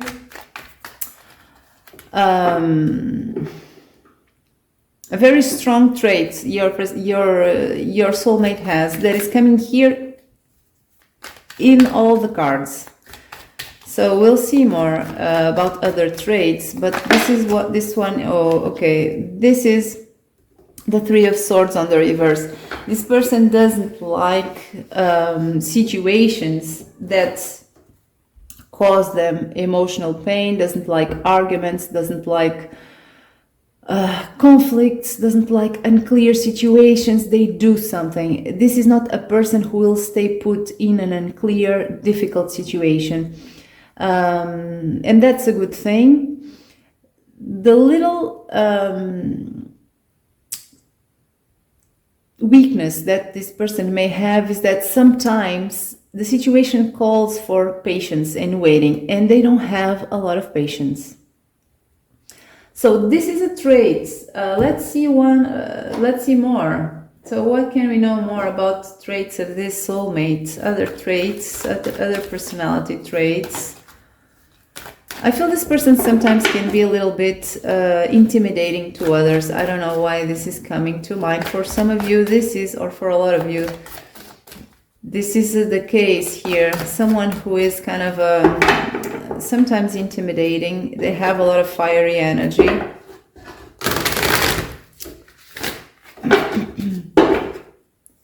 So what are other personality traits of the soulmate for pile number 3?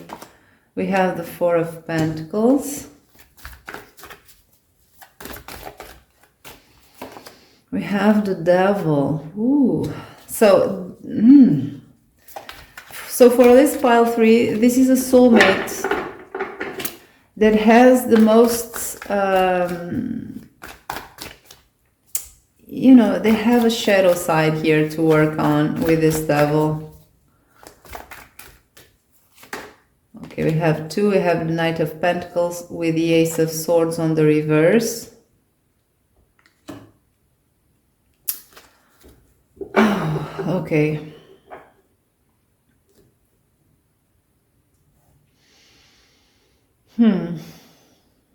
This person doesn't know how to be a Knight of Pentacles. That's what I feel with that Ace of Swords on the reverse.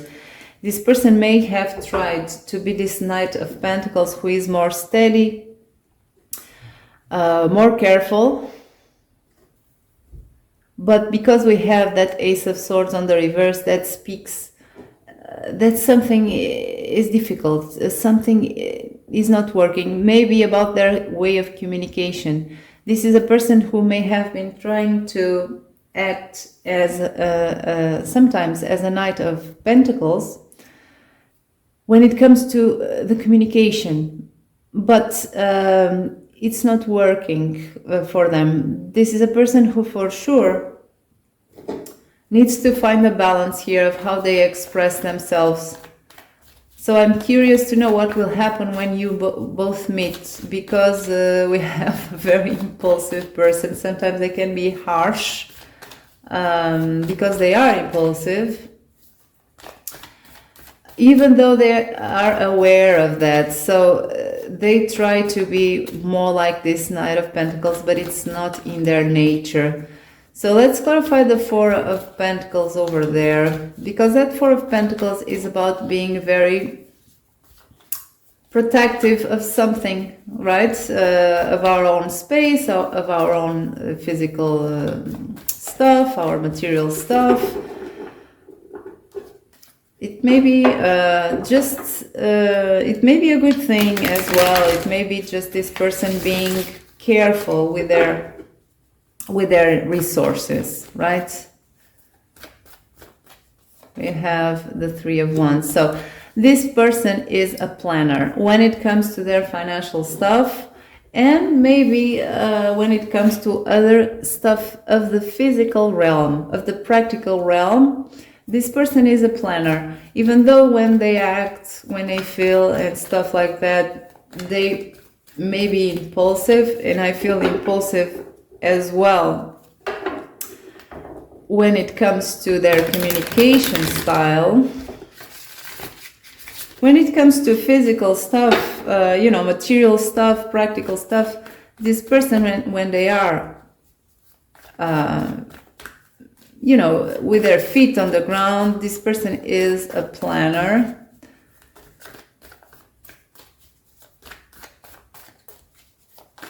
But I don't like to.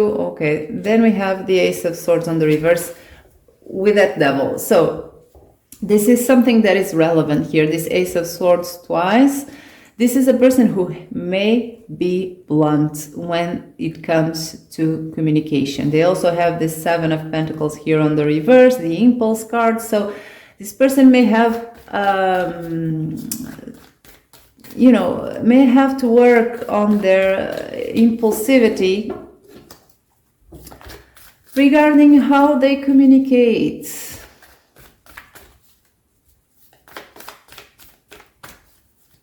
So that's why the Devil is there.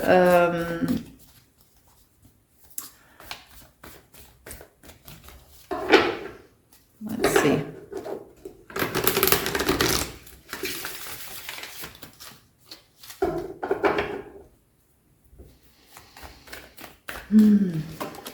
We have the Eight of Pentacles. So that's the thing that I was saying. This person, sometimes your soulmate, so there's a shadow side here coming. This soulmate has a problem focusing on the details, and sometimes there are details, and also on time, because the Eight of Pentacles is about time. This person doesn't like time, long periods of time, doesn't like to wait, doesn't like to give importance sometimes to important details. And then they have this Ace of Swords on the reverse that speaks about, in this case, I feel it is about their way of communication. And then they say stuff that sometimes they may regret in the past. So let's see a little bit more. Because we are having here personality traits that are coming with a lot of cards. I'm just gonna keep pulling to see what else we have. We have two things already. Let's see one more personality trait. How is this person, please? We have the Emperor on the reverse.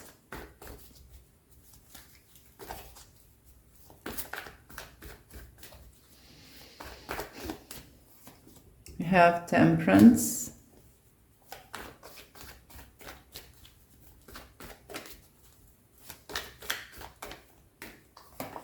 We have the King of Pentacles on the reverse. So far I see this is a person who is teetering between two extremes, two extremes, so to say.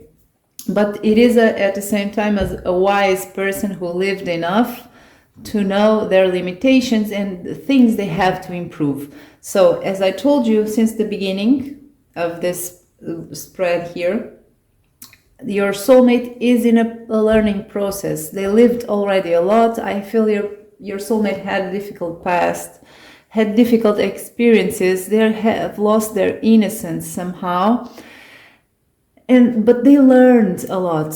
Your soulmate has learned a lot, and they are aware that they have to find a balance between being this emperor that is on the reverse, so it's kind of ill-dignified, and it is about being perhaps too controlling, perhaps too closed.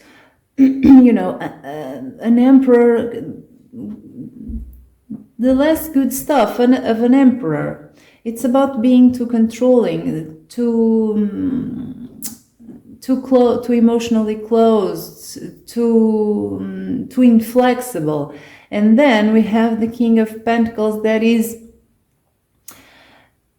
the fact that this person is more of a King of Wands, and they would like to be a King of Pentacles, more grounded, more stable in the overall. Okay, this is a person who is trying to find stability within, amongst this impulse, this trait they have, this perhaps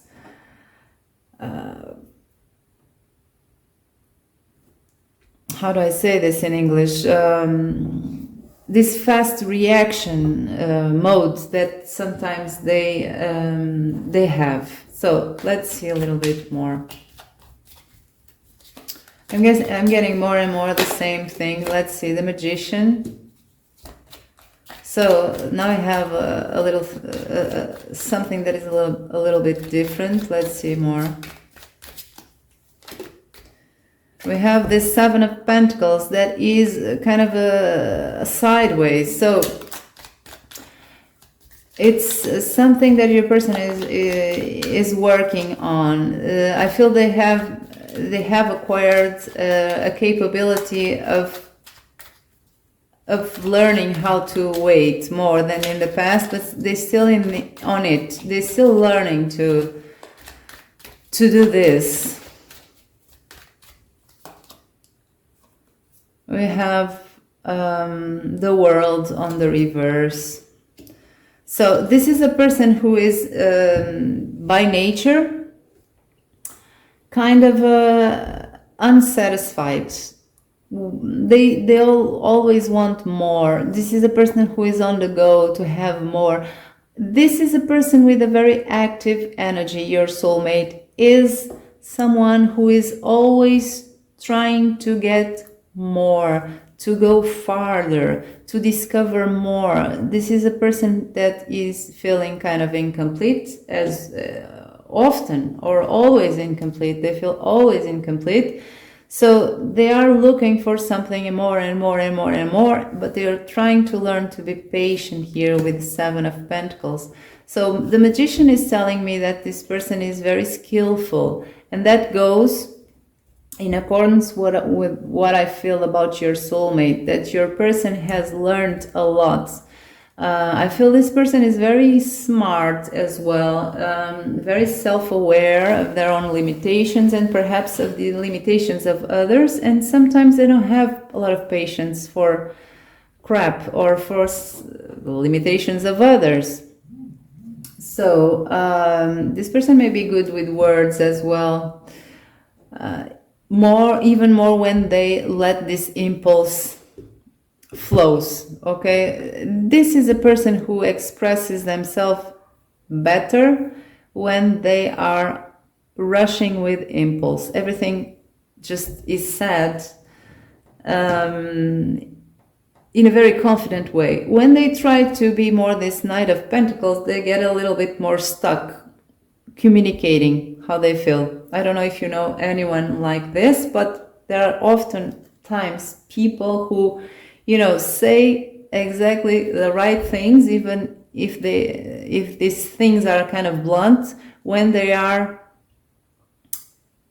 fired up. Okay, when they try to be careful and moderate, and so they get stuck because that's not their true self. So this is not a bad conjunction of traits. This is an interesting person. This is a person who has learned a lot, who had a lot of challenges in the past, who has a lot of scars, is very sensitive, picking up micro expressions, picking up the energy of others.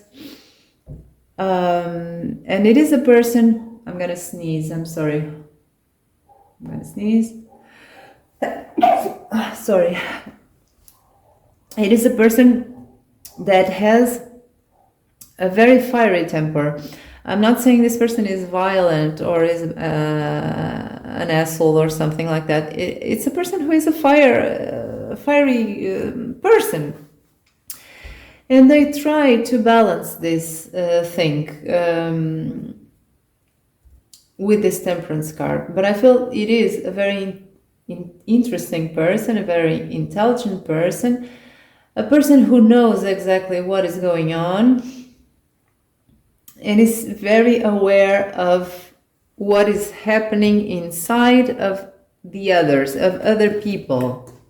So I feel this person sees through others. I also get a sense here of a Scorpio energy and also a lot of fire. If you are into astrological signs, I have this sense here. So let's see now your soulmate's physical traits. So for pile number 3, I'm going to pull 3 cards, animal spirit cards with no reversals, to see what I feel regarding your soulmate's physical traits. We have the spirit of the peacock. We have the spirit of the wolf.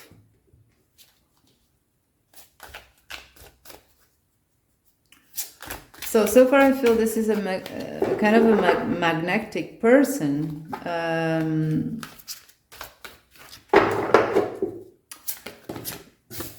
Sorry. We have the spirit of the, I don't know the name of this bug. So,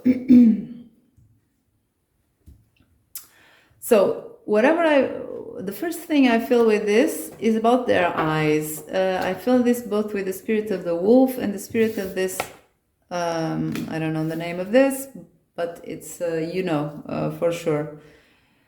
Anyway, I feel this person has very intense eyes. They have a certain type of stare that is sometimes intimidating. It's not a creepy stare. It's kind of a magnetic stare, and they may have beautiful eyes. I don't know. I have a sense here of, it doesn't have to be for everyone, but some of you, or a lot of you, will have a soulmate with blue or green eyes, or I don't know, eyes that recall the sea. And if you stare long enough into this person's eyes, you will see that it's like a surface of a sea, and deep inside, right,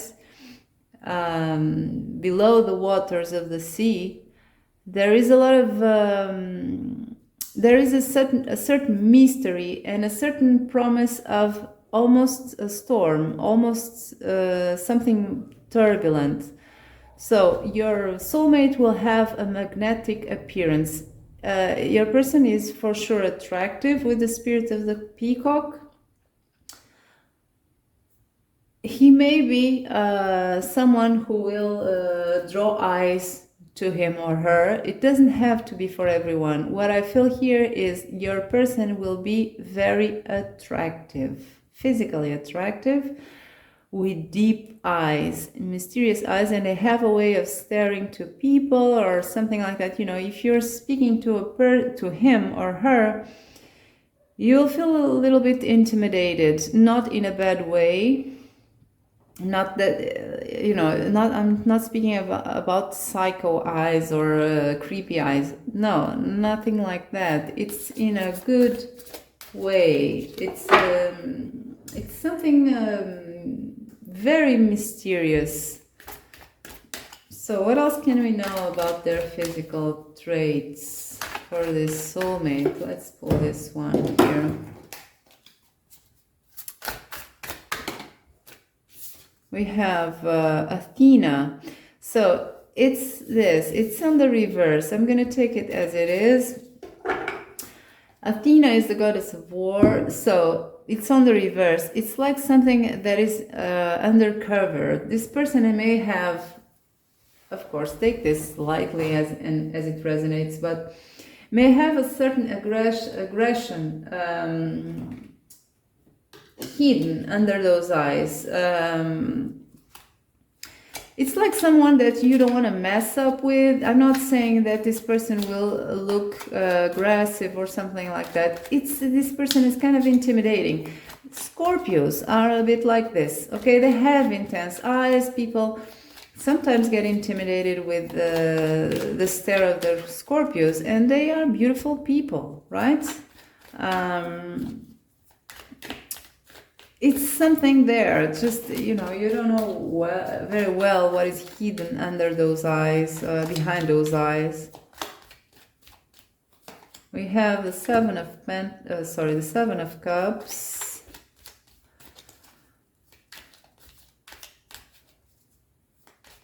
So this person will have, I'm speaking about physical traits, and when I speak about physical traits, I speak about the vibe, this person, you know, how others perceive this person, and that includes the way they move, the way they stare, the way they speak, the way, you know, it's not just the color of their hair and stuff like that, it's how they look. And when I see the Seven of Cups over there, I feel, together with all these cards, I feel this is a person that in the overall, sometimes, you know, in other piles, I got a different type of person. I got a person that is non-threatening, and you know, people are drawn to them. In this pile number 3, I get the opposite.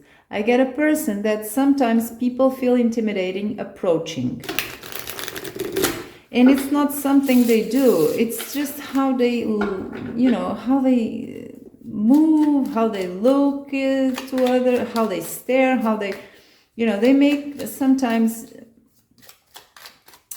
you know, this is not the person who has that friendly, super friendly vibe.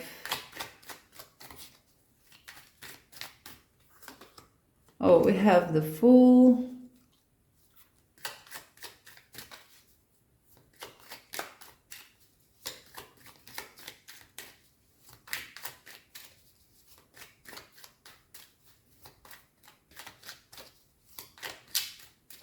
So I feel this person, with the Fool, I feel this person has, in the overall, no matter their age, they have a young aspect, okay? They may be, they look younger than they are.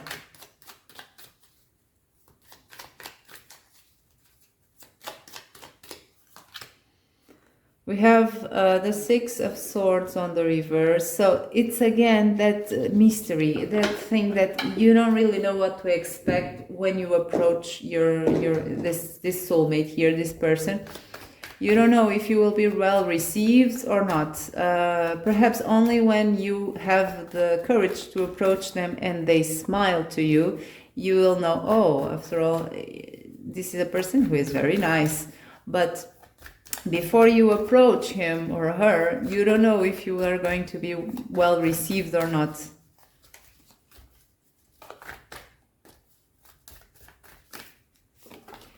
We have Temperance.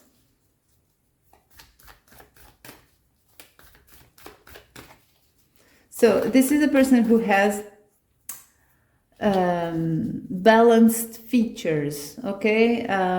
They don't have big nose or small eyes. They have very harmonious features, okay? That's why they are attractive as well. They have a good face symmetry.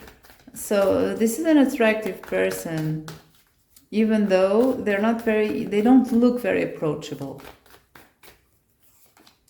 We have the Nine of Cups. So this is kind of the vibe I was getting. When you have, you know, the guts, if I can say so, to approach this person when you don't know him or her, you will discover that when they smile, when they reply to you, you'll see that this person is a nice person, okay? It's when they smile to you, I feel. That's when you, that's when this intimidating vibe will dissipate in the air.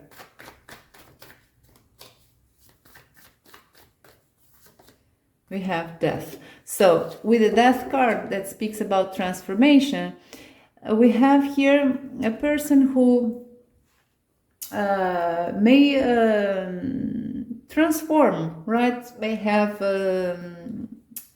transformed their style. Sometimes they don't have, this is not the person who dresses always the same way. They may change the color of their hair. They may adopt different styles according to their mood. So it's about transformation. This may be something physical as well. They may have done some work to their body or something to transform something. I don't know. It's something about transformation. This person may also dress in black a lot, or like to dress in black at least sometimes. And that even adds more to their, mysterious, unapproachable aspect. Let's see more.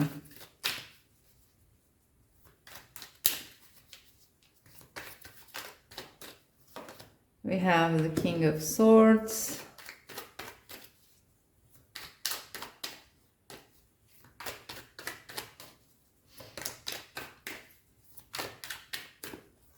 We have the Nine of Wands on the reverse.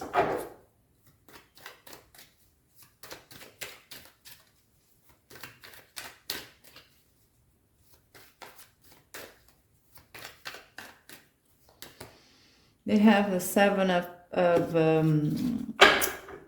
Swords on the reverse. So I feel everything, all this vibe here is kind of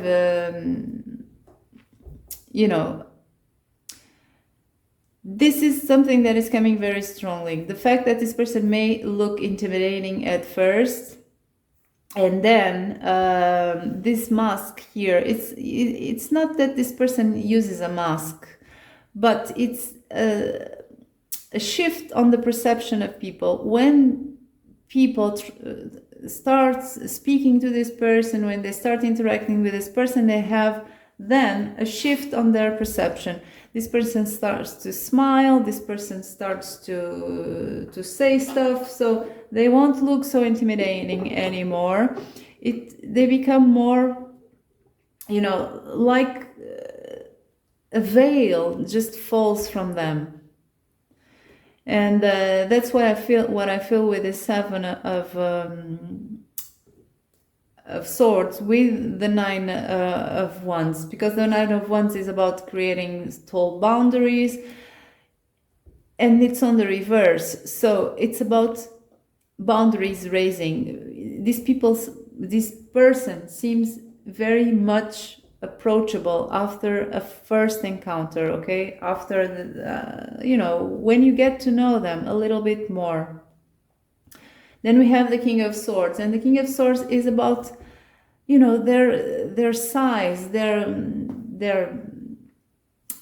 body structure, stuff like that. This is a person who is, I feel, big and strong. If it is a woman, it's a tall woman. It's a woman that has a strong presence. So all this together make for a person who sometimes is kind of is very attractive, but people are a little bit intimidating to approach this person, and only after they start to interact and this person grants them their first smile, this perception shifts completely. This becomes a person who seems much more approachable, okay? So that's the general perception and the general physical stuff we can perceive regarding your soulmate. So let's move on now to the energy that you both will have when you meet, when you first have this encounter. Will you feel intimidated? I don't know. Let's see. So let's see both of your energies when you first meet. One for you, we have the spirit of the turkey. Give with gratitude and elegance. It's on the reverse. So that's your energy when you meet your first, when you have your first encounter with your soulmate. If you already know your soulmate, that was your energy, okay? At the time, let's see them.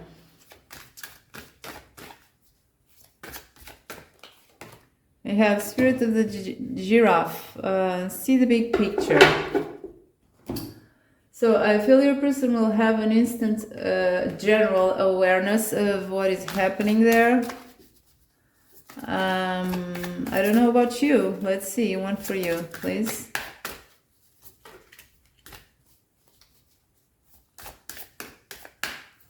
So we have blessed on the reverse. So I feel you won't be aware of this when you first meet. You won't be aware of that this person will be your soulmate.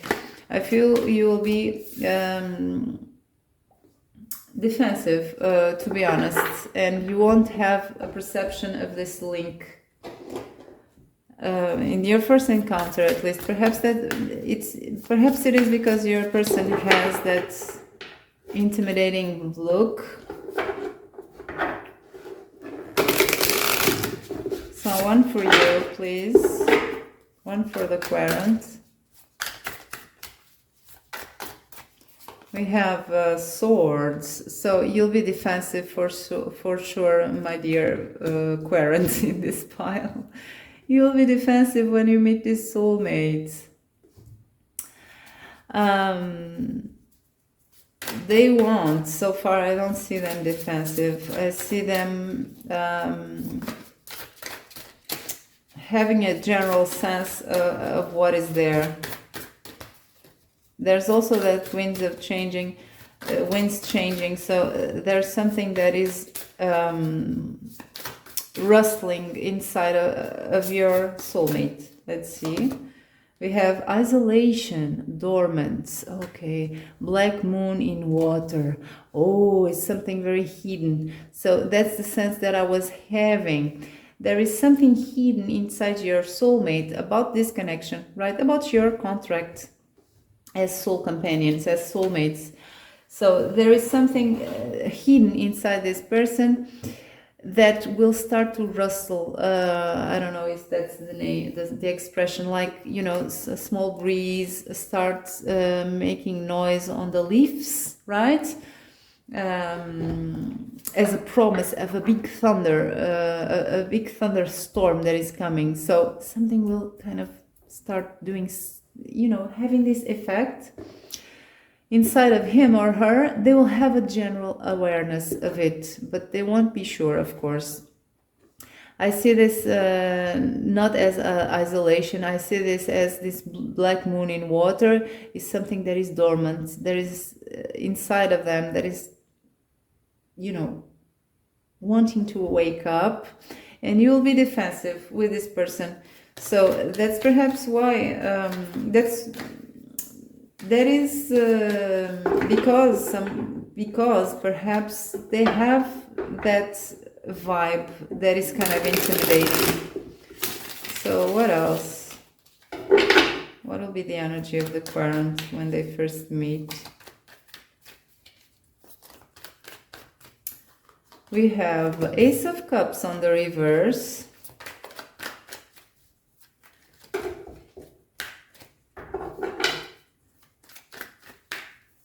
We have the Three of Spears.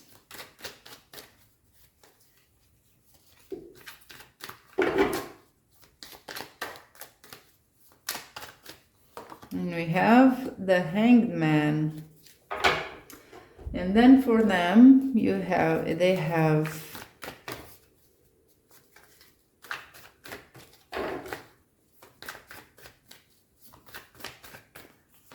have the Page of Cups.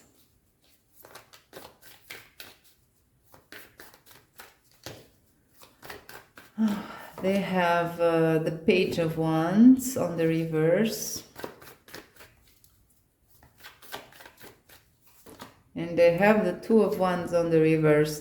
So I feel here, this won't go on a beeline, okay? On a straight beeline, you will meet, you will fall in love, you will be happy forever and after. No, it's not the case here. You won't click immediately. You have this Ace of Cups popping up inside of you, but you will either you will not recognize it, or you will not want to feel it, because I feel it's kind of like you don't expect your soulmate to be interested in you. And you'll be there hanging out with in this hangman energy that is about not doing anything about this Ace of Cups that is still on the reverse. And you have a certain expectation. You want to know what is coming from here. You won't approach your soulmates in a certain way unless you have more certainties about what do they think of you, how they feel about you, and stuff like that. You may see a pick a card reading, if you're still into that, about this person. I feel this is the energy of someone who may see a pick a card reading to know what is happening in here with this person, with your soulmate. So on the other hand, we have a person here. Your soulmate will have as well a little bit of conflicting energies, but they will be more open to act because they have this Page of Cups that is a romantic approach, even though it's kind of a baby steps approach. This is not a Knight of Wands, right? That is coming rushing to you with passion, with desire, with impulsivity. So even though this person is impulsive, they will not act. We have the Page of Pentacles, the Page of Wands on the reverse. We have the Two of Wands on the reverse. So this person won't have really a plan about what to do about this. They are not sure that this is a horizon that is accessible to them.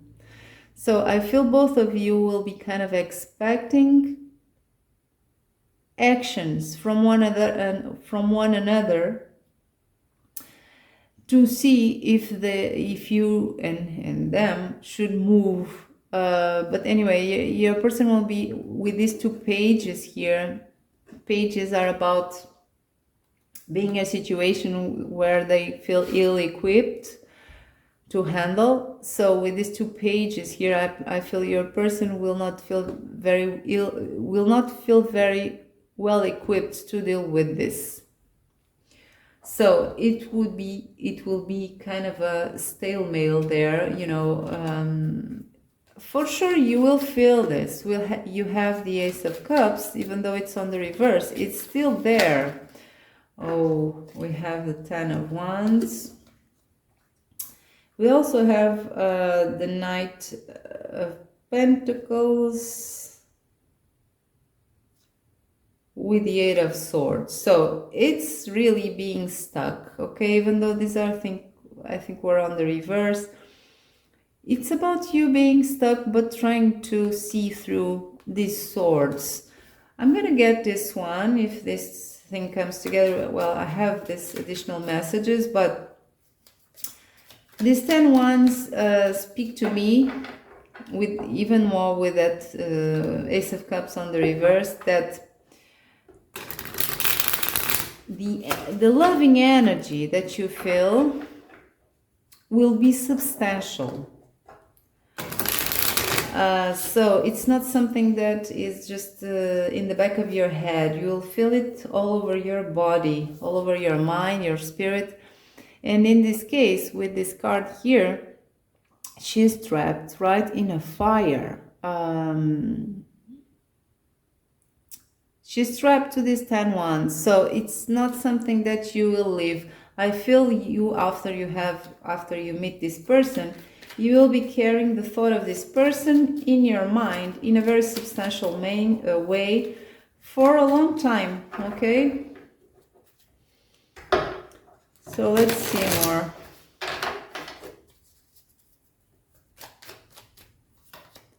Ooh, really? 9 of Swords. So you will be thinking a lot about this person. And now I'm getting stuff like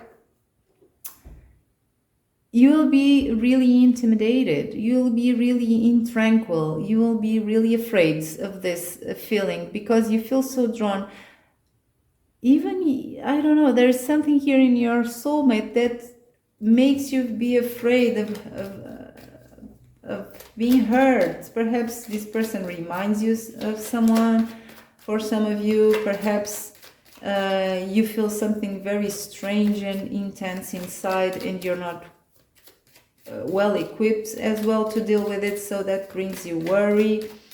So I feel you, after meeting this person, will be revisiting everything you said, everything this person said to you in your mind, and you're kind of be regretting not saying something or having said something. So this will be of great intensity to you, this first meeting.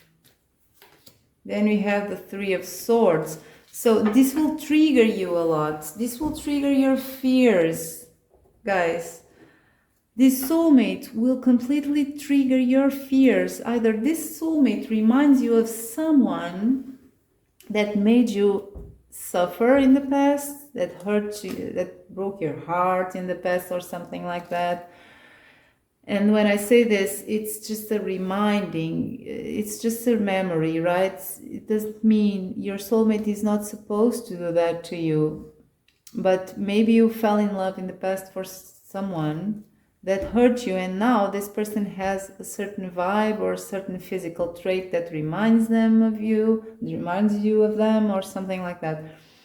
Anyway, this will have a great weight on you, and you'll be kind of protective of your space, but you will feel this very intensely. This Ace of Cups will weigh on your heart for a long, I'm not saying a long time, but significantly. So let's see your person. You already know this person is kind of feeling as well not very equipped to deal with this. They don't have a green light from you, so that's perhaps why they don't know what to do. They're trying to repress their enthusiasm towards you. We have, your person is trying at the most. Your soulmate is trying so hard to be in this energy of the 7 of Pentacles that is completely contrary to their true nature, because they are impulsive. They will try to wait to see what you want, or what to expect from you. We have the High Priestess on the reverse. So they have we have Strength and we have Death on the reverse. So I see repression.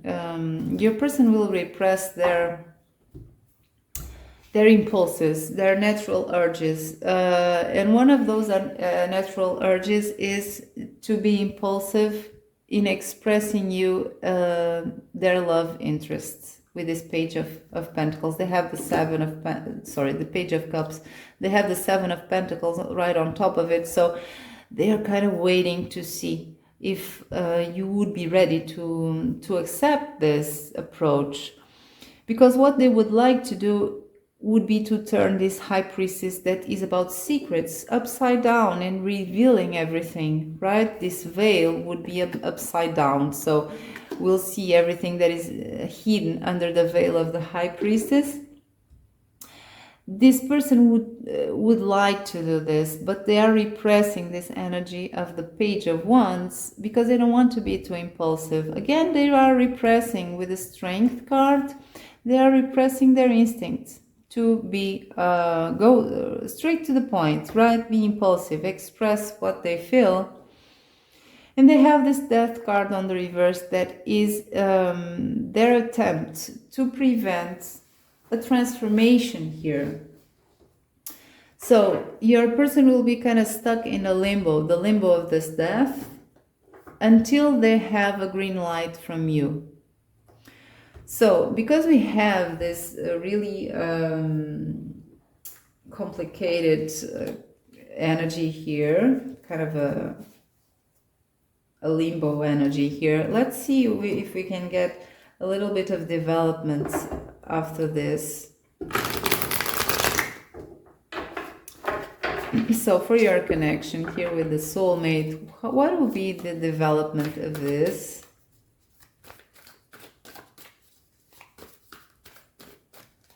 We have the Eight of Fire on the reverse. So there is repressed impulses, repressed passion and desire. We have the Ten of Earth on the reverse.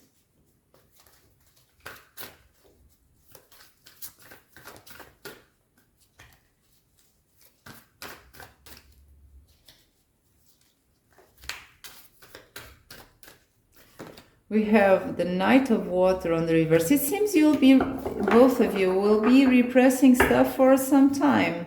So if you meet your soulmates in a near future and you remember this reading, perhaps you can change this, because I see that you are feeding each other's insecurities and waiting for the other to take a chance. So perhaps you can, let's see, Four of Earth, Three of Air. We have the Hanged Man. Oh gosh, really? Oh my God. You have to open up, guys. You have to open up if you want this soulmate. You have to open up. Because if you don't, you'll be on this limbo for a long time. We have the Chariot on the reverse.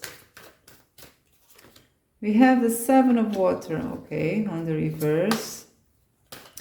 So someone here is afraid of doing a bad choice. We have the Knight of Fire to end. So it seems that you'll be for some time in this energy of, you know, a weird dance of forward and back and stuff like that, waiting to receive a green light from each other. I don't know what the hell is happening here. You'll feel intimidated.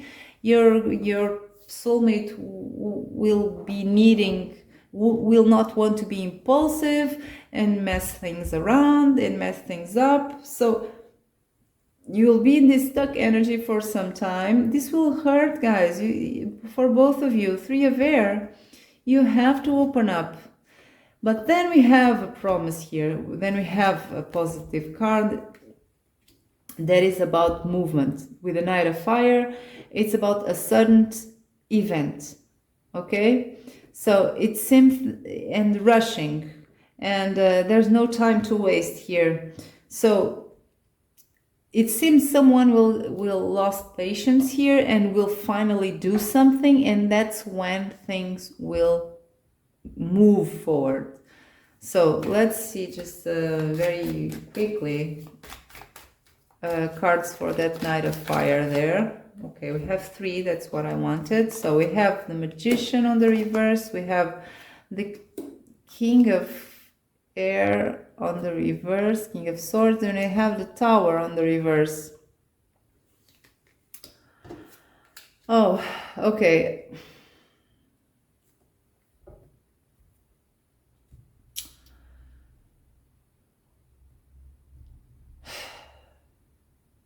There is a lack of self-confidence here, guys. With that King of Swords on the reverse and the Magician on the reverse together, that speaks to me that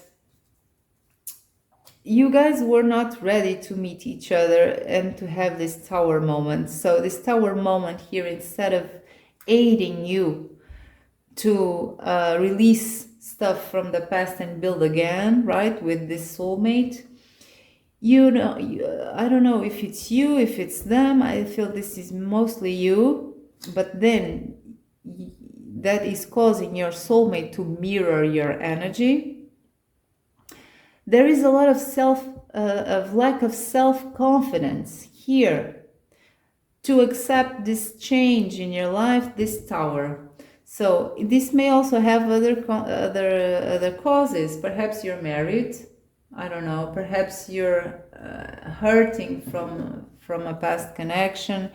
I don't know. Perhaps you're not ready. But the thing is, for this group, you have to trust this, or you will be in this limbo for a long time, and so will your soulmate. Let's see what will happen after that Knight of Fire. We have again the King of Swords on the reverse.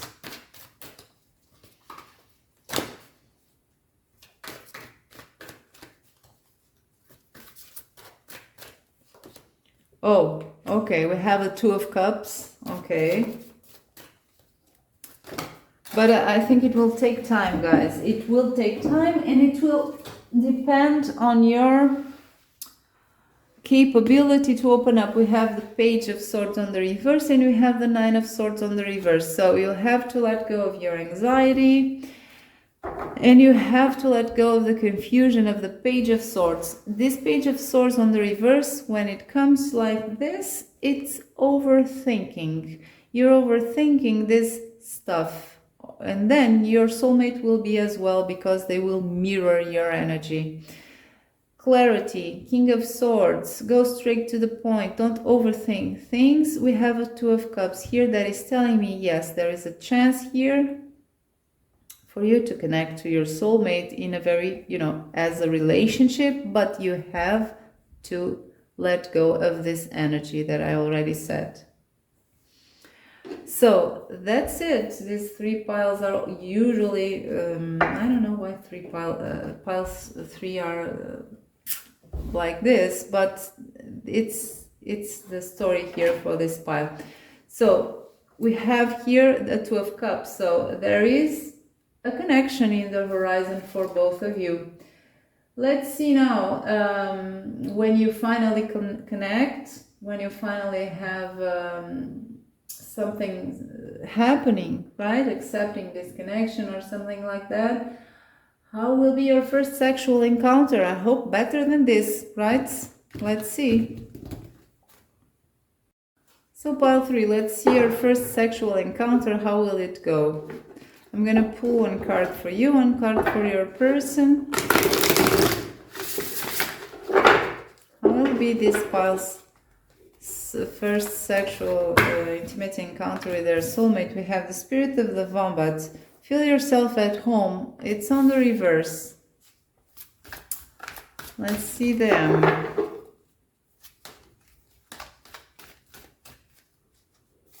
Oh my, I'm hungry.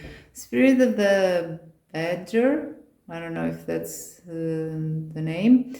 Be fearless and bold. Okay, let's see more. How will be your energy?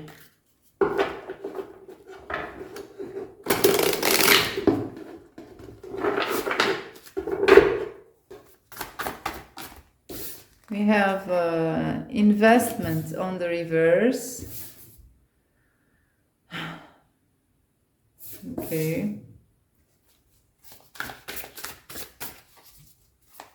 I feel you'll be insecure during this. You'll be carrying the energy. This is kind of hard to, you have compromise for your person. And your soulmate will adapt to that. Okay, we'll try to respect that. I don't feel you will be very adventurous in this first intimate encounter. and they will feel adventurous and kind of really into it, but they will try not they will not force your boundaries, or they won't do anything that will make you uncomfortable. We have accept learning in your way, during the way for you. So you're trying to go slow and trying to know this person's, more intimate energy. You have for him or her belief in the capability of making your objectives come true. So in this side, I see a person who is more self-confident, who is more, into it, is very enthusiastic about it, but will feel that you won't be very comfortable, you won't be very self-confident. So they will respect a lot your boundaries. They will go slow. So again, for this, it's about going slow. We have the world on the reverse for you. So I don't know, you will have your insecurities just popping. I don't know. It's about you not feeling good enough, perhaps. We have Knight of Pentacles on the reverse.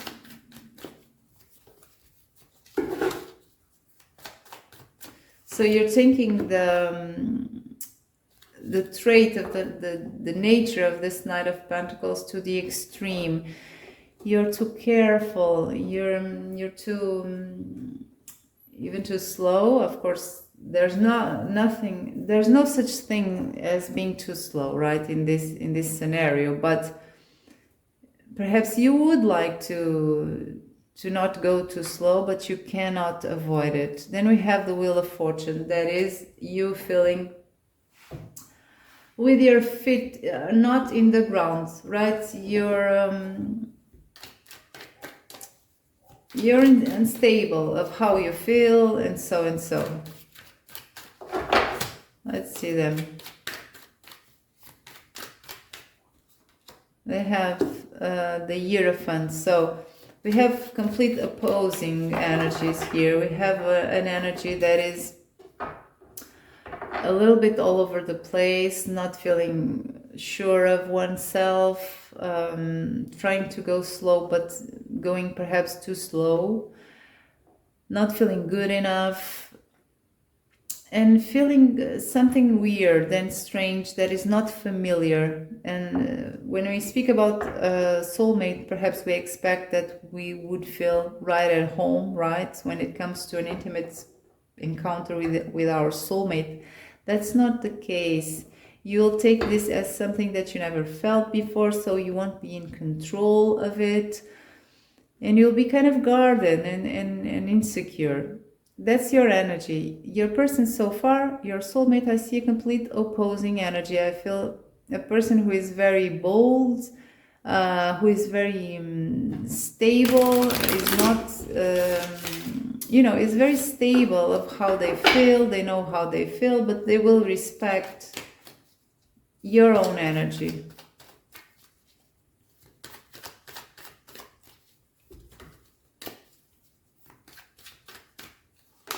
So for sure, you'll be a lesson here for your soulmate to be less impulsive, to be less active when they shouldn't be so active.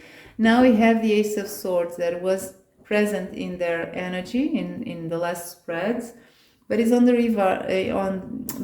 upright. So your person will act in a very fair way with you. They will be very true and will be very respectful of your own boundaries, of your own energy. So that's a lesson to them, because they don't like to wait. They will. But they will. They also may feel something spiritual, because the Hierophant is also about spiritual. It's also about tradition. So Your person will be very respectful of you again, right? It's like maybe you won't be ready for that, and they will be ready for this first than you, but they will have to wait.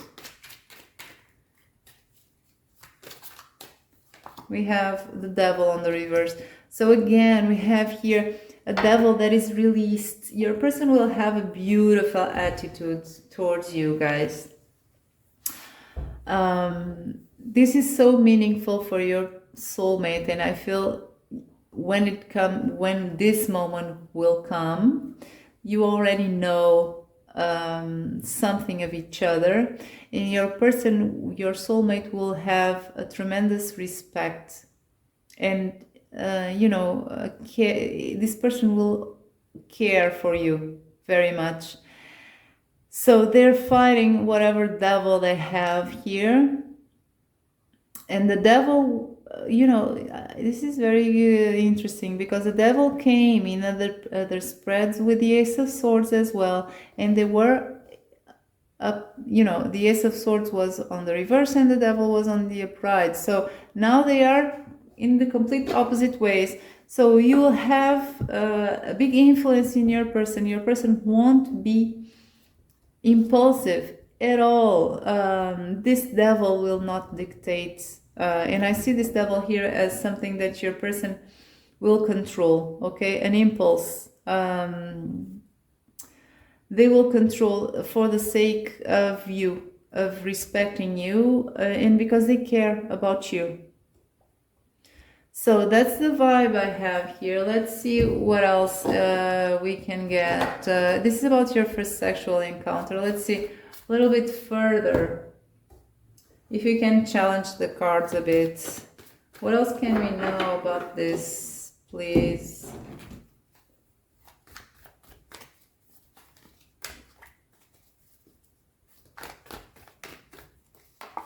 We have the Emperor. So it will be you who dictates whatever happens physical, right, between the two of you.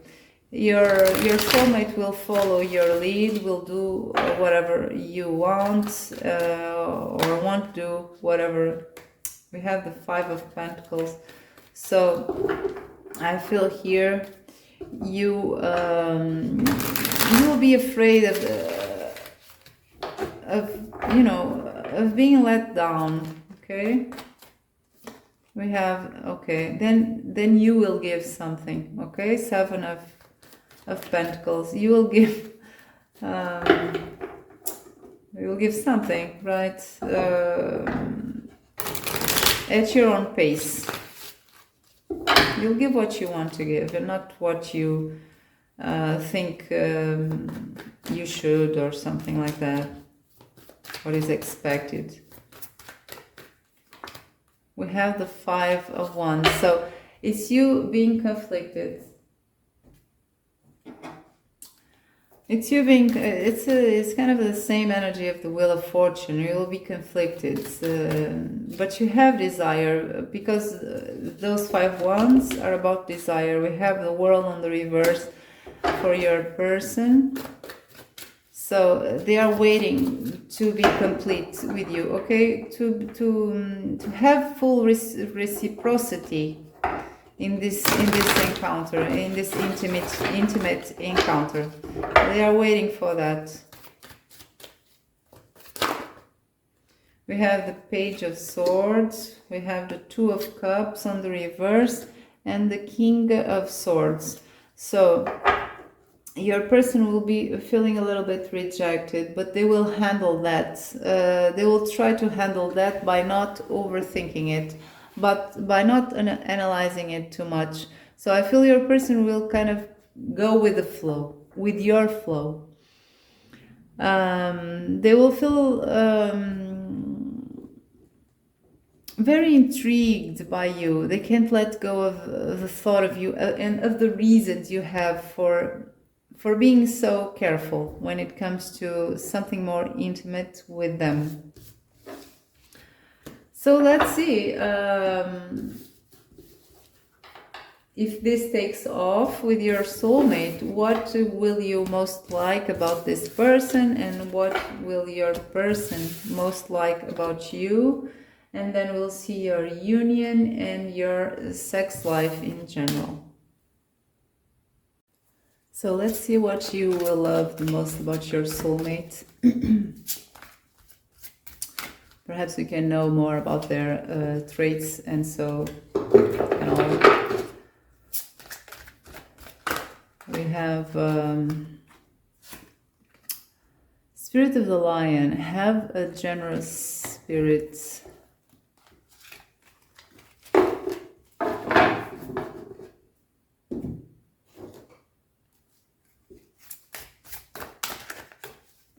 Not using reversals with this these oracle cards.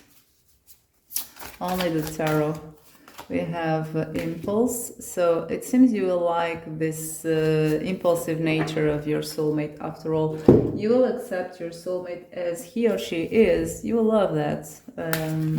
So even though your soulmate is kind of in a process of trying to control their impulsive behavior, well, that's something that you will like in them anyway. We have compassion. So it seems you will see that your soulmate is a beautiful person. They may look a little bit intimidating from the outside, and so for people who don't know well them.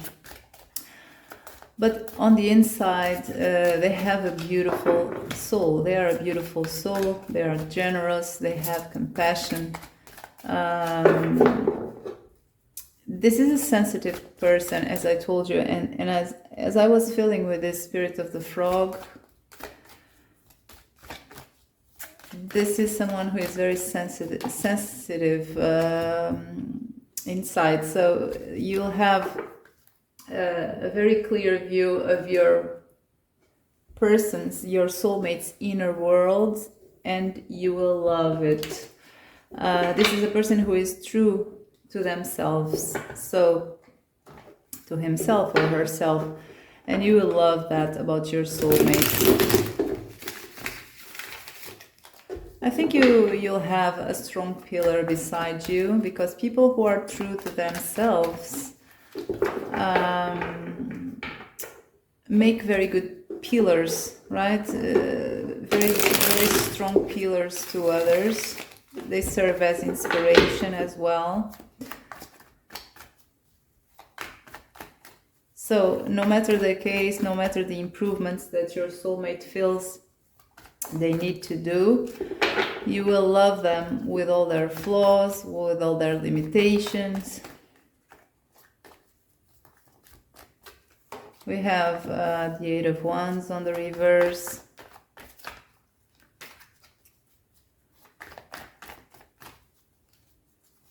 So you will have a great appreciation for your person's capability of knowing themselves, because your soulmate has a great sense of awareness about who they are, what they need to improve, and so and so. I say this because they have this Eight of Wands on the reverse, that is their acknowledgement that sometimes they have to control their impulsive nature. Well, you will love that as well. It's about their self-awareness. Nine of Swords, King of Cups, with the Ten of Cups. So you will know that this person has suffered a lot in the past, emotionally. You will know the story of your soulmate, the story of their life, and you will know that they always made a new plan after a defeat, and got up again to continue their life. And also, you will love the fact that they were capable of doing that, They acquired the skills to do that, and they also, because of that, they can also guide you to do the same because of what they already learned. This is a person who dealt in the past with feelings of anxiety and now has learned how to cope with anxiety in a productive way. And also will help you whenever you have moments of anxiety. This person will help you a lot with that. You will feel that your person can heal you, can bring you a sense of, everything will be okay in the end, because you are returning to this person after a long day of struggles. We all have those. You'll have that one person waiting for you that will tell you everything is going to be okay, and you will believe it. So that's what you will love about your soulmate. Let's see what they will love about you. So pile number 3, what will your soulmate love about you? Let's see. No reversals, please. With the oracle cards. We have spirit of the... again, another animal that I don't recall the name. It's time to forget. It's this cutie here. I can't remember the name of that. Okay, it's no big deal. So it's time to forget. Then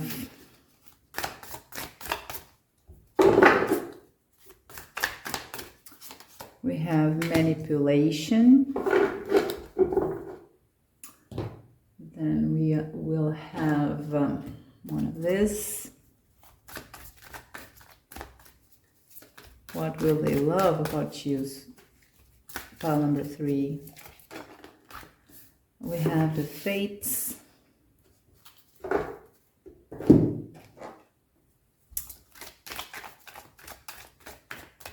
So it seems we have at least one specific message here. Let's see. That may be common for all of you, or maybe just for the majority of you, or for some of you that cards are feeling they should give this message. Discover your spirituality. So what is most common for all of you is that your person will love the fact that you acknowledge that between this earth and heaven there are a lot of mysteries. There is more than we can understand. So in fact, they will love the fact that you are a spiritual person. I don't know if they will be a spiritual person. I didn't see anything about that. But even if we are dealing with ascetic, they will respect that, and they will admire your capability to believe, and to try to understand and discover more than we can grasp, right, in this physical realm. They will be quite fascinated by your capability of doing this.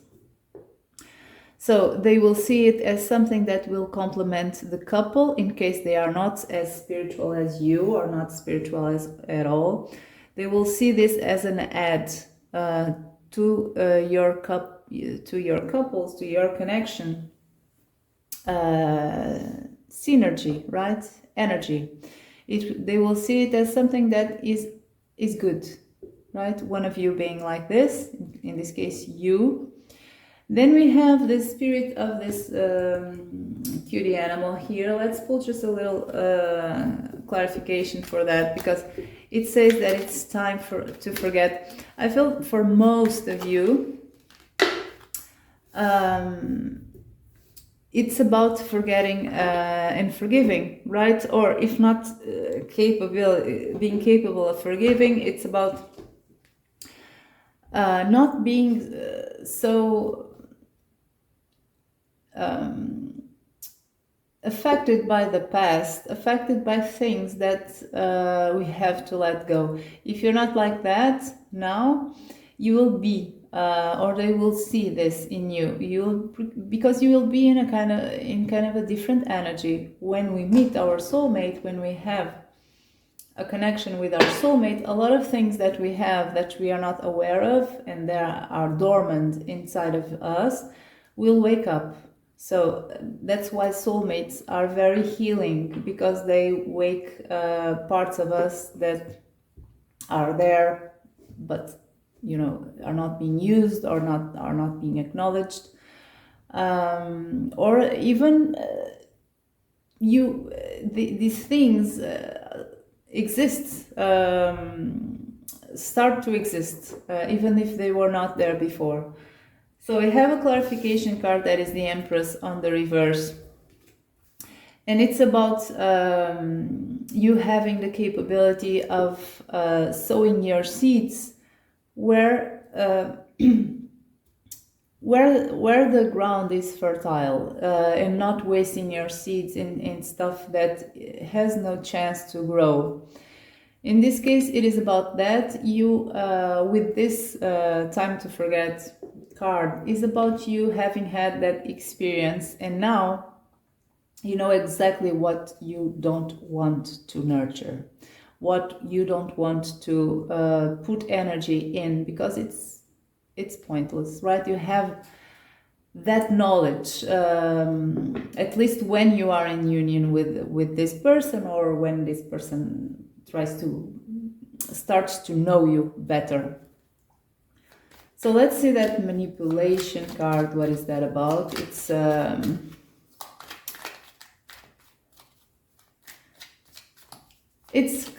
almost like a covert action. For some of you, this person will love the fact that, this is not a bad energy here. It's about your capability of having what you want in an indirect way.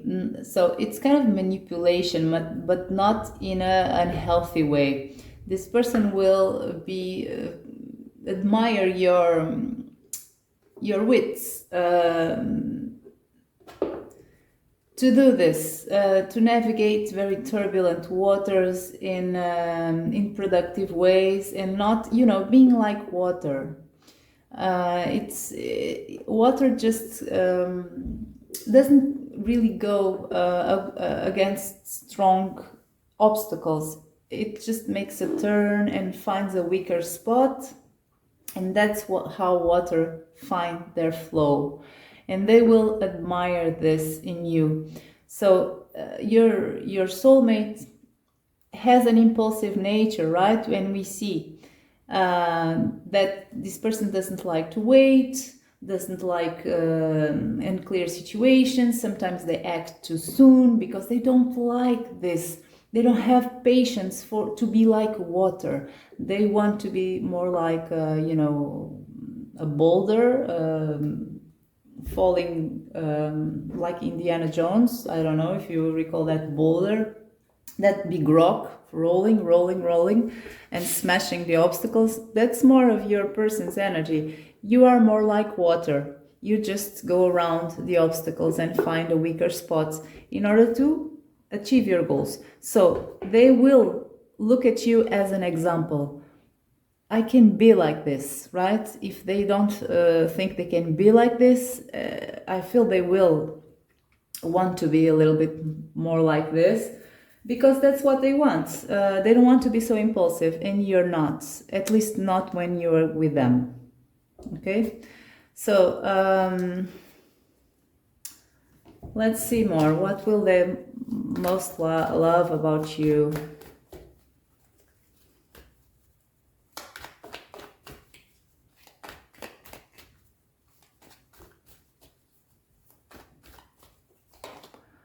We have the Knight of Swords. So it's a little bit of the same energy so far, what I see. The Knight of Swords here is on the reverse. So on the upright, this is an energy that rushes forward, right, with our swords. And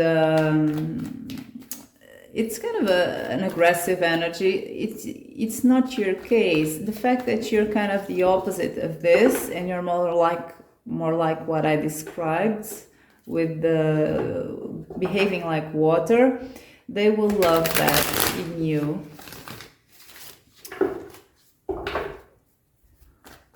Also, you have, even though you have beliefs, strong beliefs, you don't feel that the endings justify the means, right? You don't act like this Knight of Swords, even though you have the Knight of Swords belief, strong beliefs.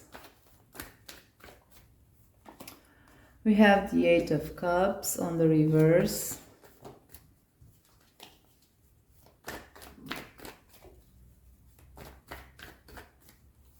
We have the Magician on the reverse.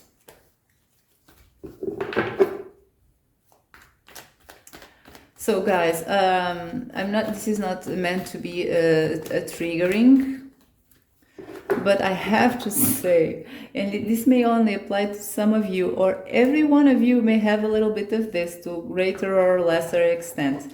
But with this manipulation card and the Magician on the reverse, I have to say to you, at least one of the meanings here that I'm picking up is that you are that type of person that, how can I say this without being triggering, that you kind of, you know, you act in a more covered way instead of an aggressive way. Okay, you go around to get what you want, with using your wits, using your smart brain. I have to say this because the Magician is on the reverse, and that manipulation card is also kind of reinforcing that. For at least for some of you, your person will love this, will admire how you can go around the situations in non-threatening ways, and you can get what you want. Okay. So let's see more. We have the Star. So you have mirrored energy here. The Star for both of you. This is about your connection, the way you bring this star energy to your connection. It's about healing and reciprocated love. So you will love to be in love with each other. You will love each other, and you will love the fact that you are in love with each other. This will be so healing, so warm, so beautiful. So everything will seem perfect. Oh, everything will seem okay. Then we have this Eight of Cups on the reverse that is telling me that you will they will love the fact that you will most probably, at least they know you are capable of doing sacrifices, emotional sacrifices, for the sake of this connection. Okay, you may have, it doesn't have to be a big thing, right? It may be just a compromise about something that you should share or not, which movie to see, something, well, you know, things don't have to be dramatic every time when we read the cards. It's about you making sometimes sacrifices to please them, okay? Something that you really wanted that would be fulfilling for you, because when this card here, this is the Eight of Cups, when this card here moves, right, when this guy here moves, because this guy moves away from Eight Cups, he is moving towards the Nine of Cups. And the Nine of Cups is a very, it's kind of a self-centered card, because it's about our own emotional needs, our own pleasure, our own, you know, even everyday pleasures like Netflix and chill. So this is on the reverse, which means that you're not too focused on your own emotional needs, and you make sacrifices, small sacrifices. It doesn't have to be a big thing, to please him or her, to, you know, for him or her to be happy, okay? Stuff like that. So that's what your soulmate will love the most about you. I could draw more cards, there will be more things, but that's what we have. We don't have all day, right? Just a quick check. So let's see now the dynamics of your union, and then we will see your sex life. So for pile number 3, let's take a quick snapshot on to the energy of your union with your soulmate. How will be this union?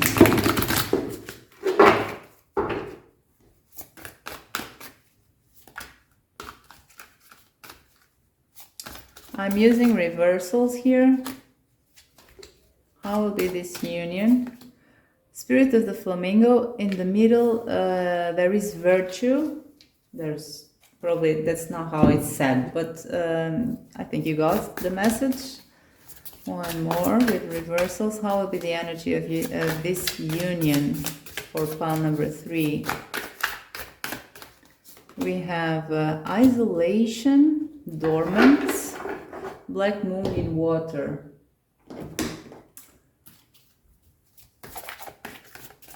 How will be the dynamic of this union? How will be this union, this soulmates? It's not for you.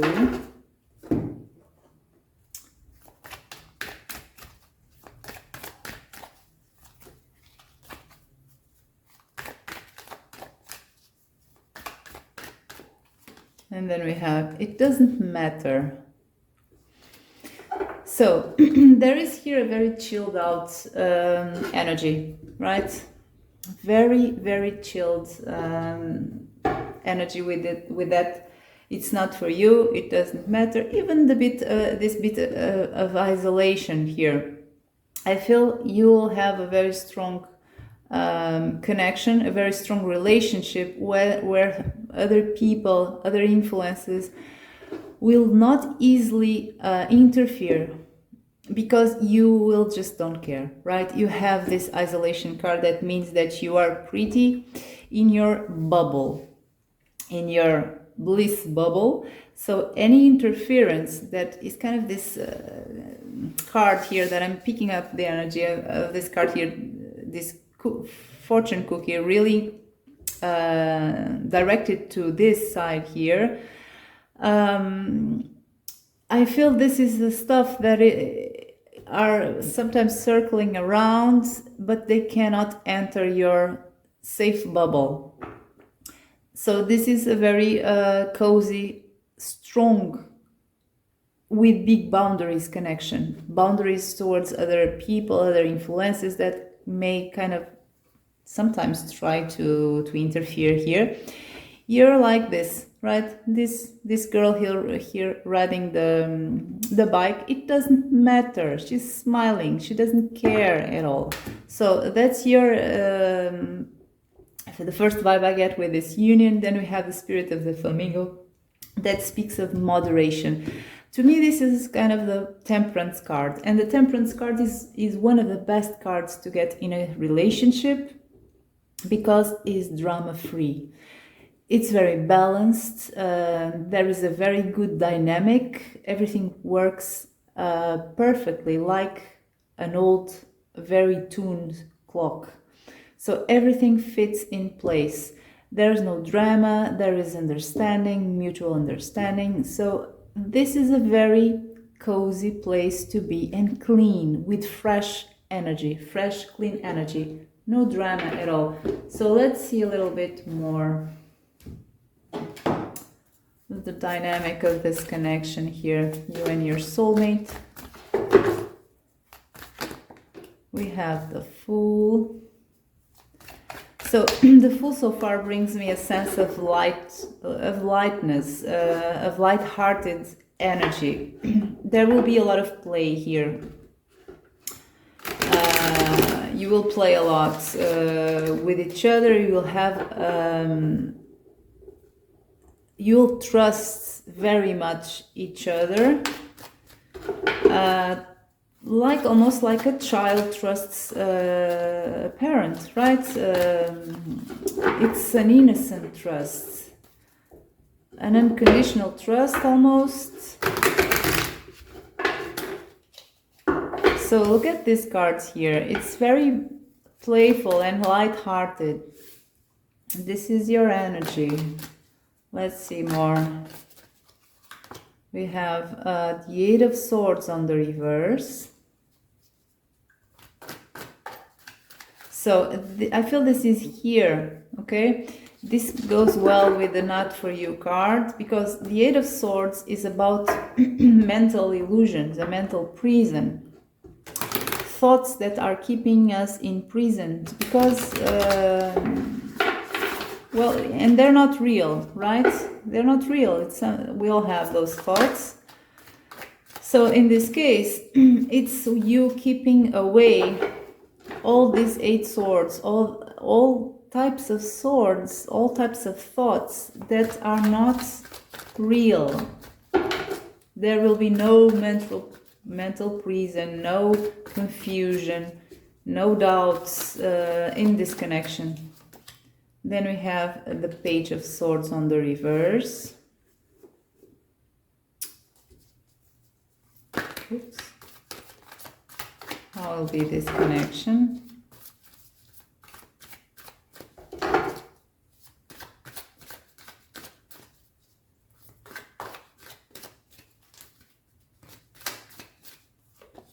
And the King of Pentacles on the reverse.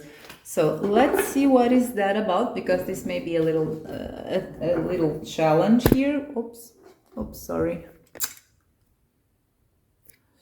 This may be a little challenge. Let's see. What is that Page of Swords about? Because he is on the reverse.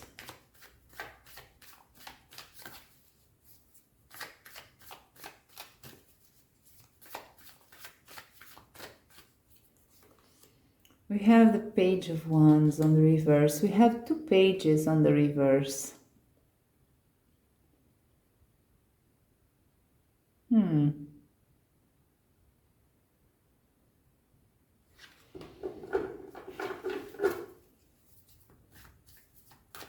Let's see the King of Pentacles on the reverse.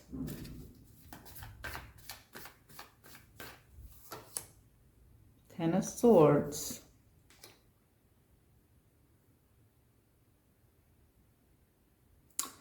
Okay, let's see. What is this about? Pile number 3, about your connection. We have there a Page of Swords on the reverse, and the Page of Swords is about something of the mental realm, something of the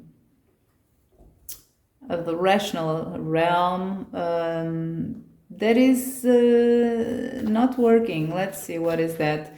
And then we have that Page of Wands on the reverse, that is something of the spiritual realm, of the drive aspect, of the enthusiasm. It's on the reverse again. So what is that about?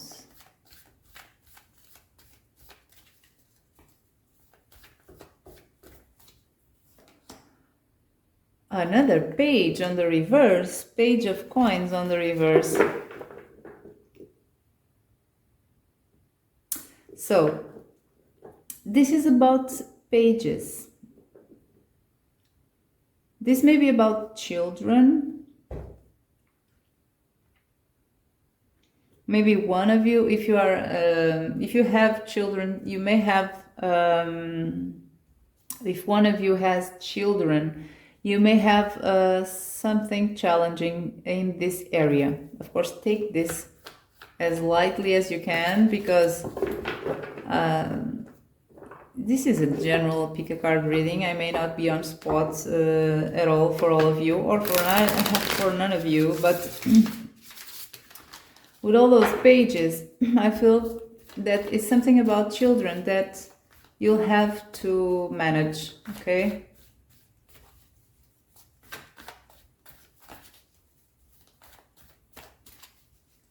Because we have 3 pages there, it's nothing else.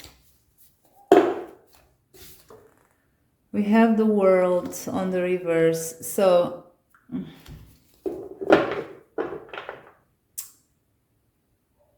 something is missing here about children, okay?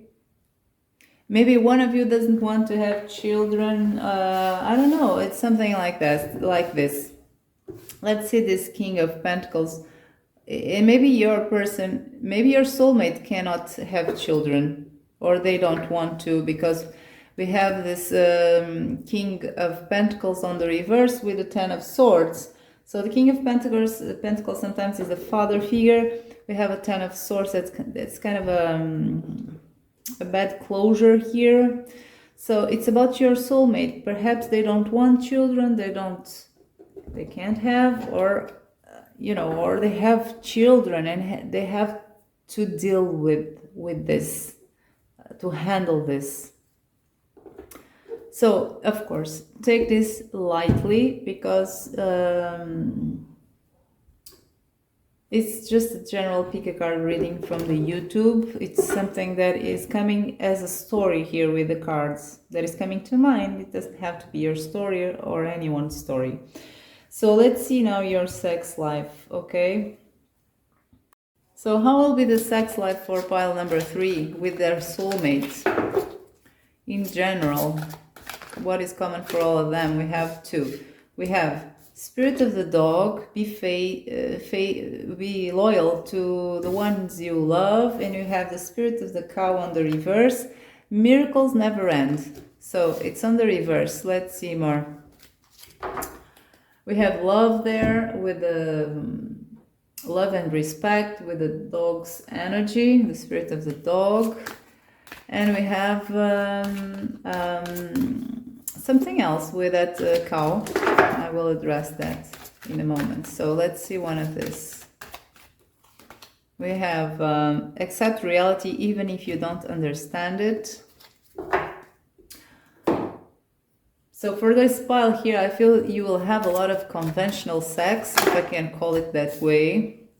We have improvisation, but then we have this improvisation card that is quite the opposite. So let's see where this goes. We have the Emperor. So it's a very stable energy, the Emperor. If we are speaking about sex, and we get the Emperor, we have a dominating effect here. You may like to play with this aspect of controlling and dominating, if you are into that. If you're not, it just means that you will have a stable sex life, and you will kind of, you keep the butterflies flowing, because you have this sense of conquering each other.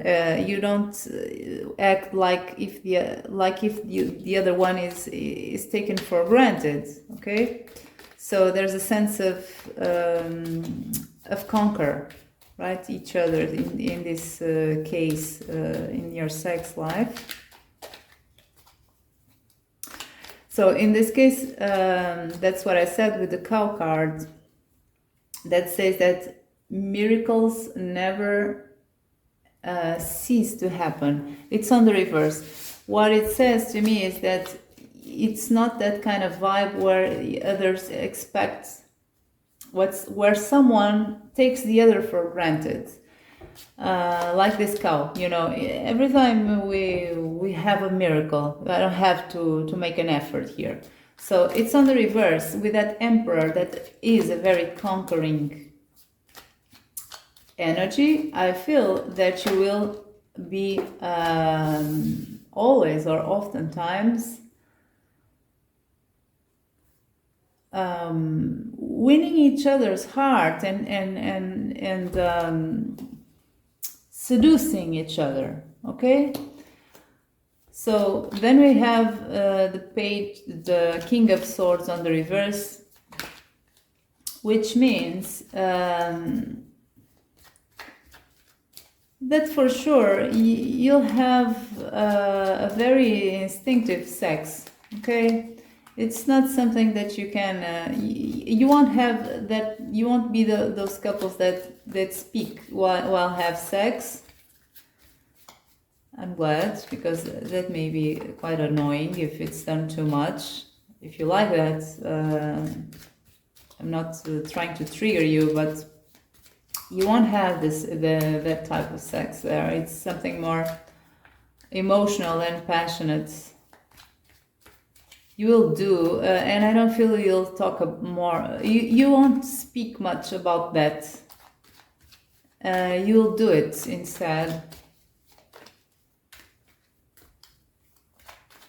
Then I have here, this card here is about bending to new realities that we don't understand very well. It's on the reverse, so I feel you won't be very, very adventurous when it comes to sex, okay? It's kind of what you feel you are comfortable with, it's what works.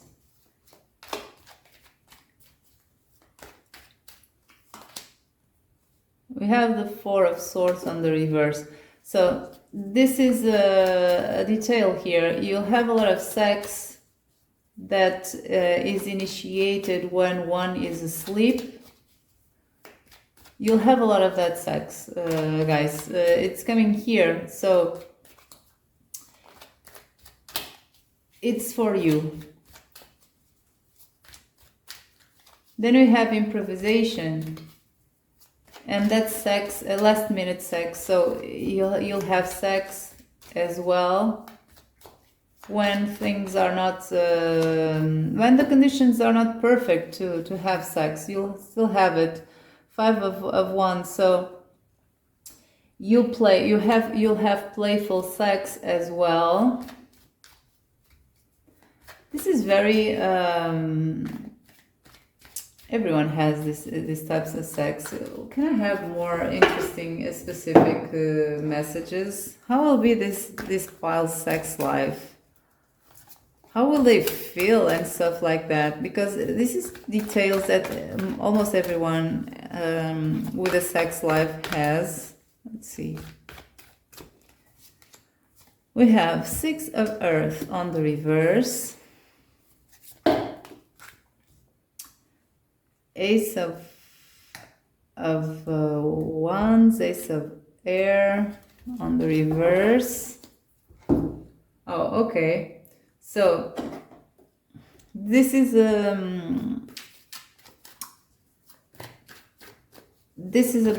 about this card here, the Five of Wands, and everything else. To be honest, this is about you'll have a lot of sex. This is the vibe I get for this couple. That's what I was looking for. The general vibe, one of the general vibes at least. You will do much of this. You will always be trying to bring excitement to your sex life by acting as if it were the first times people have sex, right? Trying to conquer. It's the energy of the Emperor. Trying to seduce the other, right? And that's why we have this Ace of Air that is about faking, right? It's about a playful faking here. We have the Five of Wands. It's about a playful fight as well. This is the traditional meaning of the Five of Wands. It is a playful fight. People are having fun. So you'll have this pretend stuff that you have to seduce each other. We have the Six of Earth that is a little bit about resistance. But anyway, it's about you rekindling the Ace of Fire that is always lit, but you pretend it is not. You are always rekindling this Ace of Fire because it is exciting, and that's a way for you to never take the other for granted. So you'll have this vibe here. Let's see just a little bit more.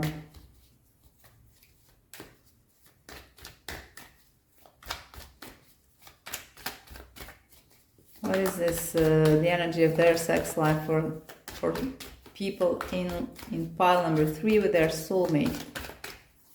We have, again, the Five of Wands, so it's that playful fight, that playful conquering, that playful seducing. Then we have the Three of Wands. So of course, ones are also passion, so we'll have a lot of passion here. Okay, these are too much. We have the Page of Stones. That may be about helping one another, right? With their, you know, everyone has stuff regarding sex, so it's about being understanding as well.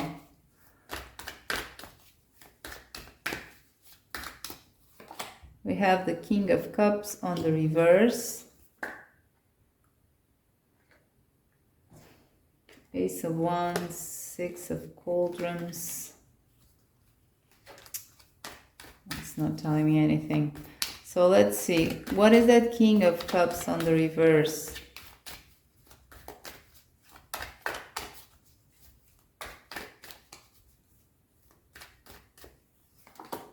The Lovers. So this is a fantasy here. Sometimes you pretend you don't, you're not interested in each other, and I feel maybe your person is not interested, and you have to convince them and seduce him. And this is, of course, you'll switch roles, but it's the vibe I get here for this group. It's the most relevant thing. You have love as well. You'll be in love. You are soulmates, but that's how you will behave. You will not take the other for granted, and that will transpire in your acts, in your actions, when it is about your sex life. So to finish, let's see when can we expect to meet these soulmates. So because you are a lot of people, and for sure you won't have the same time frame, I'm gonna pull 3 cards, and then you will choose the one who you are most drawn to, and that may be the time frame that is most that is nearer from your time frame, okay, when you will meet this person. So first, for the first pile, we have the Spirit of the Giraffe. See the big picture. Then we have the Spirit of the Rhinoceros. Break through any obstacle. And then we have the Spirit of the Horse. Freedom belongs to you. So I'm going to briefly explain what I feel with these 3 cards, and then we can choose whatever you feel is more resonating with your energy. And you can ignore this and just make your choice right now. If you want to pause the video, do it. But I'm going to explain the cards. So the first vibe I get with the Spirit of the Giraffe is someone who is not acting about any search for a soulmate.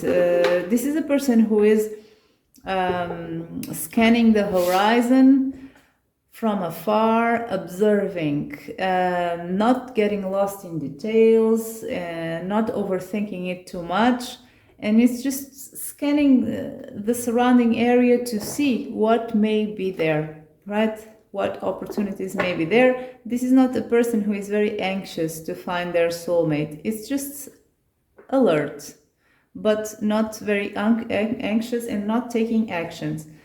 The Spirit of the Rhinoceros is different. This is a person who is more on the ground here, doesn't have access to the big picture so much as a giraffe, and is ready. This is a person who is very self-determined. Once they spot their soulmate, if you may already have spotted your soulmate or someone you think may be your soulmate, and you're very determined to smash any obstacle in front of you in order to get your soulmate, your union that you feel you deserve. Then we have the Spirit of the Horse, and this is a person who is maybe interested in having a union with a significant soul, a soulmate, but is not wanting to lose their own space, their own individuality. Even the thought of a soulmate may be very enticing, but at the same time a little bit scary, because it is such a visceral union. For some of you may be the case. This is someone who values their freedom in the overall, okay? That's it. So let's see now. For the group of the giraffe, when can we expect to meet, for them to meet their soulmates? Is it far away? Is it just around the corner? What can we know about a time frame for this group here? We have the moon, so this is a path that is not well lit for the moment. But at the same time, this also tells me that you may already have met your soulmate, but you didn't recognize this person, or you have met your soulmate and you are very drawn to this soulmate, to this person. Anyway, I see this moon here as someone who is very close to you. You may already have met them, or you're about to, but you're not aware of things as they are, right? Okay, one more. We have the Magician. So this is very near. It depends on you to manifest this. This is something that is very near, or you already met this person. So let's see now the second group, the Spirit of the Rhino.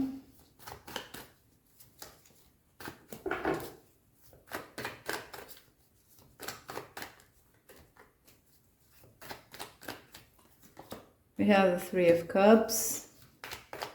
This person, this soulmate may be someone who is a friend of yours in a group of friends, or had been in the past, or you will meet very soon through friends, okay? Let's see. One more, if you can make this confusing. Let's see. We have the Four of Swords.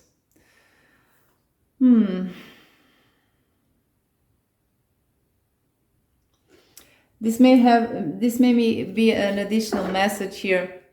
This person is out there, but it's not at your house, or it's not ringing your bell, right? You may be, even though you are in this Rhino energy, you may have to be seen more, okay, by other people.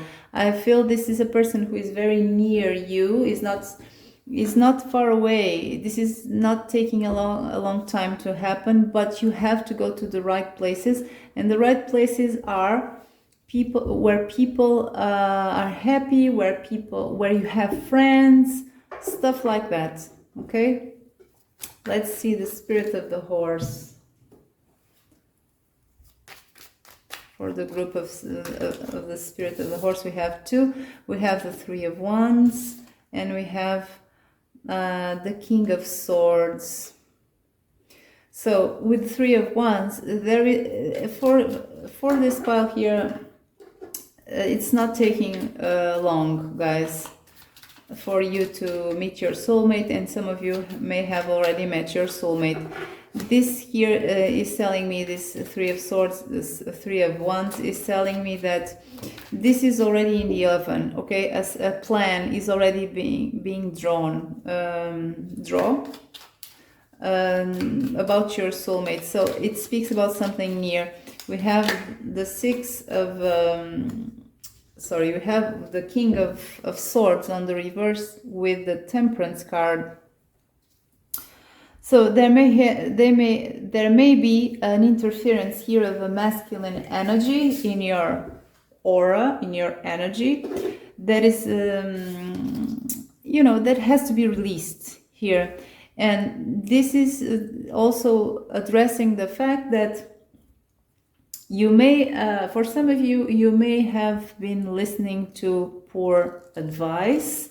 For others of you, you may have been listening to good advice. You should follow advice. So it depends on you. It speaks about advice in here. I see with this Temperance card in this specific deck. That's what I feel with these two people here, these two persons. But anyway, it is something that is on the horizon, but you have to release, to tweak something in your life first for the plan, because this is about plan to the plan, for the plan to manifest. So that's it, pile number 3. I see this in the horizon, so still for all these groups, still this year. So that's it. I hope you enjoyed the reading. If you did, don't forget to press like and subscribe, and also comment on this video. And that's it for today. Bye bye. Hello, pile 4. If you chose this pine cone, this is your reading. So I'm going to start with introducing your soulmate to you. Let's see first who is the soulmate in one oracle card, their general energy. Let's see, and with no reversals, please. I want a spirit animal for the soulmate of this pile, of this group. We have, again, the spirit of the frog, ending disorganization. Pile 3 had this one as well. So I'm going to see what I can pick up with the spirit of the frog card, but what I usually get with this is that, yeah, it speaks about organization. This person may be organized, but I also get with the frog something that is either very conspicuous. This person may be someone who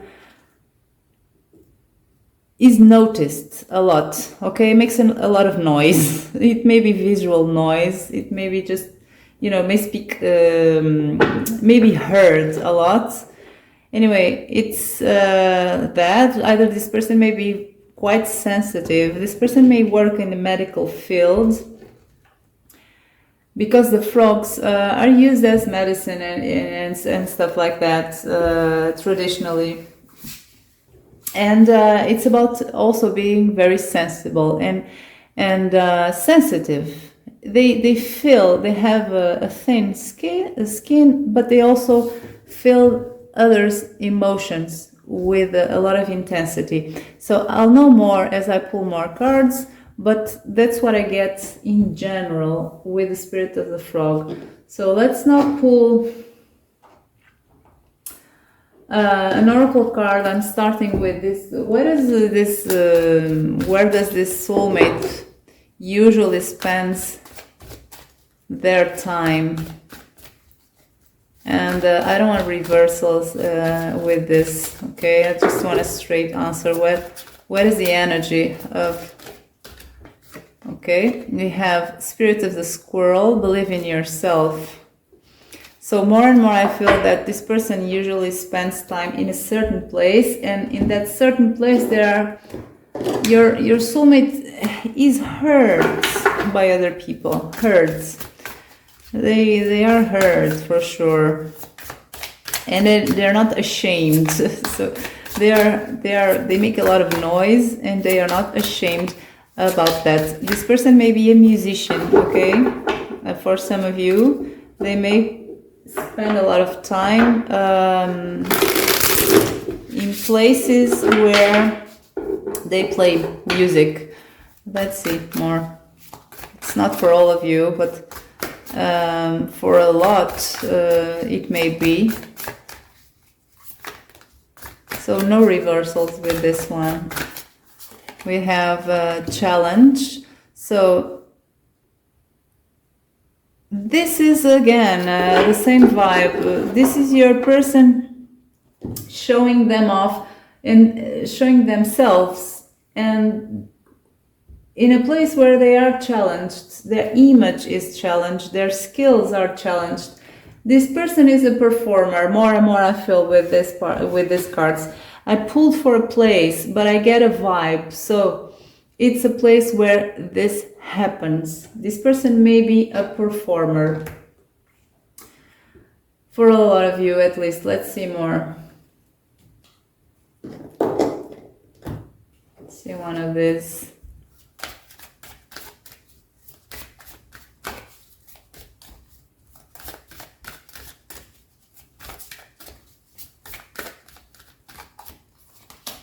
I had really that vibe there. With the frog, it was the first thing that came to mind, the fact that they are noisy. Now let's see, we have gossip. So this person is in the public eye. So they spend a lot of time in the public eye. So let's see now about their job, their occupation or stuff like that. It's an extension of this, okay? It's these cards bleed into each other. Let's pull one of these.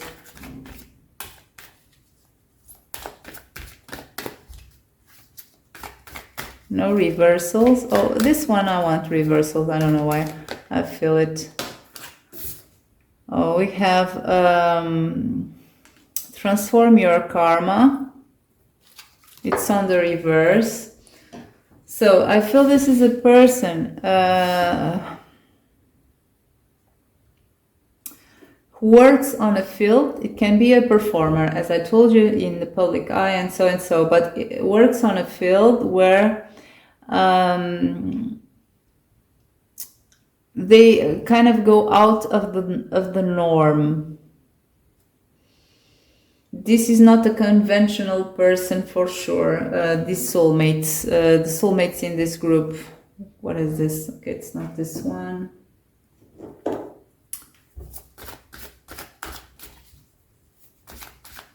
They are challenging. They may shock people sometimes. With their performances, in order to wake up the public, to have that shocking effect. When we have round and around on the reverse. So this is a person with an occupation that goes straight to the heart of the matter. I feel more and more that this is a person who is a performer and they have a message to convey. So they sometimes may act or they may perform in a way that is not very conventional, and it may shock the mainstream public, at least. That's why they are noisy. They are noisy, physically noisy, if they perform with music or with sound, with words. They may be noisy in an intellectual way. They may provoke the public in order to be heard, in order to get the message across. So what else can we know about this person's occupation?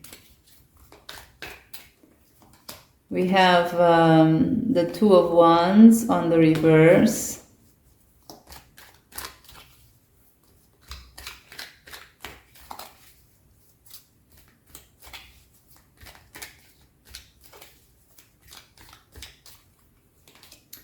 We have the King of Air on the reverse. So this person may have an aggressive tone, their performance, their noise, if you can call it, may have an aggressive tone to it in order to shock other people.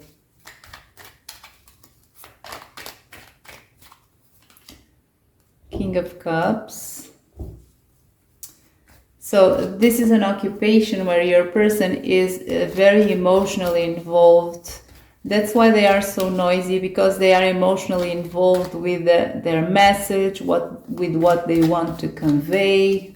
And also they have a lot of people who love them. The King of Cups is the king who everyone loves.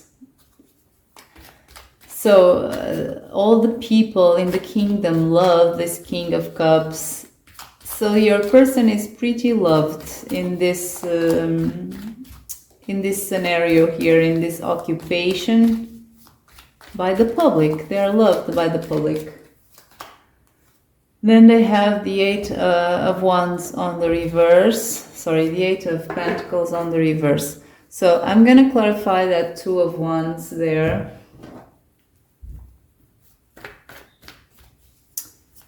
Because I feel this has to do with improvisation as well. The Two of Wands may be about a planning. It's an inspiration with a plan. And because it is on the reverse, I feel this speaks about a little bit of improvisation. So we have the Four of Wands on the reverse that speaks that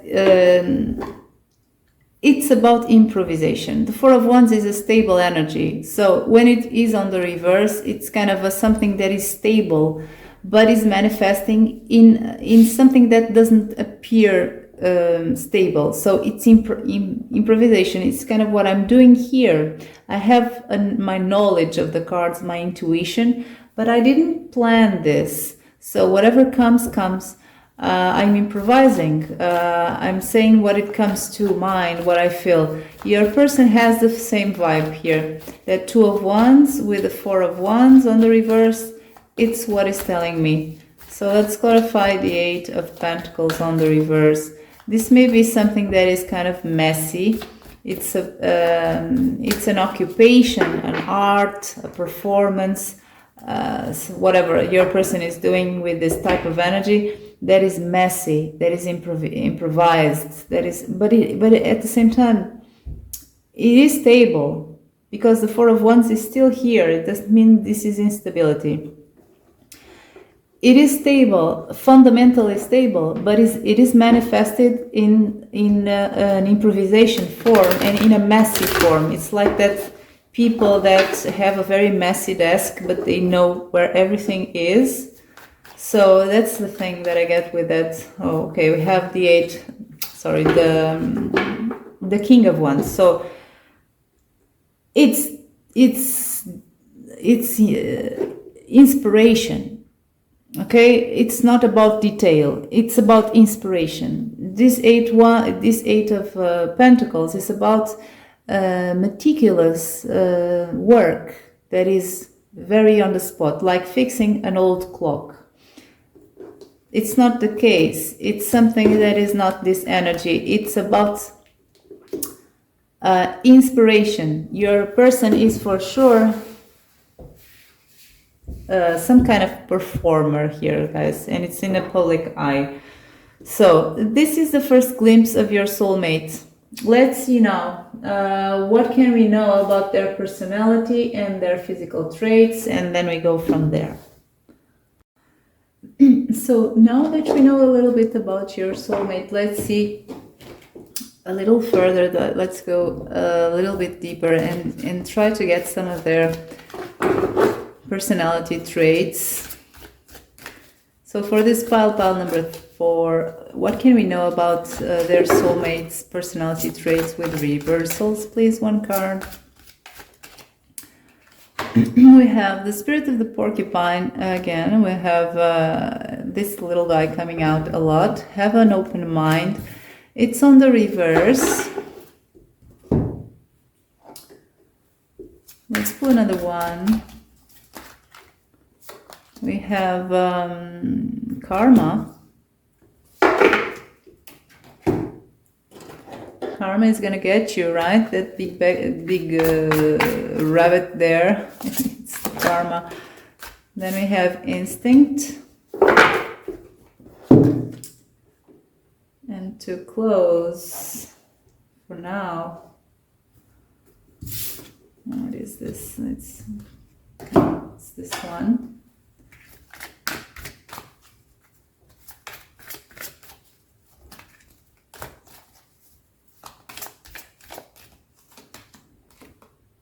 Be the most important person in your life. So far what I see here is that we have different personality traits. Sometimes we have a whole message, cards confirming each other and adding details. In this case, I feel these are almost 4 personality traits your soulmate have. The first one that comes to the spotlight here is this Karma. Whenever we see the Karma cards, we kind of pay attention to it. In this case, it is about your person having been taught well by you know, by their parents or by life or by others or by themselves, that actions have always consequences. So this is a person who has who listens very well to their gut feeling, to their instinct, but it is a balanced person. They have a very great awareness of what is right and what is wrong, and that every bit of action that we take, our decisions, have always consequences. This is a lesson that they learned throughout their life. I feel this is a person who is not focused on themselves at all. It is a person who is mostly focused on others. It may be on their most direct loved ones, but I don't feel that is just that, because I saw that this person has a sense of reaching the greatest quantity of people that they manage to reach in a productive way. I feel your person has a mission here of communicating a message, of provoking a certain behavior in people that they believe in, and that is, it has to do something as well with the fact that they feel, they think that with every action we take, there is always a consequence to ourselves, to others, to the world. So we have have an open mind on the reverse that is telling me that this person is very strict, very rigid in certain areas, in certain aspects of their awareness of life and the world. There are things that are sacred to them that cannot be changed. They have very fixed ideas about something. This person may be an idealist, not in a bad sense, in a good sense, and is trying to change behaviors, trying to make them more positive in a global way. So let's see a little bit more of your person's personality. We have we have the Temperance card, and I feel this Four of Cups was coming together with the Temperance card. So this is not a person of moderate actions, moderate thoughts. This is a person who tends to fall on extremes. Doesn't have, again, to be a bad thing. It's just a person who has very strong beliefs, so they don't compromise easily their beliefs. What they feel is true, what they feel is right. They are pretty uninterested with this Four of Cups. They're pretty uninterested in offers that go against what they believe. So let's see a little bit more.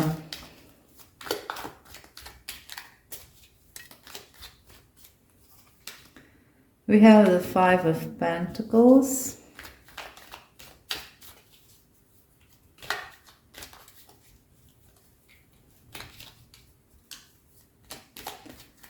Oh, so I feel that this person is not afraid to walk a hard path alone if they feel it is the right path. Okay, they're not afraid of not having any support. They don't care. They go. They move forward anyway. That's what I feel with that Five of Pentacles. Let's see more. It may have other meanings, but honestly, that's really what I feel for this soulmate here. And then we have the Ace of Cups on the reverse.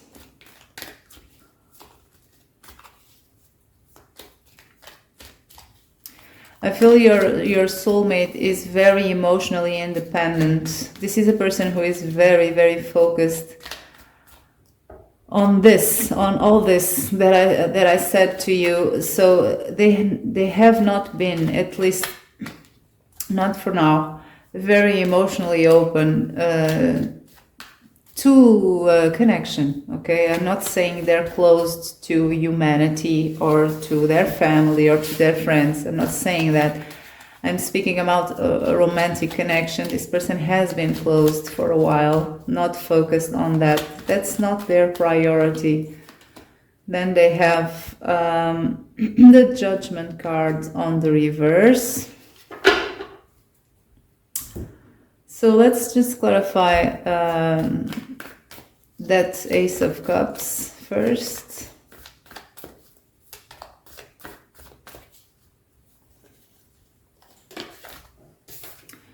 We have the Tower. So the Tower is a shift, a sudden shift in someone's life, or a structure, a symbolic structure, a symbolic stability. This person is at the moment considering that any emotional involvement with another person would mean that this would mean a shift on their, we have the Five of Pentacles again. This would mean a shift on their life that they're not interested. It's kind of an interference on the stuff that they have going on right now. This Five of Pentacles also wanted to come out here to explain a little bit more. This is a person who is not looking for a romantic partnership. They are alone in their stuff, in what they believe they have to do. This is for sure someone who is pretty passionate and is putting all their love and passion in their job, in their occupation. So again, this is a person who has been emotionally closed for a long time, because I'm asking about their personality. It's not that this person is emotionally closed as a personality trait, but it is something that is persisting for so long that is now almost like a personality trait, but it's not, okay? So let's see now that Judgment card on the reverse. What is that about?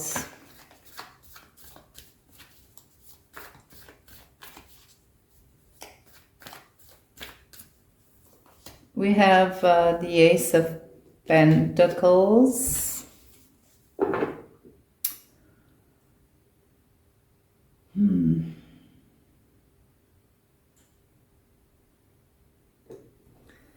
So the Judgment card in this case is about the judgment, right? Passing judgment. It's on the reverse. This is a person who is very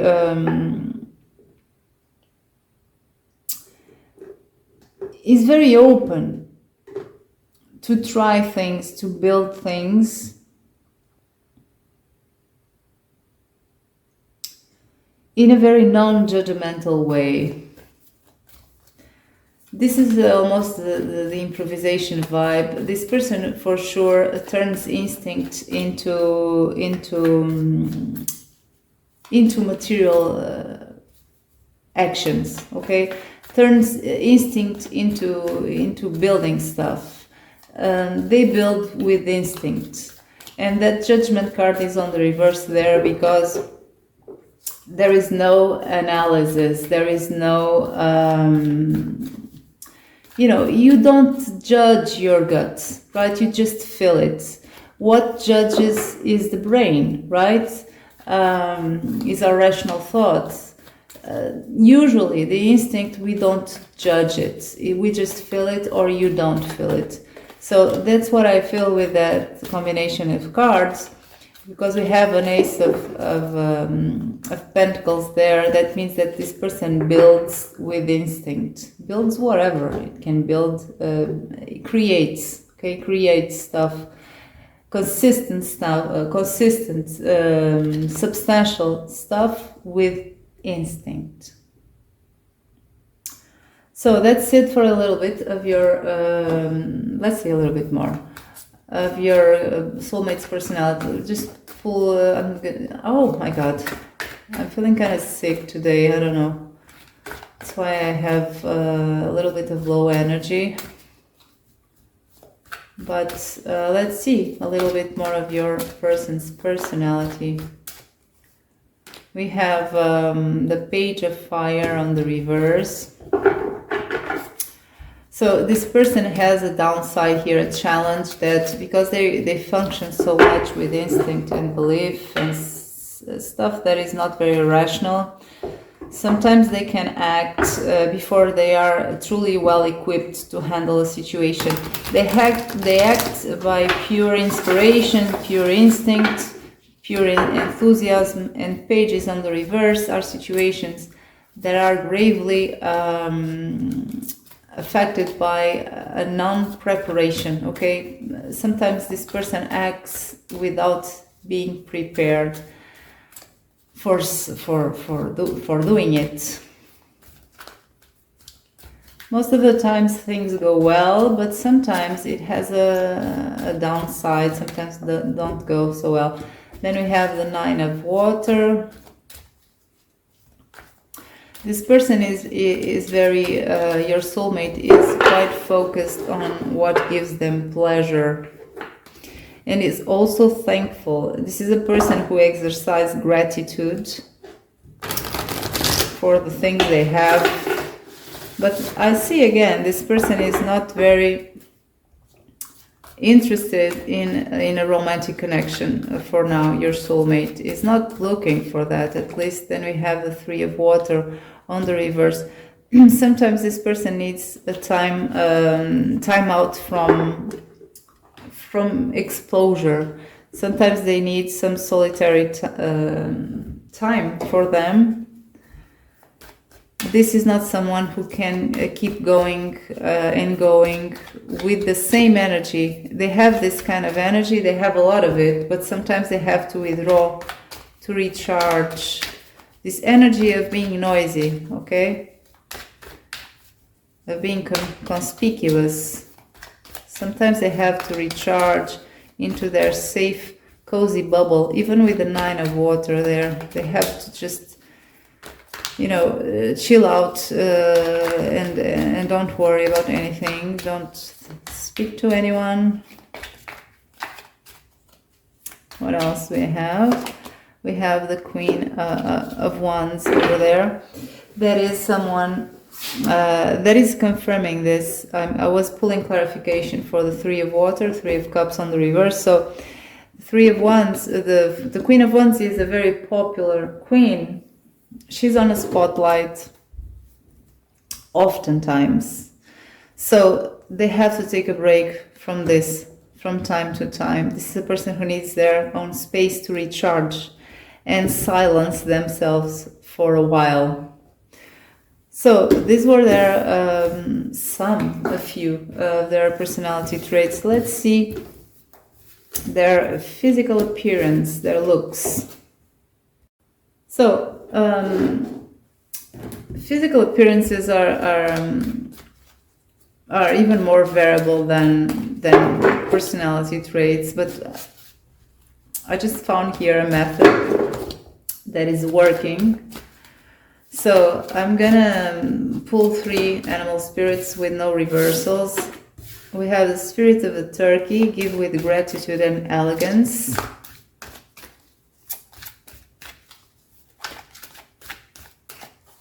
We have the spirit of the, I don't know the name of this cutie. It's time to forget, so it says.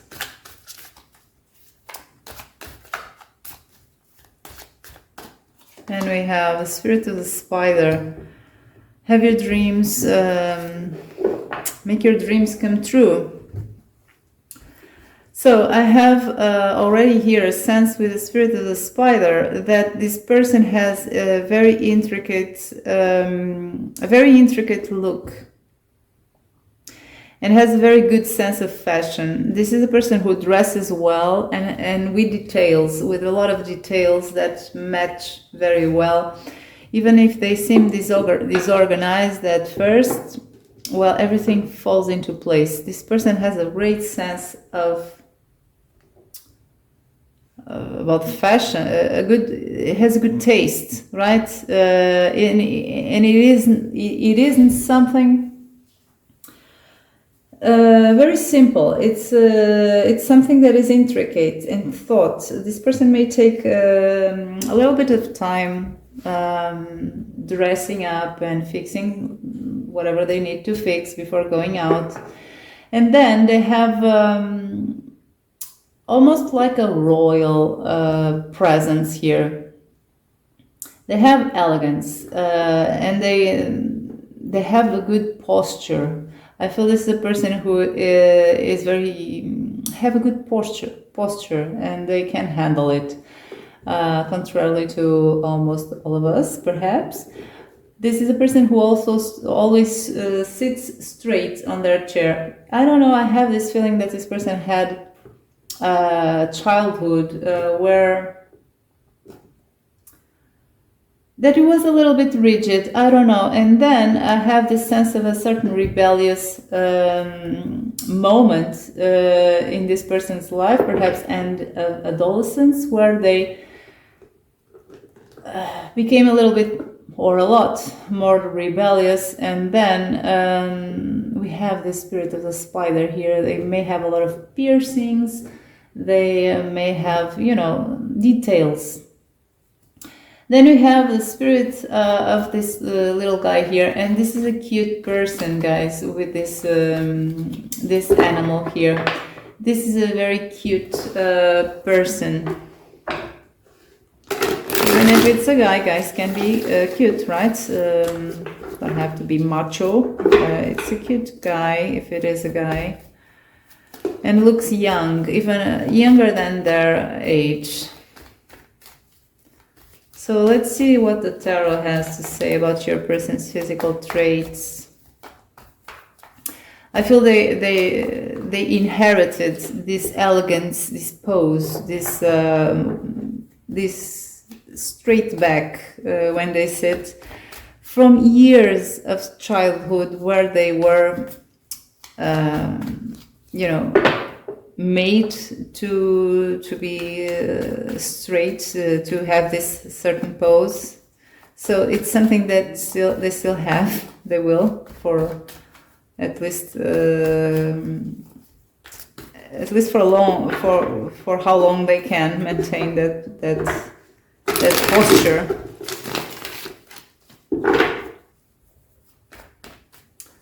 So we have the High Priestess on the reverse.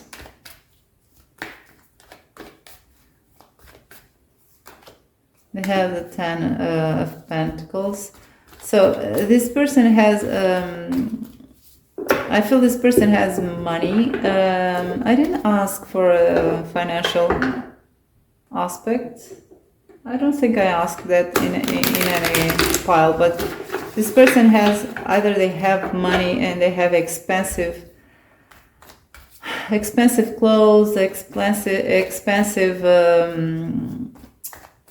stuff, right? In them, expensive jewelry, expensive hats, expensive shoes, whatever it is. Or they have, or they dress in layers. They have a lot of stuff going on. This is not a plain, simple person, a plain, simple look. They are also adventurous when it comes to showing their body. They don't have any, I think they're proud of their body because they like to show it off. Then we have the King of Pentacles. So it's about abundance. It's about they have a lot of stuff. Look at this king. This guy is full of stuff, right? Full of details, full of plants growing on him. So this person has a lot of items in them. So I'm picking more about their how they present themselves than any physical traits, unless they're cute and they look younger than their age. There's also here with this Five of Pentacles, there's also here a little bit of a grungy style. It's like they don't care. It's like having a torn pair of torn trousers, jeans that are very expensive. You know, that grungy look, but very expensive, very, very well thought. Every piece of cloth and item is very well thought. So I'm not, again, having any detail about really physical traits. It's just the look. Let's see, one of this, what we can have with one of this with no reversals, please. We have Ishtar. So again, this is the theme of a lot of stuff going on. And it is almost like, for some of you, it doesn't have to be for all of you, it's almost like an androgynous look. This person, if it's a guy, it may use a skirt, right, with other stuff. I'm not saying a really feminine skirt, just an adaptation or something. Or if it's a girl, may use more, you know, a tie or something that is out of conventional.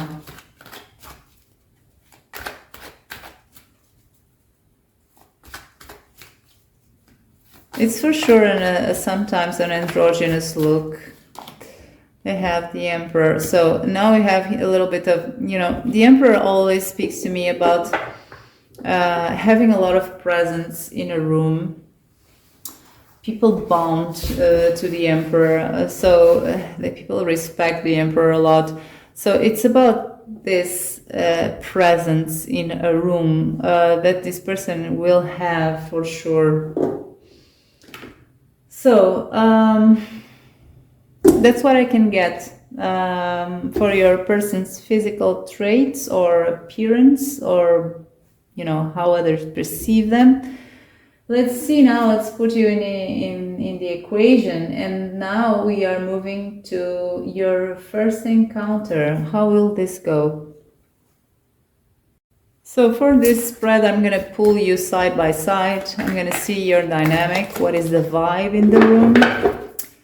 If there is chemistry in the air or not, or whatever. So let's pull one card for you with reversals.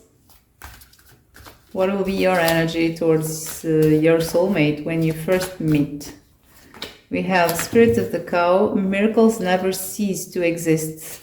So for sure, we'll know more with more cards. But so far what I feel is like, you know, that image, that Hollywood image of the sky opening and rays of light are shining upon your person, and you just see that beautiful creature and you say, oh my God, this is it. Okay, it's a miracle. It's something that you were waiting for so long and you didn't expect it, and now it's there. It may be that, let's see, we'll know more with other cards, but let's see how your person will react.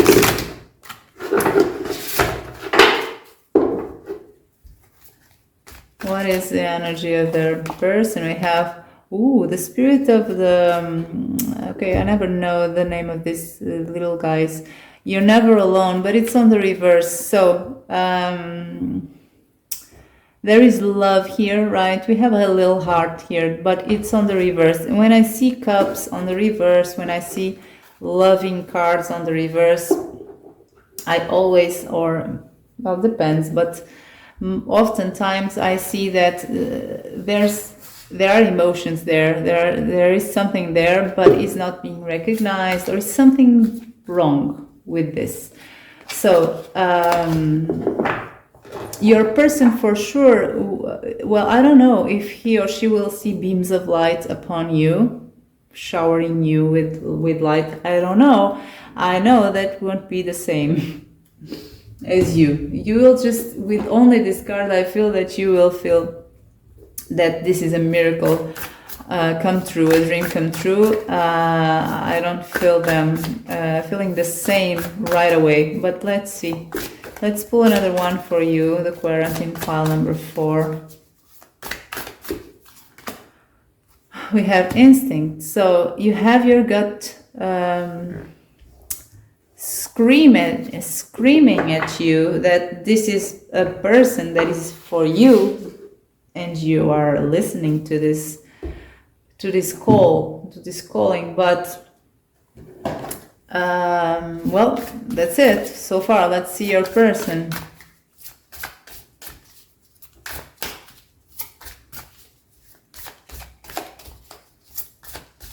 It's emotion growing as well. You have the crescent moon raising in water. What is water? It's emotion. So emotion raising almost instantly. Let's see one for your person. We have a door. So there's an opportunity here. Your person sees you. Your person saw you as well, but they are inside and they have an open door. They don't know if they should cross the door or not. So let's see more. Let's see one for you.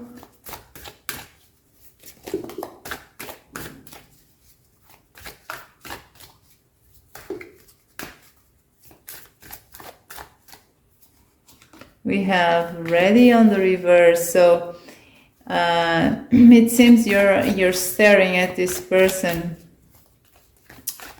You already love this person, I feel, but from afar. You don't feel you're ready to move closer.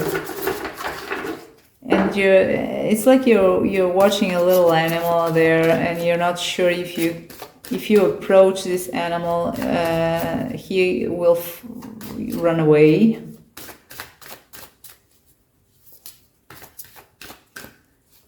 And they have the thinker on the reverse. Let's pull one for the thinker. I feel your person will try to, either they will be too distracted, and they will have this glimpse of you, but they will not focus on you, either because they choose not to or because they have too many distractions. But let's clarify that thinker. The magician. So this is him. I feel this is him distracted.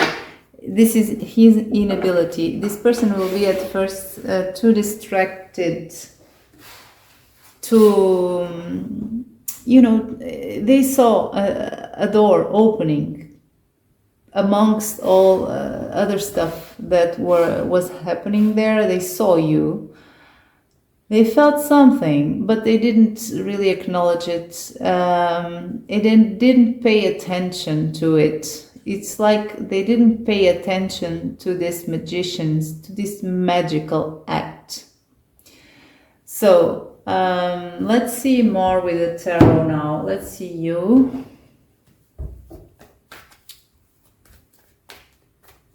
Oh, but you will.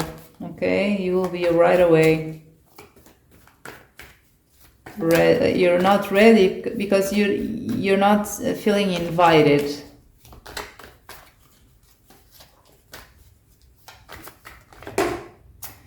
Page of Swords. So this is a page who is not prepared to deal with all the information that is available to him. So you feel you won't be ready because you don't have enough information about who this person is and why you are feeling the way you are, and how could this person be interested in you, or if they are, or something like that. It's about you being confused, to be honest, to be more direct. We have the Queen of Swords. This is you trying to grasp control of your own thoughts, to be rational. You'll think a lot, pile number 4. When you meet this person, you'll think a lot about this person during this first encounter. I don't even know if you will speak to this person in this first meeting of the eyes, perhaps we can call it that way.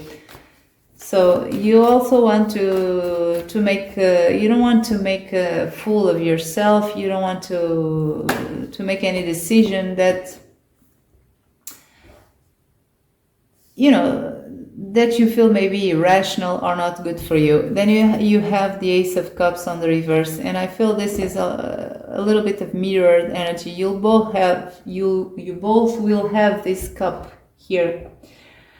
This is about love, and this is about love. So you will both have this cup here on the reverse that is there, but is not, for your person, is not being acknowledged. And for you is a cup that you feel is there, but you perhaps feel has no,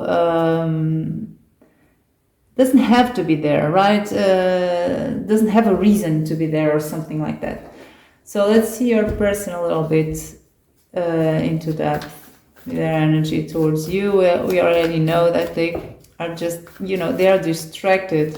They didn't really see the magic, but they already have that cup there as well. We have the 10 of Swords on the reverse.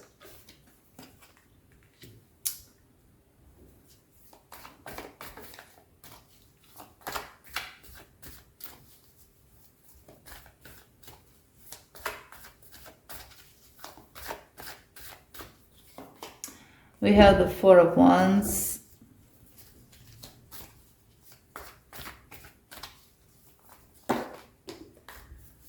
You have this weird, two weirds. We have the King of Swords and the Queen of Wands. The Queen of Cups.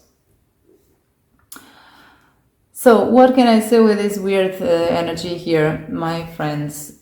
I can say that you are a soulmate, so I would be very surprised if you meet and nothing happens in terms, even the infamous, even the slightest spark of emotion inside of you. You will have this, both of you. You will have what I already explained. Your person will have a weird sense of belonging with that 4 of Wands. That is a homecoming, is about returning home after having been traveling for a long time without roots. You have roots somewhere, and after a long time period you return to your roots where you feel safe, where you feel loved. They will feel this. This is what they will feel most, even more than this Ace of Cups here, that I feel this is kind of an Ace of Cups. They will feel a big sense of belonging that they will try to analyze with the King of Swords about you. The Queen of Cups is the divine feminine in terms of emotions, right? Love. So they will see this Queen of Cups through the door. They will feel this cold, this sense of belonging. They will try to analyze this in a rational, cold way. You also have the Queen of Swords here. So perhaps you will communicate after all, because you have these two, this King and Queen. For some of you, you may communicate. For others of you, you'll just have a meeting of the eyes or something like that. You'll be in the same room, you'll hear the other speak or something like that.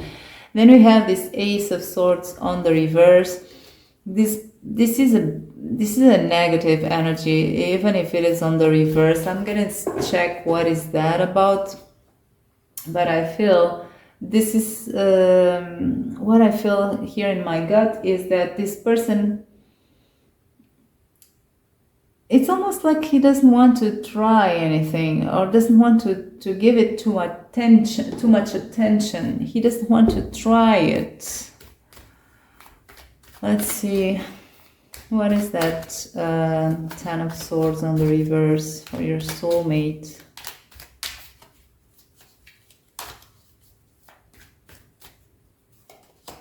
Oh, Ace of Cups on the reverse. This person sees this as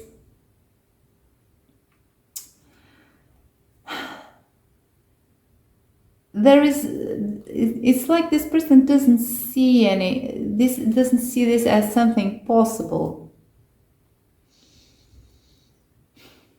It's as simple as that. Whatever the reason this person has, it is as simple as that. This person, because the Ten of Swords, you know, they can have, they may not be emotionally open or something like that.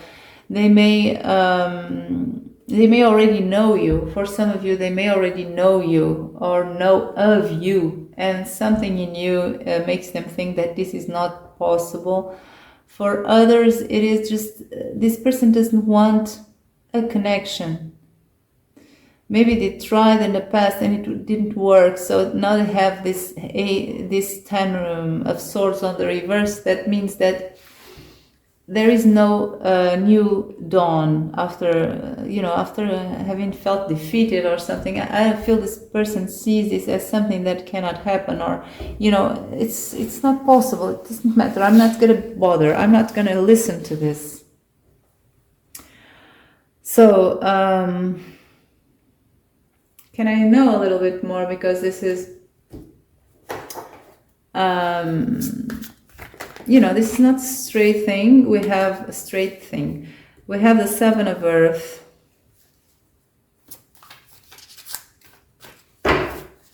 You may be worried about this.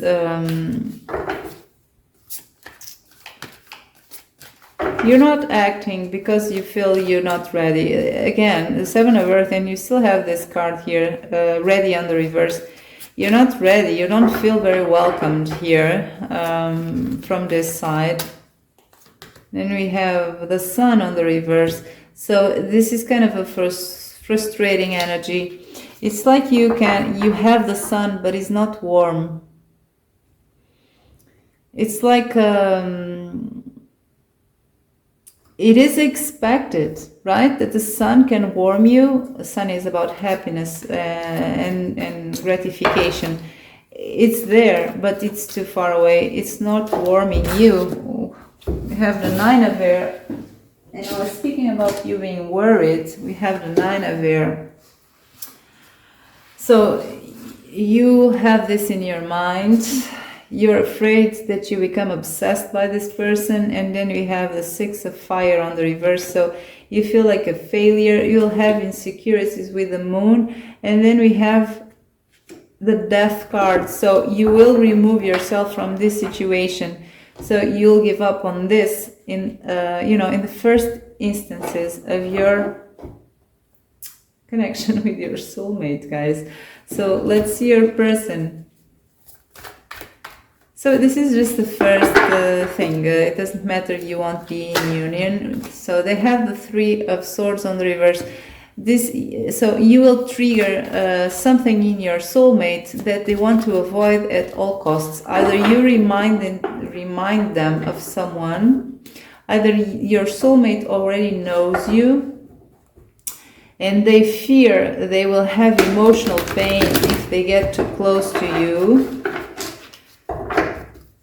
Or I don't know, something like this. This person doesn't believe in this.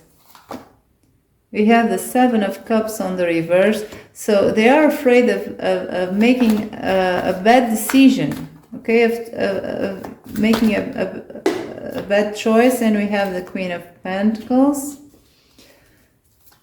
And I'm going to clarify that Queen of Pentacles because that's your energy, or your person, your soulmate doesn't have anyone. I didn't see anyone in their life. They are not interested in connections.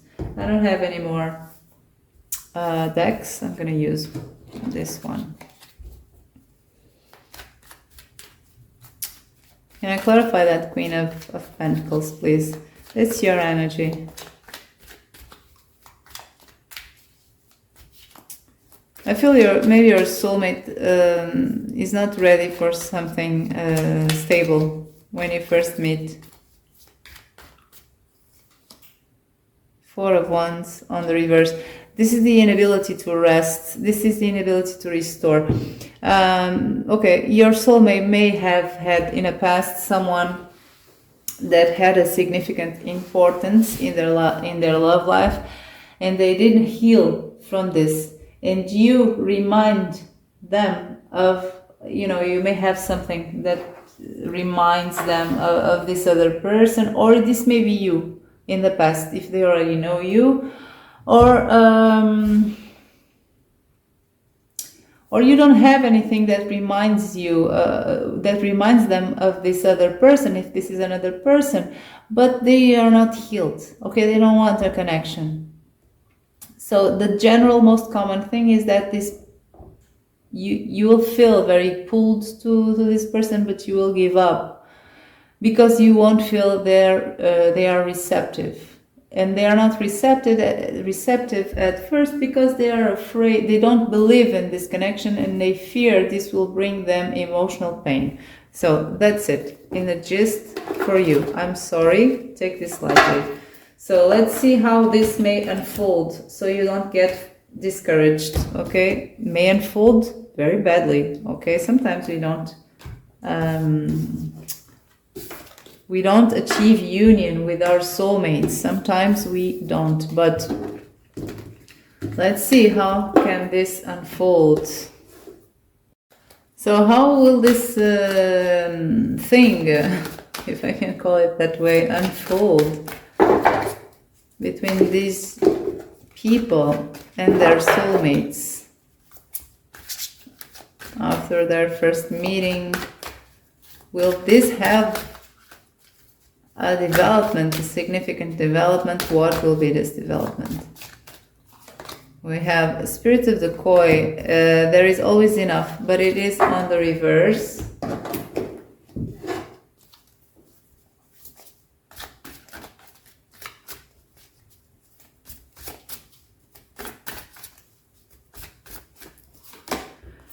We have the Thinker again on the reverse. So someone is not thinking about this, or is not paying attention, or is thinking a lot but is not reaching a conclusion, or is not having productive thought. So then we have help the others without involving them, without involving yourself in their problems.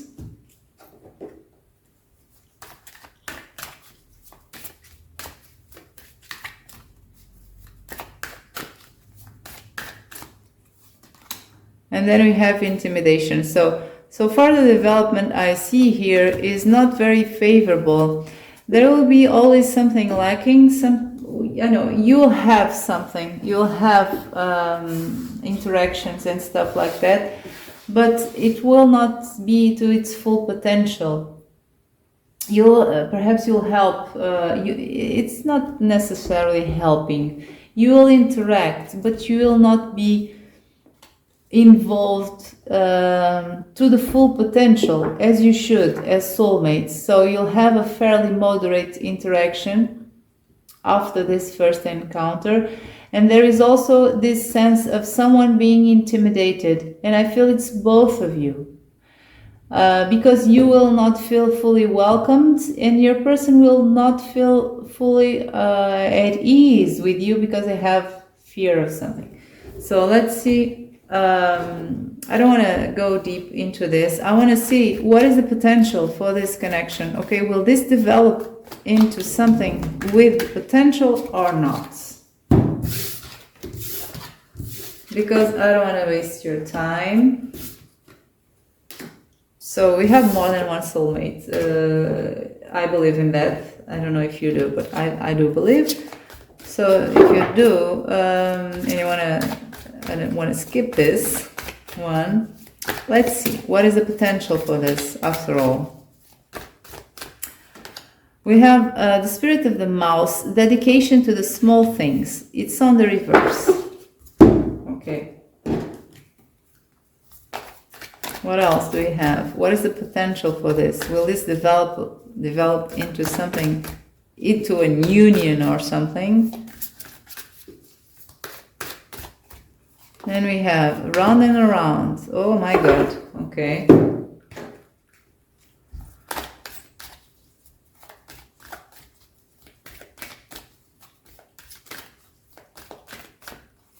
Then we have believe in the power to make your dreams come true.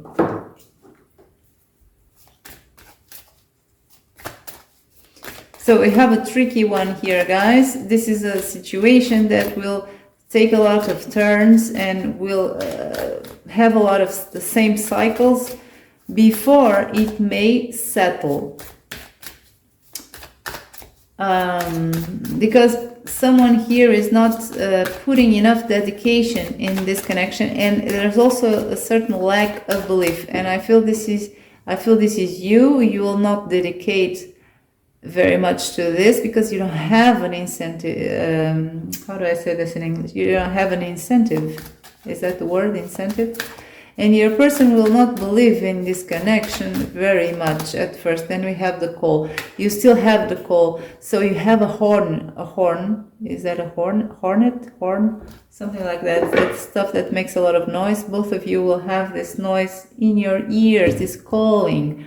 But, you know, there's this round and around card for some time at least. What is the outcome, please? What is the outcome of this connection? What is the possible outcome of this connection?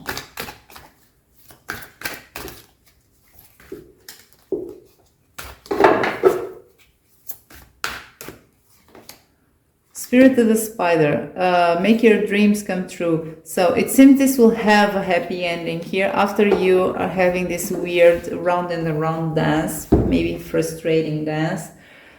This will have a happy ending because it's about making your dreams come true with the Spirit of the Spider. But again, the spider has intricate strings, right? So it will not be a straight line. Far from it. It will be an intricate maze before you reach your union, but there is potential.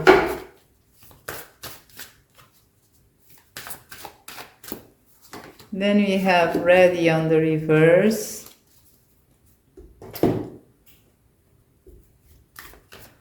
So, because I see that very positive card, the Spirit of the Spider, I don't see now this ready on the reverse as something that is an obstacle, right? Someone not being ready. It's about things haven't been accomplished already. So finally, someone removed oneself from a place of being, you know, waiting to do something. I'm ready, I'm waiting, and something was done. It's like the impasse, right? Then we have let yourself be surprised. So it will be a surprise after all this. It will be kind of a surprise that, well, either one of you will surprise the other, or the situation will surprise you both because you didn't have any faith on this anymore. And then it works in the end. So it has this potential. It still has potential, but you'll have to face this first if you want to. You don't have to. So now I can move on. What is the thing that your person will most like about you, and what you will most like about them? So for pile number 4 with the pine cone, what is the thing with no reversals they will love more about their soulmates? So you have Spirit of the Rhino. It's break through any obstacles. So you'll admire, you will like this person's strength and power, and also their side. They're a little bit.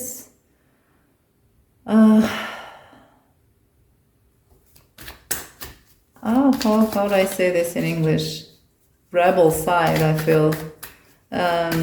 I don't feel your person will be very attentive of law, even. I'm not saying they are criminals. I just say this is not a person who will follow rules if they see them as an obstacle to something important.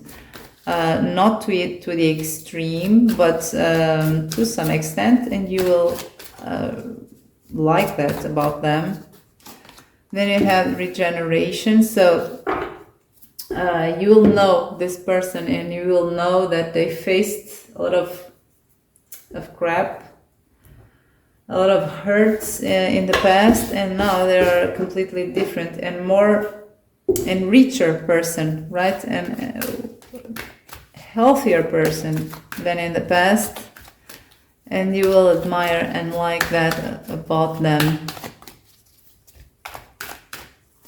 Then we have something is wrong with you. So that's a little bit of what I was saying. Your person was really smashed in the past, faced a lot of difficult things. They have scars they still carry, and you love that about them. You love their scars. They may have also a physical scar or something, that is something wrong, between brackets, of course, that you will love. So what else can we have here?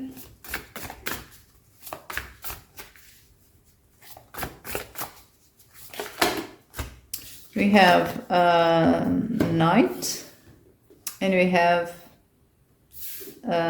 compromise. So the knights are always actions, and knights are usually aggressive, right? I'm not speaking about knights of the tarot. I'm speaking about knights in general. They are aggressive. They are warriors. So you will like that. This is an urban warrior. I feel your person has a fight to fight, and you will love that about them. And then you will love that they compromise to you. And because this person doesn't easily compromise, generally, because they do it towards you, you will really love that. You'll feel very special. That's because you are, right? They wouldn't compromise for anyone else. Then we have the Ace of Water on the reverse. So it's again that Ace of Water that they had. The fact that they are not, they are selective of who they love in terms of a loving, of romance, right? I'm not saying this person is not emotionally closed, but is an idealist with a cause, and sometimes their love life, or for a long time their love life, became not a priority for them. You will love the fact that they will open up to you. You'll have the key. You will be the only one who will have the key to their hearts, and you will feel very good about it. So then we have the Five of Aries, so it's more or less like this. Okay, this is a person who is very challenging.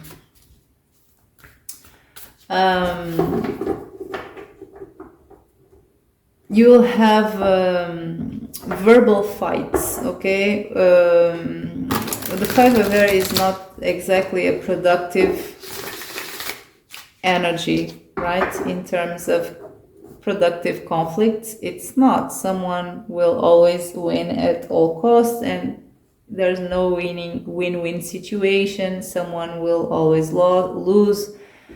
It's a card of the bullying, and so. But you will love this Five of Aries, so it cannot be something so bad unless you are a masochist. For the ones who are masochists, you will love that about your person. For the ones who are not, this is verbal battles that are challenging and are not really important. It's just, you know, triggering each other in a playful way. And then that will excite you, okay? You will like to provoke back this person, because this person is someone who challenges others and likes to provoke others. He will do it to you as well, and you will respond in the same coin. You will like this, because this is all in good fun, okay? That's what I see with that 5 of air over there. You may also like that your person is this 5 of air to others, but I don't feel that. That this person is an asshole and you like that. I don't see it, but I don't know. I see more the second scenario, that it's just a playful verbal fight. Then we have the 3 of air on the reverse. So this person will help you heal emotional pain. They will show you perspectives that you didn't saw before. And also I see this 3 of air as a little bit of an extension of the 5 of air. It's about, you know, it's a verbal fight, but it's all in good faith. It's all for good fun, or it's nothing that is really hurting, right? It's not something toxic. This person will be always someone who likes to provoke others, and he will do it to you as well. But you will like it, you will understand it. After all, you are soulmates, so you know each other on a deeper level. You fix well. So that's what they will like. You will like about them. Let's see what they will like about you. So what will they like about you? Pile number 4.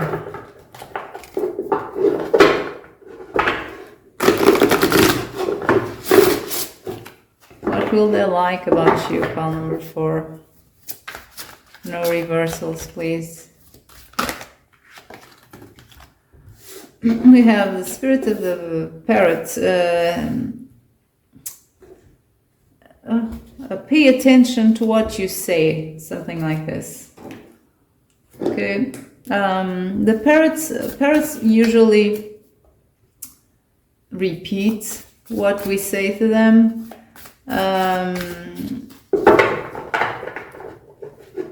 So in this case, it's kind of the advice of this card is to pay attention to what you say, to what you repeat in this case.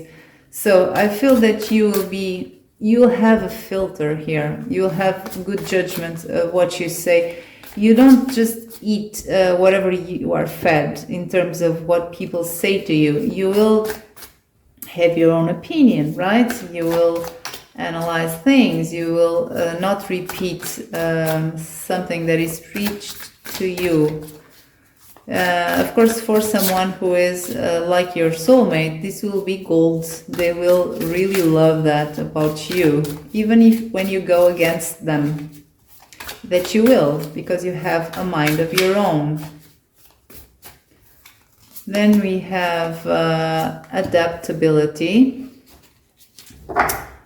So you will be adaptable, right? You will adapt to whatever challenge your soulmate will give you or will present to you. Perhaps you'll have to adapt to some part of his or her life because they are in the public eye, and you will adapt very well. Then we have higher forces. So in this case, I feel your soulmate will see you as a guide, okay? You will have a lot of power. Your soulmate is someone with very fixed ideas. They're not easily influenced, for sure, but they will open up for the first time in a long time to someone else, and that is you. And it will take some work, as we saw, but when he does, or she, it will be worth it, because they will see a lot of you as a guide, and someone who keeps them going. So you have a lot of power in this connection. Then we have, it doesn't matter. So you bring a lightness to counterbalance this energy, your soulmate, of, you know, things have to be like this, I have to do this, I have to be heard, I have to. And you have this card here, hey, it doesn't matter so much. And every time, sometimes you can just ride your bike and wear a pair of trousers with flowers and smile, right? It doesn't matter every time. Sometimes it just doesn't matter. Let's just smell the flowers. So they will love this energy that you will bring to this connection, that will balance them. Okay, you have your own mind here. Okay. So let's see a little bit more. Okay, use this one. What will your soulmate love about you?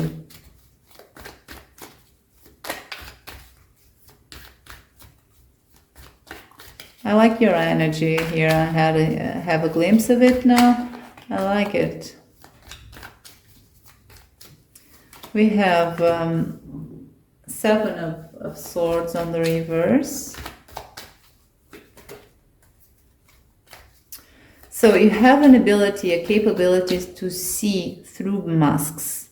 You don't, you know, you're not easily fooled by bullshit. You see through people's masks, including your person, because we all have, at least once in a while, a mask or two. So they will love your capability to see through the veil. Then we have the Ten of Wands on the reverse. So you bring to this connection a very balanced energy, I feel. My dear people of the pine cone, you bring a very balanced connection. This is about you not sacrificing yourself for things that are too heavy and are not worth it. We have two sacrifice cards here, the Ten of Wands and the Hangman. The Hangman sacrifices himself by being hanged there by his own will, you know, for whatever reason, right? Because he thinks he shouldn't act. So he's making a sacrifice. It's on the reverse, so you're not dealing with that. Perhaps you already did a lot of sacrifices in the past, and you're in a moment here where you don't do that anymore. You don't carry more ones that you can't, that go nowhere, right? These 10 ones on the reverse. So that's something that your soulmate admires in you.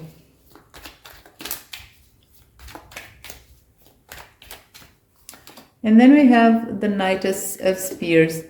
So you will, I feel you will inspire your soulmate very much. You have drive, you have passion, you have a lot of fire within you of this Knight of Wands, but I also feel that you will inspire a lot your person in a passionate way, and even in the product of their own work, like a muse or something like that. So that's what they will love about you. Let's see now. How will be your first sexual encounter? So let's pull a card for you, for your energy during this first sexual encounter. encounter with reversals. We have spirit of the, is this a skunk? Spirit of the skunk. Know your valor.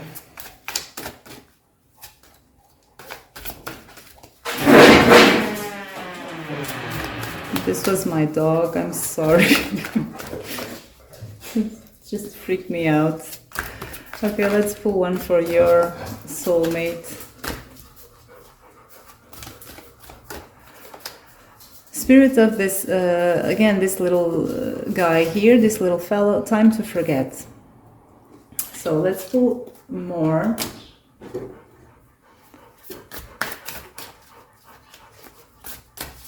One for you. We have opposition, fall. Okay. On the reverse. And one for them, Artemis. Okay. On the reverse.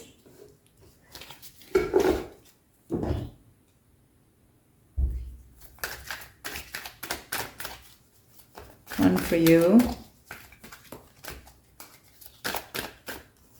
We have transform yourself. So I see a lot of transformation here. This is a key moment in your connection. This first intimate encounter for you.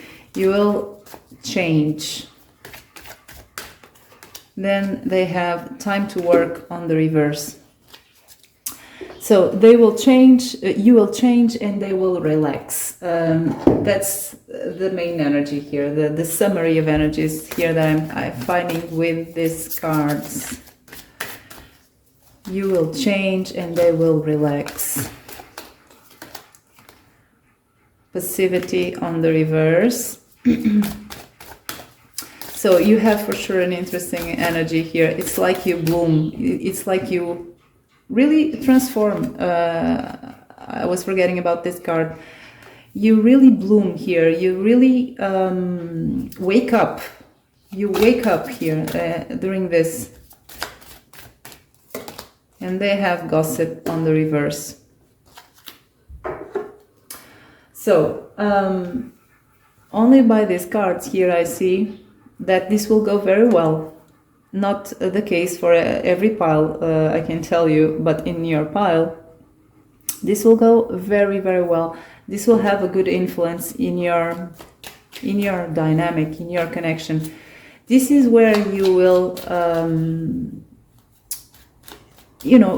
you have, both of you will have a transformation here in behaviors, in energy that will be beneficial for your connection. After this, during this, you'll have different transformations. Your person will be more relaxed, will be more in the moment.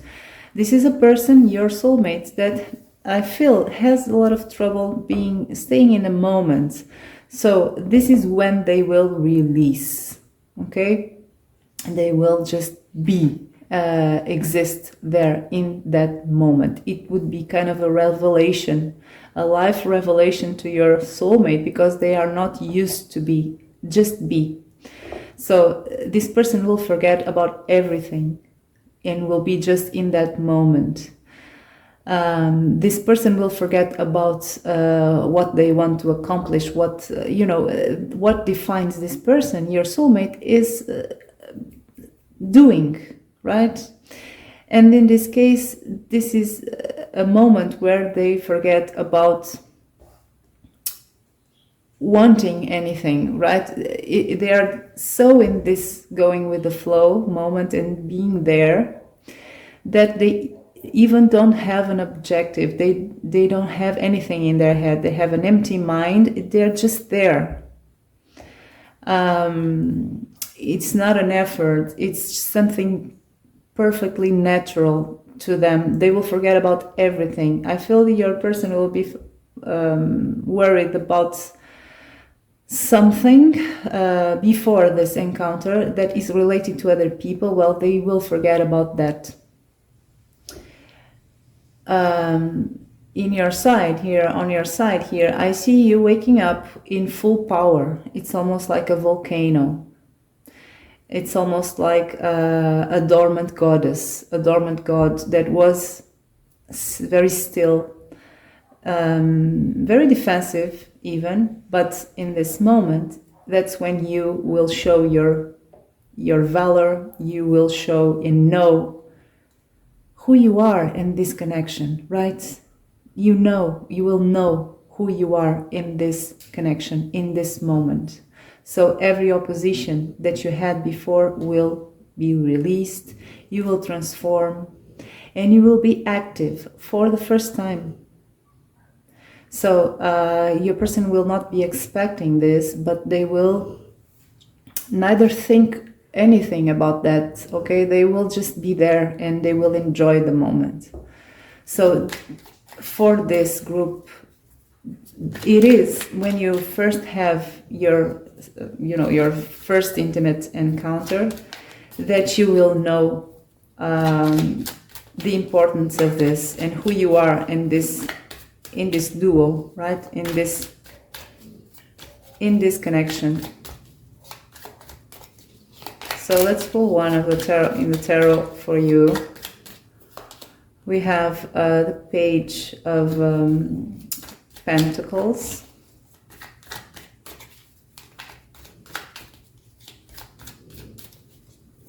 It is an intimate thing, right? And you will feel that you are in your place. That's what I feel with this Page of Pentacles here. This is also a moment surrounded by wisdom,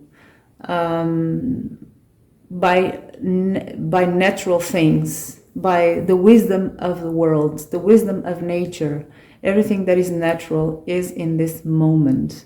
So it is a very intimate moment and even delicate moment. It is what I feel with this card here for you.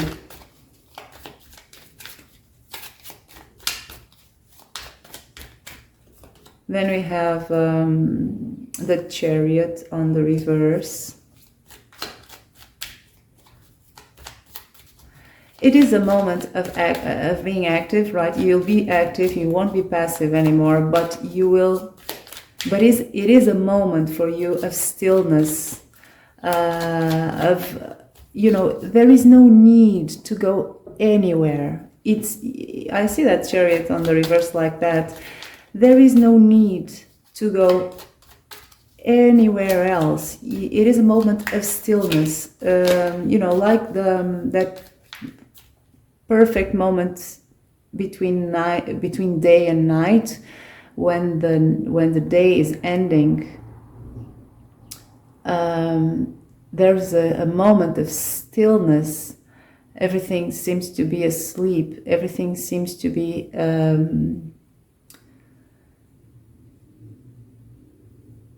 transforming, but in a way that is very still. So that's the vibe I get. There is no need to go anywhere else. Everything is perfect as it is for you. I feel this is very magical. Then we have the Knight of Cups on the reverse. So let's clarify that Knight of Cups on the reverse. But what I feel with that Knight of Cups on the reverse is that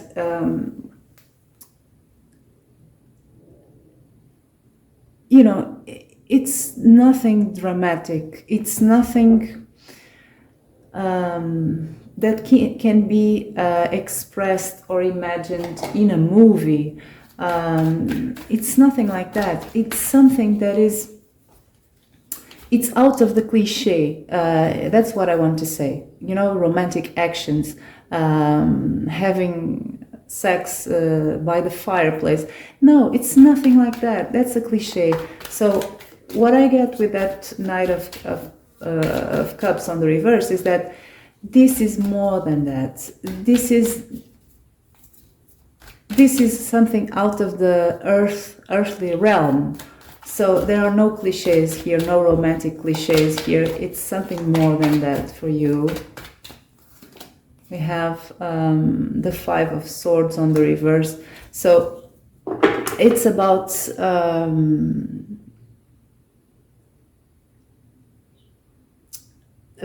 peaceful calmness thing that is more than what is can be found on the 3D. Because where can we find this Five of Swords? On the 3D.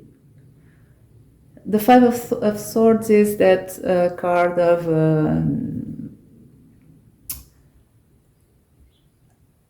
an aggressive dynamic that humans have sometimes. Wars, you know, wars between countries are, to me, a Five of Swords cards, a Five of Swords energy. It's about dominating, and so dominating the other, right? There's no win-win situation. So in this case here, it's kind of supporting this this Knight of Cups on the reverse. This is telling me that everything that is on the 3D, even the romantic cliches, and everything that is on the 3D is gone during this first intimate encounter. You will feel a perfect spiritual calmness, and everything is as it should be. It's like nature taking its course. It's like planets circumnavigating the sun. It's like Newton's laws. It's like quantum mechanic laws. It's just something natural that no human can interfere with. I know this is kind of a weird thing to say, but that's what I feel here with this card for you. You'll be more active than your person. Your person will be just there enjoying the moment and feeling everything that you feel. Perhaps we'll see more, but this person is just there in a moment, just like a planet around the sun, right? Or a comet, or you know, something very natural. So let's see him or her.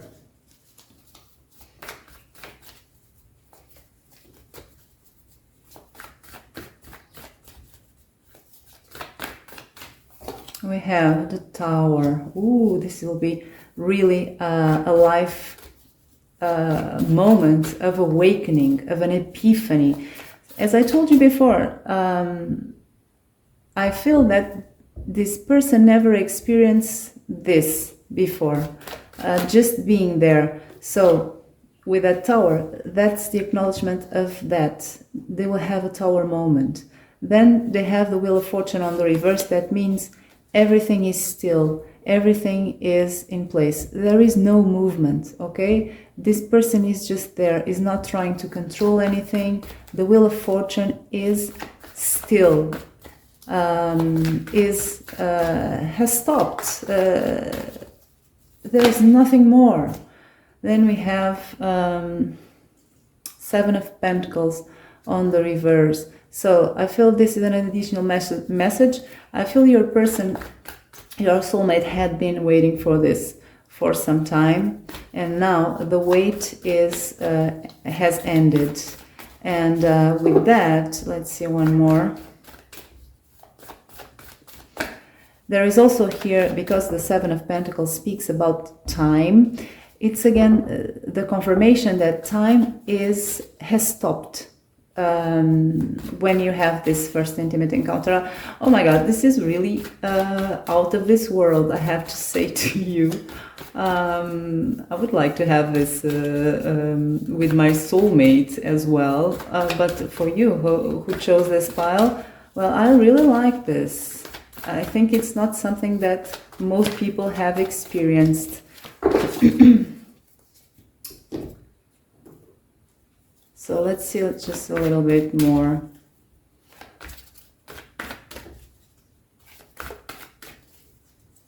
Oh, these are too much. We have awakening, so it's about a moment of awakening as well, as I said to you. So you will both awake during this. Let's just one more.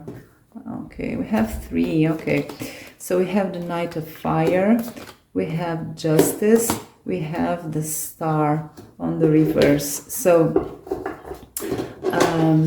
I feel with this it is again something that is confirming that stillness, that moment of stillness where your person just be. The Knight of Fire is on the reverse, and Knights are movement, and even more the Knight of Fire. It means distant. It means travel. It means movement. It means there's a movement when you have a desire and you act on it.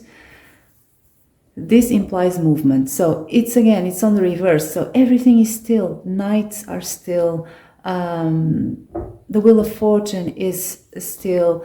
The 7 of Pentacles means that there is no time here implied. Then we have the Star that means distance. So it's kind of the opposite. There is no distance here. There is nothing. There is no distance to walk.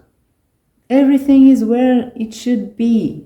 And then we have the Justice that is a still card. It's about a perfect balance. It's about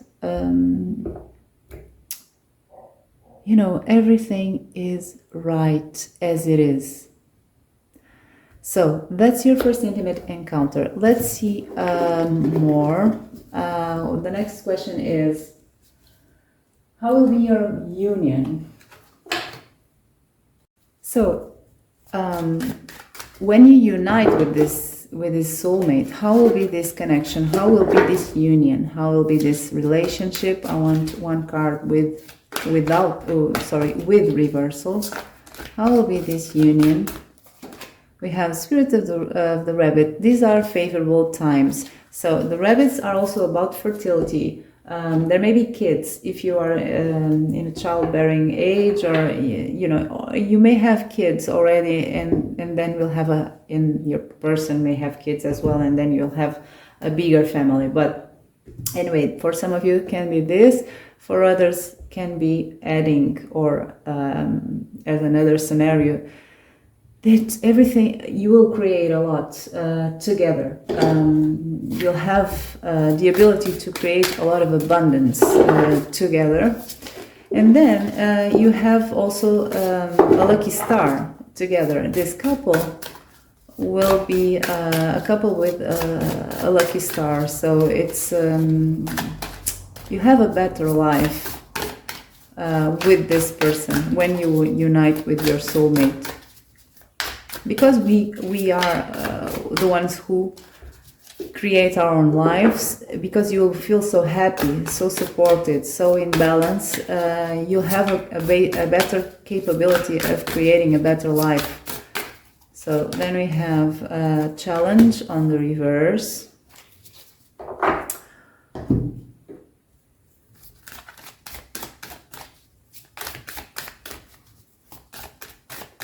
So life will be easier for you. We have that challenge on the reverse. So it says that life won't seem, it will be the same. You'll have challenges as well, but life won't seem so challenging to you anymore. Then we have wish on the reverse. So this wish card always tells me that sometimes this happens. This card is coming to people who have a very strong wish about something, and that something is not always the best for them.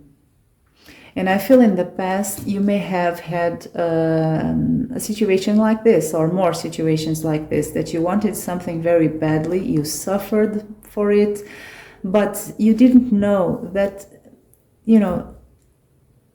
this was not really good for you. In this case, it's telling me that this is over, right? What you lived in the past. Finally, you are wishing for something that is not a trap, that is good for you. Same for your person, for your soulmate, because this is joint energy. This is the energy of the connection. So let's see a little bit of the tarot now. How will be this connection? We have the Ten of Earth, so there will be a lot of stability and abundance. So material abundance, perhaps. Ten of Earth is something of the material realm. This is something that will last for a lifetime, and you'll build a legacy together with that Ten of Earth. Then we have the Five of Air on the reverse. So this Five of Air is not the first time that it's coming here. It's about you both being so much more, you know, being above petty things that happen on the 3D, right? Petty arguments, petty fights. You're above that. You can't be hurt by that.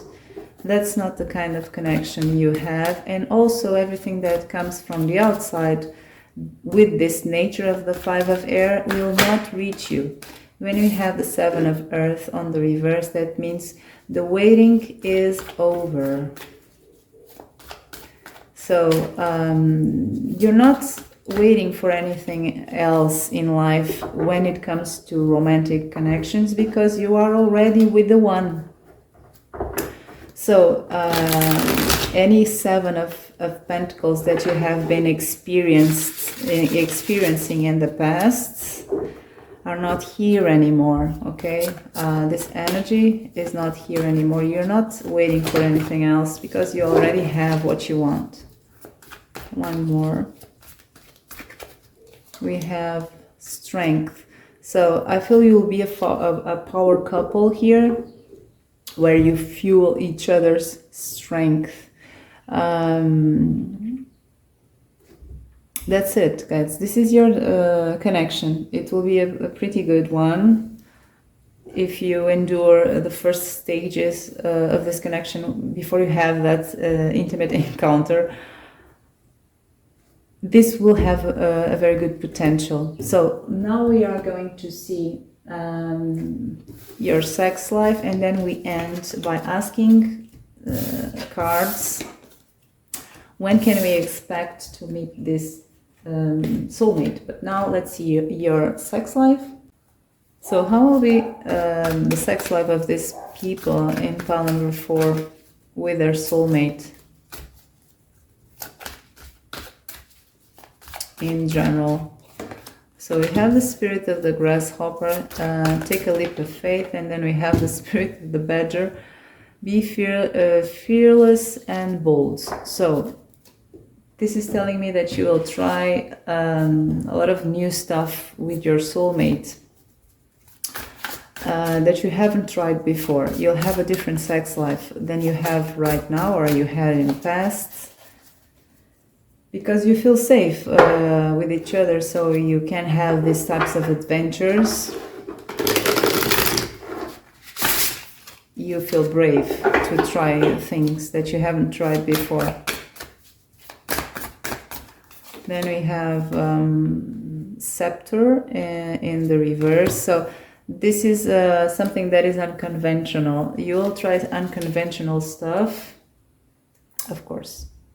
You may have your limits, right? You're not you don't have to. I'm just saying that you'll be more open to do stuff that you you know, are more adventurous and less conventional than you have tried before.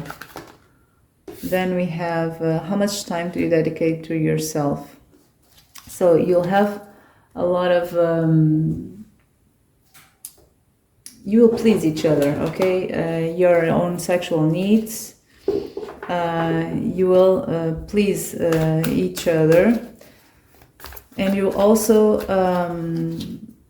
when you don't have sex, when you have fantasies and stuff like that, you often will be thinking about your person, okay? And so will they, because you share this very deep physical, emotional and spiritual connection. So even when you're not together, and you're doing stuff by yourself, you'll be thinking about him or her oftentimes, and they will do the same. So let's see the tarot, what the tarot has to say to you about your sex life with this person. We have the Nine of Fire.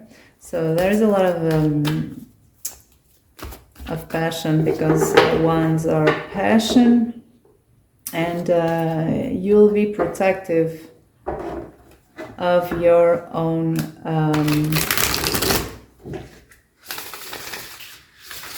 sexual connection. Okay, I'm not seeing anyone, you know, this is something that will be between the two of you. I said you will be adventurous, but I don't see, you know, more people involved here in your connection, because you'll have boundaries about that. Then we have the Five of Earth. So the Five of Earth is about togetherness. It's about other stuff as well, not so positive stuff, but in this case it's about being together, and being together even when the other is not feeling at his best. Okay, because we're speaking about a sex life. So you'll be when you don't feel so good with your body a certain day, or you know, or your soulmate, or we all have days, that will not you'll have such intimacy already that will not affect your sex life. Okay, stuff like that kind of energy. Let's see more. We have the Knight of Fire. So this is a lot of passion. Okay, it's just that, it's passion, it's sex, it's lust, it's that. Okay, Knight of Fire. Sometimes you may have and do stuff out of an impulse or something like that. You are creative. One more. Then we have the Page of Air on the reverse. So you won't use, there are people, of course, that use their mind a lot when it comes to sex. That won't be much the case for you here. You will be more driven by your impulses, by your emotions, by your passion, and less by your head. Okay, you won't speak too much about this, you'll just do it. And I feel here your sex life will be very about you know, last minute sex. You won't plan much. Okay, it's about, you just do it. You just have crazy, very satisfying sex whenever you feel, okay, and wherever you feel sometimes. So that's it. This is the general energy for your sex life. There may be other stuff, but it's just a quick snapshot from one of the aspects. So we're gonna end with the last question, that is, if you can have an idea, approximate idea of the time frame when you will meet this soulmate. So for this question, I am picking 3 cards, and then I'm gonna ask you, if you don't mind, just to pick one of the 3 cards, and then you'll have your answer in that card that you chose. Because these are a lot of people, and for sure you won't have the same time frames. So we have the Spirit of the Badger, be bold and fearless, Spirit of the Squirrel, believe in yourself, Spirit of the Antelope, life is gaining speed. So these are all fairly positive cards, and also about action. So for this pile number 4, I don't see here people that has given up on love or is very idle, or that has a sense of being powerless. I don't feel that strongly. It doesn't mean it's not true, but I see here people with that are not afraid of love, that are not afraid of loving, that have tried a lot and bumped their heads perhaps many times, trying to be happy with someone, trying to find love. This is the group number one. Then the group number two is someone that either you are trying to have more self-confidence, or you already achieved that state about love, okay? You also may have safe plans about love. You do stuff. You're trying to put your life in order to find this love. And for group number three, there may have been changes in your life, in your love life. It's not idle, your love life. For some of you, you have gained hope. For others of you, you have gained hope and many times, and then disappointments right after. So choose the one that most draws you. And I'm gonna start with this subgroup here, the Spirit of the Badger. So when can we expect this little group to find their soulmate? This soulmate. So we have the Page of Pentacles.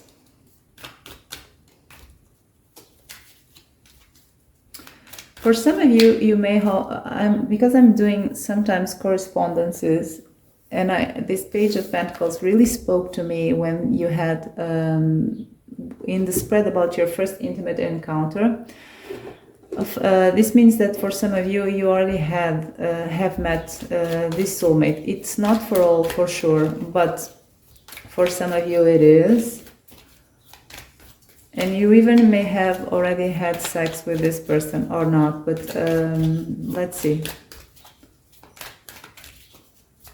It's not for all of you, okay? Let's see what else we have. We have the 6. Oh, now it's okay. Now it's telling me no, it's not something. It's not someone from the past. Okay, so it may be for 1 or 2, or I don't know, a small percentage of you what I said, but for most of you, no, it's not someone you have met already. Okay, because I got this 6 of Cups on the reverse. Then we have the 5 of Wands on the reverse. So,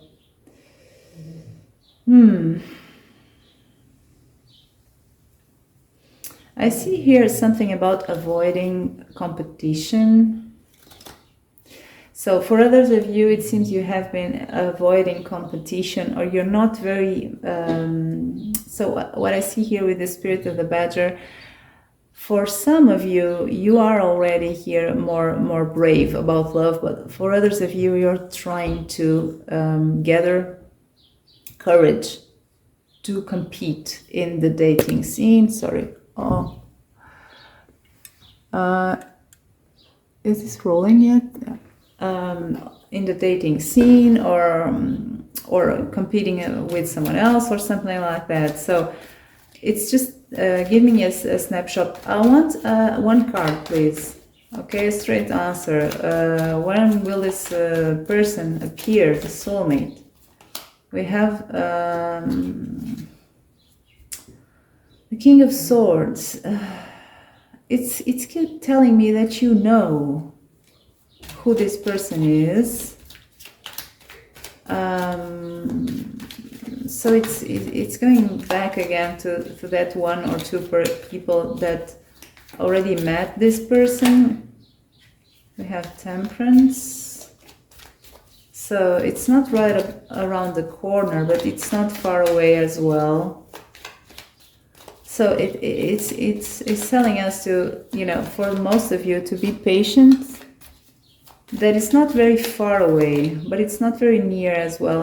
Then you have the Page of Swords on the reverse. So it's again, Page of Swords means a delay. When it's on the reverse, it's not something that is very fast, but it's not very delayed as well. Perhaps you can have this beginning next year or by the end of this year. That's what I feel with this. Some of you already know this soulmate. So I hope this is still rolling because my battery is really ending. So let's see number 2, Spirit of the Squirrel. When can we expect to meet this soulmate, please? We have the Knight of Cups on the reverse.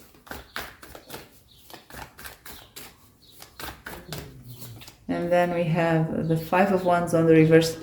We have a similar energy. Believe in yourself. This is another group who is trying to gather courage to compete. It doesn't have to be about a specific person. It's just someone who is trying to gather courage to show themselves, to compete for love. It's the same energy, guys. Let's see one more. When can we have? Judgment. So this is you trying to be better than you were in the past. And it also tells me that you know, things are expected to be better than in the past, okay? You can expect stuff that better, okay, an improvement.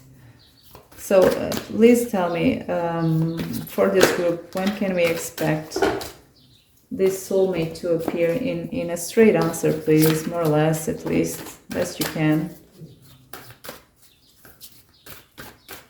We have Six of Water.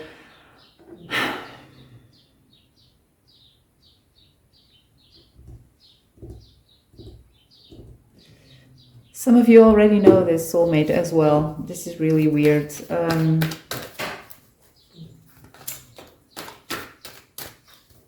Others of you need to release the past first, okay? That's a message for you. What can you know more? Knight of Earth on the reverse. So it's again moderate time. I feel this will be probably next year, okay? By mid of next year with this Knight of Pentacles on the reverse. It's a slow night, but it's not in its full state. So you'll have to release the past for some of you. For others, you already know this person, this soulmate. So let's now see group number 3.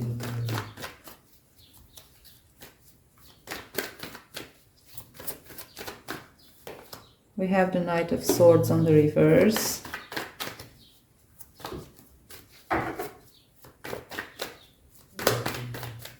We have the Three of Pentacles.